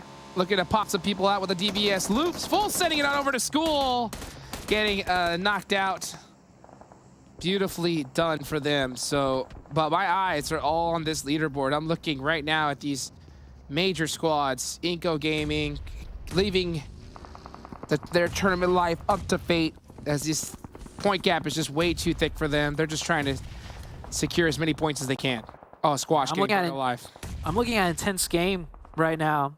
They are wrapping a little bit to the south side and might run into ATON on top of the Potato Hill. Looks like Intense Game isn't going to be too greedy, though. They're not going to try and fight upwards into a strong position. They're going to lay low, just edging into the zone, while ATON is dealing with Influence CHEMIN on the other side of things. Yeah, you know, I think we're starting to finally see that end game shenanigans little by little, because look how many teams are already out, Dute. Oh, yeah. So we're starting to see a lot of teams go out, just pushing, having fun. And because of that, that's going to reduce the amount of elimination points available. So it's really going to come down to who gets that chicken dinner here. If it's going to be Hyper, Intense, or Alpha 7. All that noise, all that fighting. I think Intense Game, you know, with their map knowledge and knowing where teams are playing, that is so beautiful to see. They were ready for a third party if more of ATON got knocked. But unfortunately, no such opening. Looks like they're going to swing back, though, and try and take a 4v4. They're playing it safe, looking to see if they could find an opening. If not, they could reset. And this is definitely a stronger position that both teams want. I'm really nervous for Hyper right now. And Hyper has been extremely quiet. And we've seen when you add a whole bunch of nerves and a very slow first start of the game, when the fighting starts happening, your body is just not primed and ready to fight. And you can have a little half-second late reaction time, and that could be the end of it. So I hope Hyper is, you know, still doing some jiggle peaks right now, warming up those thumbs and getting ready for that fight, because it's coming to them. It's definitely going to happen. Intense Game, forced to back off from this position. Definitely playing very comfortable, I'd say. They're looking for opportunities still, and they're in just as much as a tight position as Hyper is on the leaderboards, right? So they're hands are loose. They're ready to fight Hyper, just continuing to hunker it down. Alpha 7, I mean, they already took their fight, and they picked up their 2 points. So Alpha 7 is always ready for a fight. Yes, indeed. Next zone about to pop. Critical zone here. If it goes south, Intense Game is going to be smiling. If it goes pretty much anywhere else, Hyper and Alpha 7 most likely going to be in a good spot here. All Glory Gaming starting to push up onto INCO. It's going to make things interesting. But right now, laser focus on these teams. Look at Alpha 7 spot.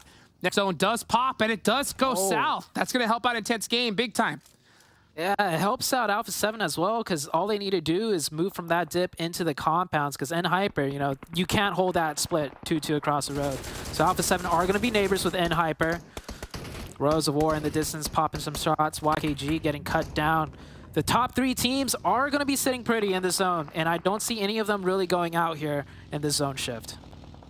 Well, let's see. Right now, my eyes are locked on Hyper and Alpha 7, so close together. And we've seen battles like this, but the thing is that even if Alpha 7 gets a knock on Hyper, it's going to be so risky to cross that street. That is a death street, if I've ever seen it before. Yeah. So And they have Royals of War behind them. A third party could happen too. So caught in a tough position.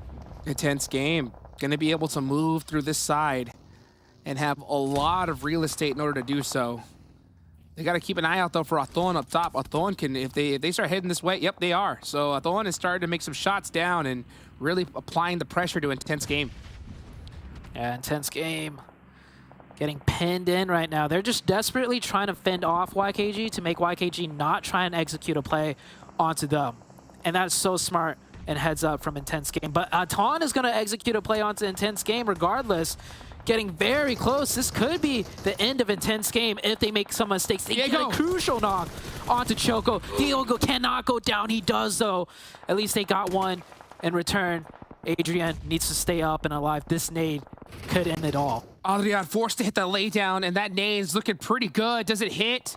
I think it just misses the mark. Battles coming out from all over the place. Shots from across the field. It's YKG trying to shut down the dream, and they do it. Intense game is out. It is a battle between Alpha 7 and NHyper. NHyper cannot go out with the goose egg here. That is so tragic for intense game. They are kicking themselves right now because 2 minutes ago, they wanted to take that fight with ATON, but they backed off, and that just put them in a pickle. Now it's NHyper and Alpha 7, and they are staring each other down right now. I don't even think they are. Honestly, I think they are very comfortable sharing this piece of real estate for now. Just saying, hey, you know what? Let's just go ahead and take the fight whenever we need to. Can't afford losing players early on, and especially risk a third party happening. Royals of War are starting to creep up behind Alpha 7, though. That could definitely make things interesting. If they get a few knocks on them, who knows what NHyper decides to do. I doubt they're going to want to risk pushing it across that street. But still, we already see one of the members from Alpha 7 hop in their vehicle, get ready to fight. And this next circle is going to be critical for these two teams. Very critical. NHyper with a slight advantage, right? Because they don't have Royals of War on their backside. Alpha 7 is a little bit sandwiched here. If the next circle shifts off Royals of War, I mean, they could be looking to press into Alpha 7 depending on the circle shift. NHyper chilling right now. My eyes are focused on NHyper. Oh, what a zone. Here we go. Oh, this zone. Okay, this zone. It works for both Alpha 7 and NHyper. It does. It does. Big time. So right now you have NHyper trying to play this extremely safe. They cannot afford to have one player get knocked, especially with how they're split. Because if one gets knocked, it's going to be very difficult to pick them back up. And things are really starting to intensify here. Every second counting big time. You can see Mafioso desperately just trying to steal some points. QZ trying to do the same. That's a risky spot for him, but he needs to try and get some of these elimination points. Yeah. ATON and YKG on the south side, they're going to be busy fighting each other, so I don't think NHyper has to worry about a crash, you know, coming from the uphill position. Meanwhile, I think Alpha 7, a little bit tougher spot, right? Royals of War, they're going to stay alive here. Potentially, actually. No, with that zone, Royals of War has to go onto the flatlands. So they might get cut down for free, whereas Alpha 7 don't have to deal with them in a tough engagement. And I'll tell you what, Alpha 7 is foaming at the mouth, looking for those points. Oh, QCZ catches Royals of War, and now Royals of War circumvented them and went on towards NHyper. NHyper need these points, and they get some of them. I think Alpha 7 stole one. Alpha 7 picked up one of those. They did. That's 4 for Alpha 7. Oh, no, man. NHyper is falling behind in these elimination points. There's QZZ. There he goes. Gets a big one right there. Down. Here comes the push. QZZ's the only one pushing, though. He cannot afford to go down. Is Alpha 7 ready to strike? If one player of NHyper goes down, QZZ goes down. He Molotoved himself. So desperate. Skeller's got a DBS and the angle. Oh, you see it. Alpha 7's ready to strike. Comes Alpha 7. Oh my gosh, Alpha 7's so scary right now. They're crossing the road. They're going for the killing blow. NHyper is split. Kindness by himself. He's on a 1v2 defense. This could go either way still. Red Eye Volt clearing the building with his DBS. Full send. Kindness forced to go back off into the building. And NHyper needs to focus on one team at a time. They have to take out Royals of War here and then focus on Alpha 7 behind them. Here we go. Oh, Kindness. Kindness almost goes down. GK first, needs to get this done. He does. Royals of War. Oh, that knock is critical.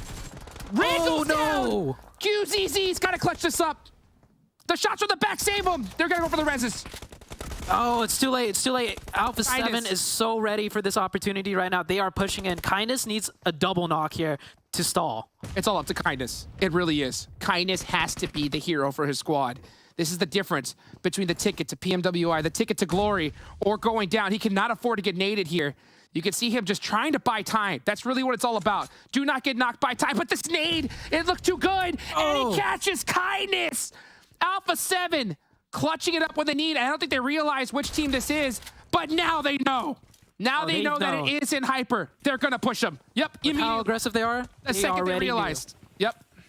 4v3 though, Jukes. 4v3. QZZ. Gonna have to make a play here. Carrillo, he just doesn't get it done. Rin? It's all up. It's up to Rin, and it's not looking good. It is not looking good. YKG trying to help out their North American brothers all the way down there. Can Rin do it? Can Rin pull out the hero play? Oh, no ammo. Jump shot. He gets him. That's one. He needs two more. The DP reload. He's got the info. Jump shot again. Not gonna do it. Alpha 7 knocking out and Hyper right when they needed to. 9 elimination points, and here comes YKG. All too late for YKG to try and save the North American brethren. Alpha 7. This is a different breed. Brazil taking things into their own hand. Alpha 7 did not need a third party that whatsoever, but they went for it so fast. YKG could still take out Alpha 7 here. It's all down to Senna Texa, but I think Alpha 7 already knows this game, this tournament is in the bag for them. Yes, sir, indeed. Alpha 7, you know that they're cheering at the top of their lungs because they didn't do it the easy way. They did it the hard way. That is how you put the crown of the PUBG Mobile North American Championships, the American Championships, the Brazilian Championships. You are crowned above all of them, and look at that. Now they're just finishing it off with style. They might still win this match even, Jukes. They're still 4 up. They're still 4 up after all of that. Goodness gracious. I mean, Alpha 7 is just on another level here.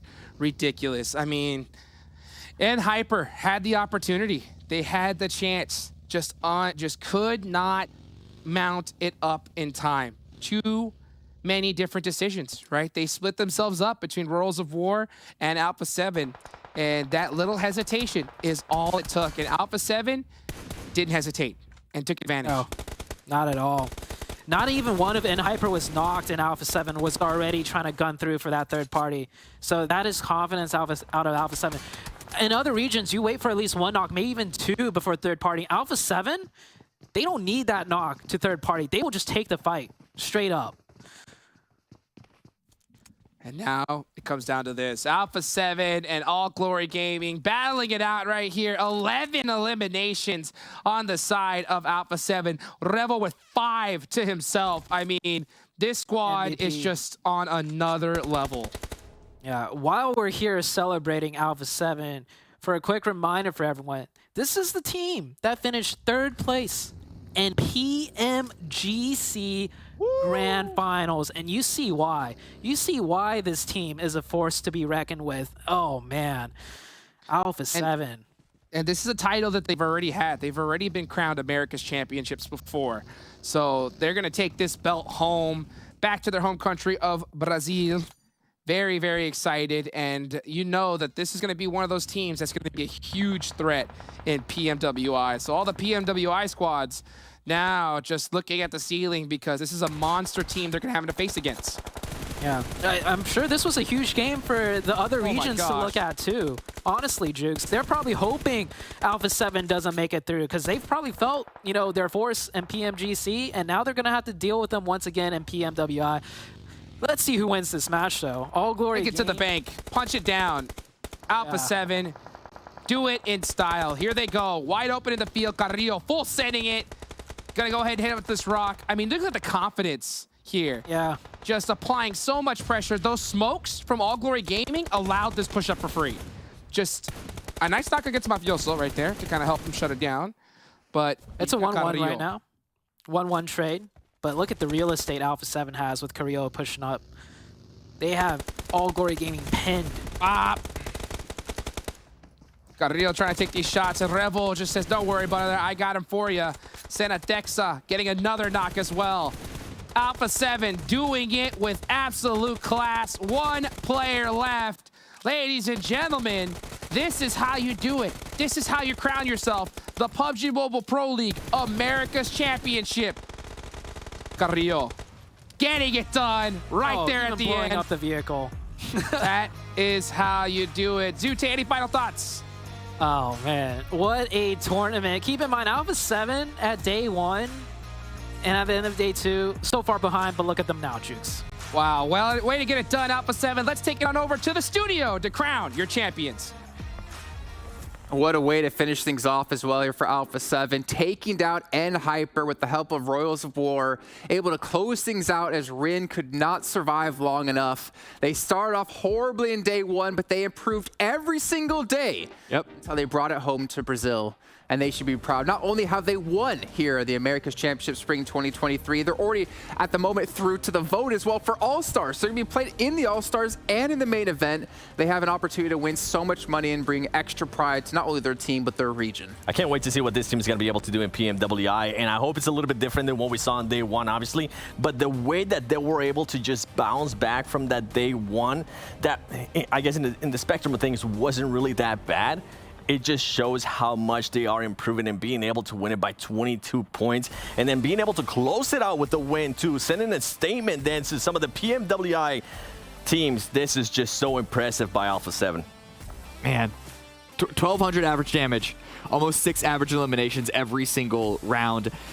And with the number of like early exits they've had from a couple of these rounds, the fact that their average survival time is still above 20 minutes just shows that when they've had the good rounds, and they've had a lot of them, they've definitely had a lot more good rounds than bad rounds for sure. They've committed full stop to them. And 7, as we were just talking before we came back on air here, this is an Alpha 7 that I think we all can agree on is not at full power yet. Carrillo, this is not the Carrillo we normally see when it comes to him as a player and him within Alpha 7. We know they have much more strength that we still have yet to see here in this event. Yeah, not to take away from their championship that they just got right in Americas, but Carrillo definitely underperformed to what we expect out of him. Luckily, though, I felt like he gave a chance to some of the other players to start even outshining what they've done in the past. Senna, I mean, the performance that we saw out of him yesterday, and then Mafioso, what he was able to do earlier 100%. In the day as well, which, you know what, by the way, yeah, there you go. There you go. Like, never been washed, by the way, still smells like him. It really does. But like, but to that point though, like, sure, Carrillo might not be putting up the numbers, but with the arrival of all the other players to sort of pick up the slack, not everyone can perform and get like double-digit eliminations every single round. There's roles within the team, and I think Carrillo with his experience, whether this is a conscious decision or not of him to sort of take more of a back seat, play a more of supporting role, he has the knowledge to be able to do that, even if his, say, hypothetically, his mechanical ability is falling off, because he has the teammates to step up, as we've seen, to cover those bases. Well, Alpha 7, I think what we're seeing here is the epitome of what we've been talking about for, I'd say, the last year. Yep. Is that you can't have a team, you can't have a roster with 1, 2 star players. Everyone has to be a star player. Carrillo can be that star player, but even when he's lacking, you have Revo, you have Mafiosa, you have Senna who can step up. And I think when all 4 of them are firing on all cylinders, this is a team who could take home a PMGC title. Oh, PMGC, and I think they're definitely one of the favorite ones going into PMWI. Especially what we were able to see here and what you were saying. Yeah, Carrillo didn't perform, but with the performance of all the other players and Revo as well, I mean, I can't wait to see who's going to end up being MVP. I don't know if it's going to be somebody from Alpha 7, but they're definitely favorites going into PMWI. I mean, it's got to be Alpha 7, right? They were really close on the... Well, actually, no. Senna was 5th going into the day, even though they were 2nd place, because the team was so strong across the board. I don't know. The over 20 point lead makes me think that it is still going to be someone from Alpha 7. Could be. I mean, it's extra $1,000, but I mean, while we obviously are talking about Alpha 7, we got to give a little bit of credit to some other teams. I'm going to actually jump straight into... Actually, I want to jump into both, but we'll start with Hyper, right? Like, we talk about with the Knights leaving who is going to pick up that crown for NA and be the kings. And Hyper, I know we discussed this, they didn't look that strong when it came to the PMPL America or North America's finals, but they've proven to be an extremely strong team here when it comes to more of the international play. Yeah, they really have it. I mean, I think you mentioned it perfect too. North America needed somebody to step up, especially in this Americas event, since the Knights wasn't going to be here. I feel like Hyper was able to fit in that slot right there perfect with what they were able to showcase here. Now, I hope in the future, when we go back to PMPL NA, we start seeing a bit more of dominance. Yeah, they end up showing a nice dominance throughout the league stage in PMPL NA, but when it came to the finals, they kind of shine away. So I'm hoping we start seeing more of this Hyper because they definitely have the skill for it. It's something you've been mentioning, Cam. Yeah, well, actually, what they have more than the skill is the foundation, is the strategy, is the game plan. So if you're talking about teams that are yet at full power, Hyper is much more of that than Alpha 7. Their game plan going into this, their understanding of how to position yourselves, especially when they have 4 members remaining to take control of an entire zone. We've seen it in North America. We've seen it here that it's really, really good. If they can then get their individual mechanics up to that world-beating level, they could be yet another incredibly scary team. I think this is not even close to the most we're going to be seeing from Hyper going forward. I would love to see all the Hyper players in NA. Just putting that out there. Yeah, lower ping, right? But I mean, we have to remember as well that this is the first season of GK First being on the team. Yeah, it is. We can't forget that. And we talk about, you know, Senna coming back in Alpha 7, stuff like that. Like, this is a team who's been able to perform on a really high level with having a new addition. And GK First is a star player. He was in EU, and he is here in NA now. And I'm just curious, like, what's the limit for Hyper? How much better can they get when we come back into PMPL next season? I think they can get a lot better, just because if you look at that final round, the way that they handled the having to push Royals of War while Kindness trying to just solo hold off Alpha 7, I think Kindness did a really good job. The disappointing thing was how long it took Hyper to remove Royals of War. And we saw that happen a lot of times when the pressure was at its maximum. The Vikendi round, I think, is the perfect example of that as well. Yeah, their cars might have been beat up, but to take an open run like that was just, that was one of those plays that the pressure is so high that your mind just goes blank and you say, cross your fingers, just try and send it, right? There are a lot more things that you can do if you can keep calm and stay like focused on the round and like what's our actual win condition.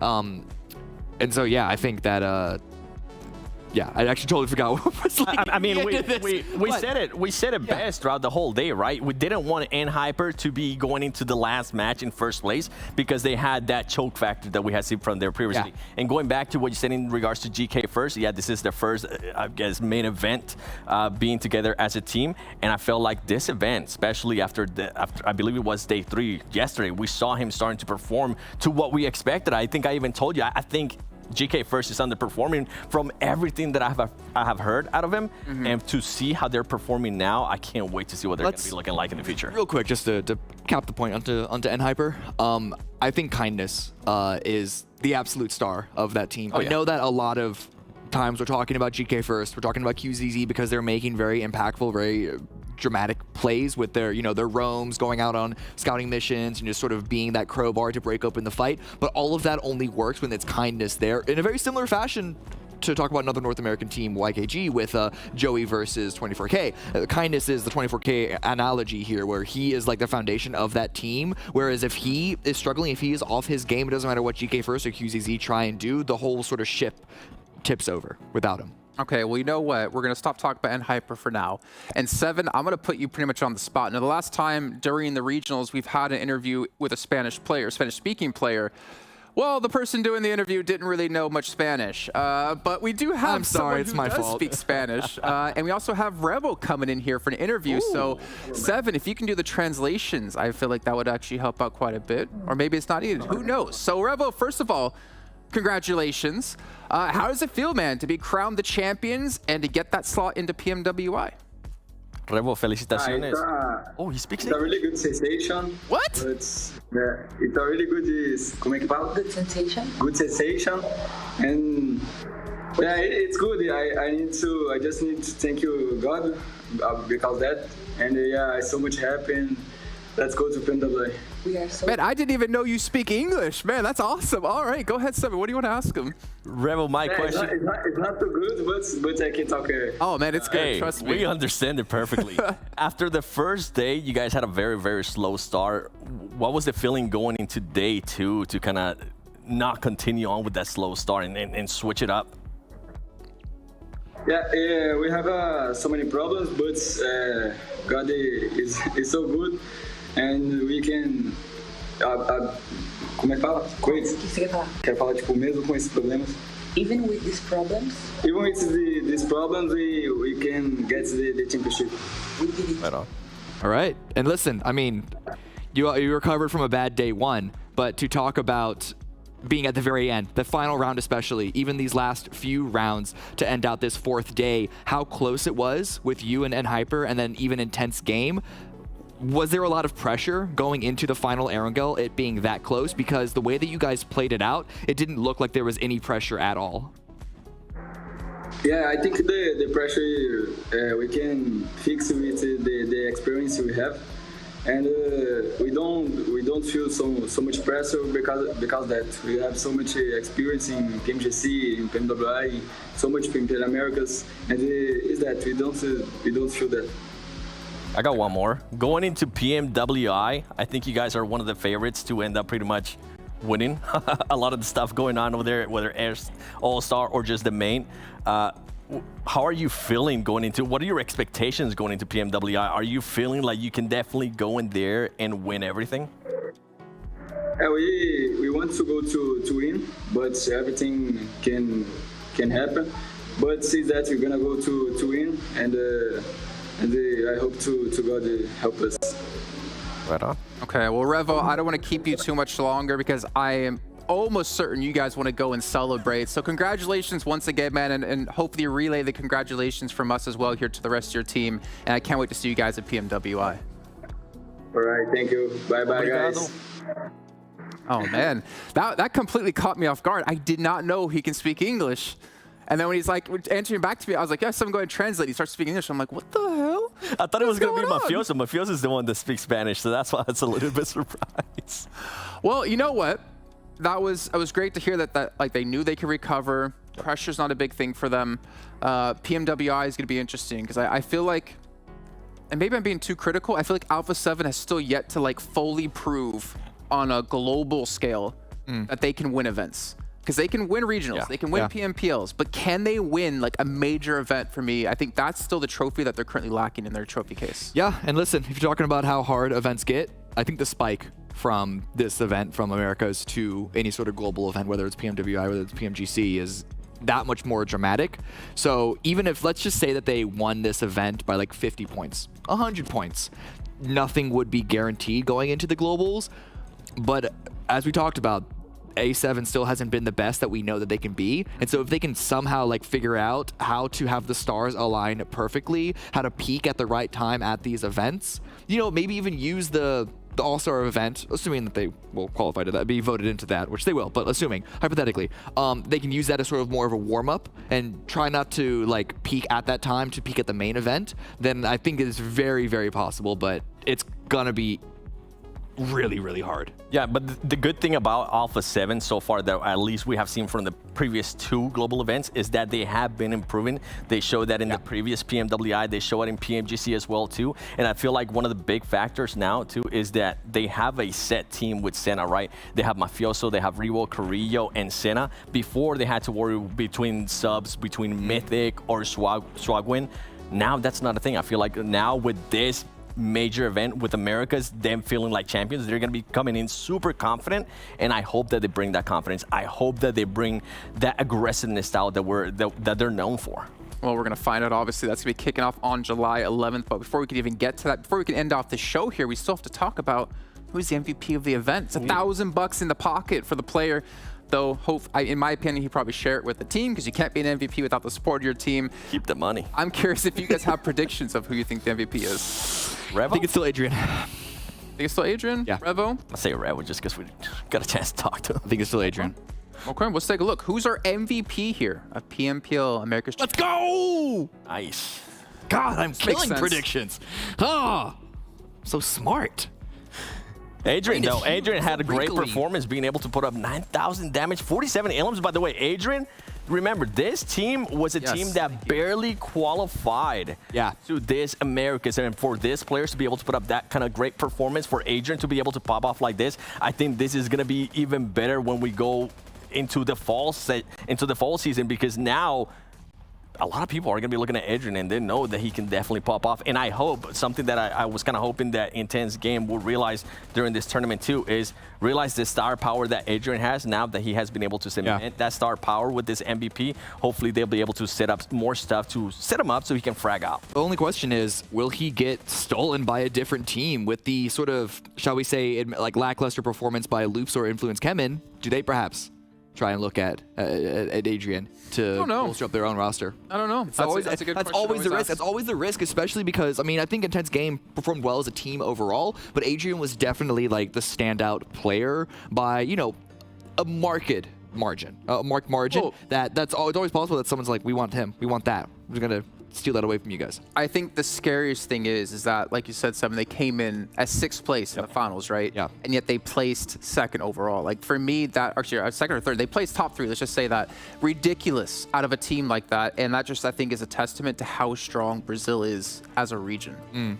It really is. I mean, we expected Brazil to be dominant. Yeah. They definitely showed up. We saw it, I think, at one point after day 2, the comparison in regions and how much better Brazil has been. I feel like they established their dominance once again. And I feel like it's a big message to Latin, man, and North America. I feel like it's time for those teams to, in a way, take it a little bit more serious. I'm talking especially to you, North America. Take it a little bit more serious. Maybe we see some teams that could definitely challenge. Maybe we don't see players that are trying to quit halfway through the event and then end up coming back, because if this continues, the gap between North America and Brazil is just going to be increasing more and more. The only things that are true in life is death, taxes, and North American esports players taking the game less seriously than any other global region. It's across the board. It's a thing that I've learned to deal with in any title, in any game, esports history.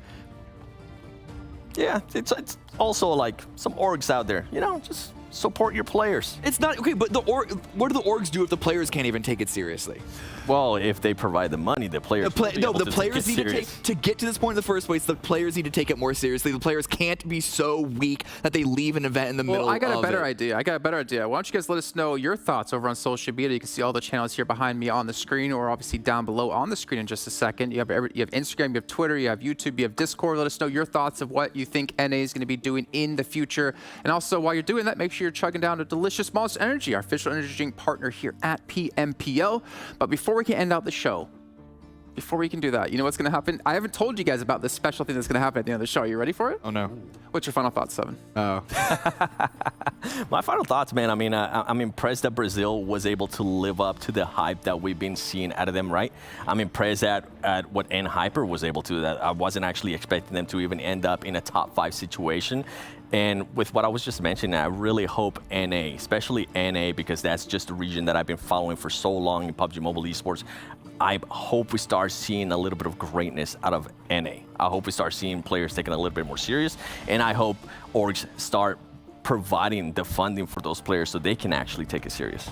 Yeah, I mean, with the performance of Hyper, the hope is that even any subconscious excuse that a North American player might have of like, oh, you know, the cards are stacked against me, or the infrastructure or whatever, or the usual catchphrases are gone out the window, because it's shown that you can deliver at it's not a global level necessarily, but a super regional level coming out of North America. And we saw some good things by a couple of the North American teams, right? We saw a couple of good rounds from YKG once they got their stuff together.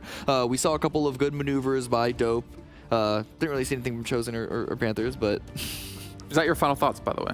Also, just A7 are really, really scary, and the fact that they won with such a wide lead after being in 7th place for half the event, that's, I mean, PNWI, I hope that everyone else there is just watching that, watching A7 and just being prepared for them. Yeah, make sure you guys tune in as well, because that's going to be kicking off on July 11th, and you're not going to want to miss it, because it's honestly going to be ridiculous. But before I get out of the show, I want to give a big shout out to obviously you two gentlemen here for joining me on the desk, putting up with me, to Hot Jukes, Zute as well, for bringing us all the action these last 4 days. And of course, our production here in the ESL studios in Poland for putting on such an amazing show. But last but not least, you viewers at home making this all possible by tuning in, supporting your teams, and watching these matches. But remember, July 11th, you're going to see Alpha 7 here with a chance to take home a trophy on a global scale. Make sure you guys tune in, and we'll see you then for some more PUBG Mobile action.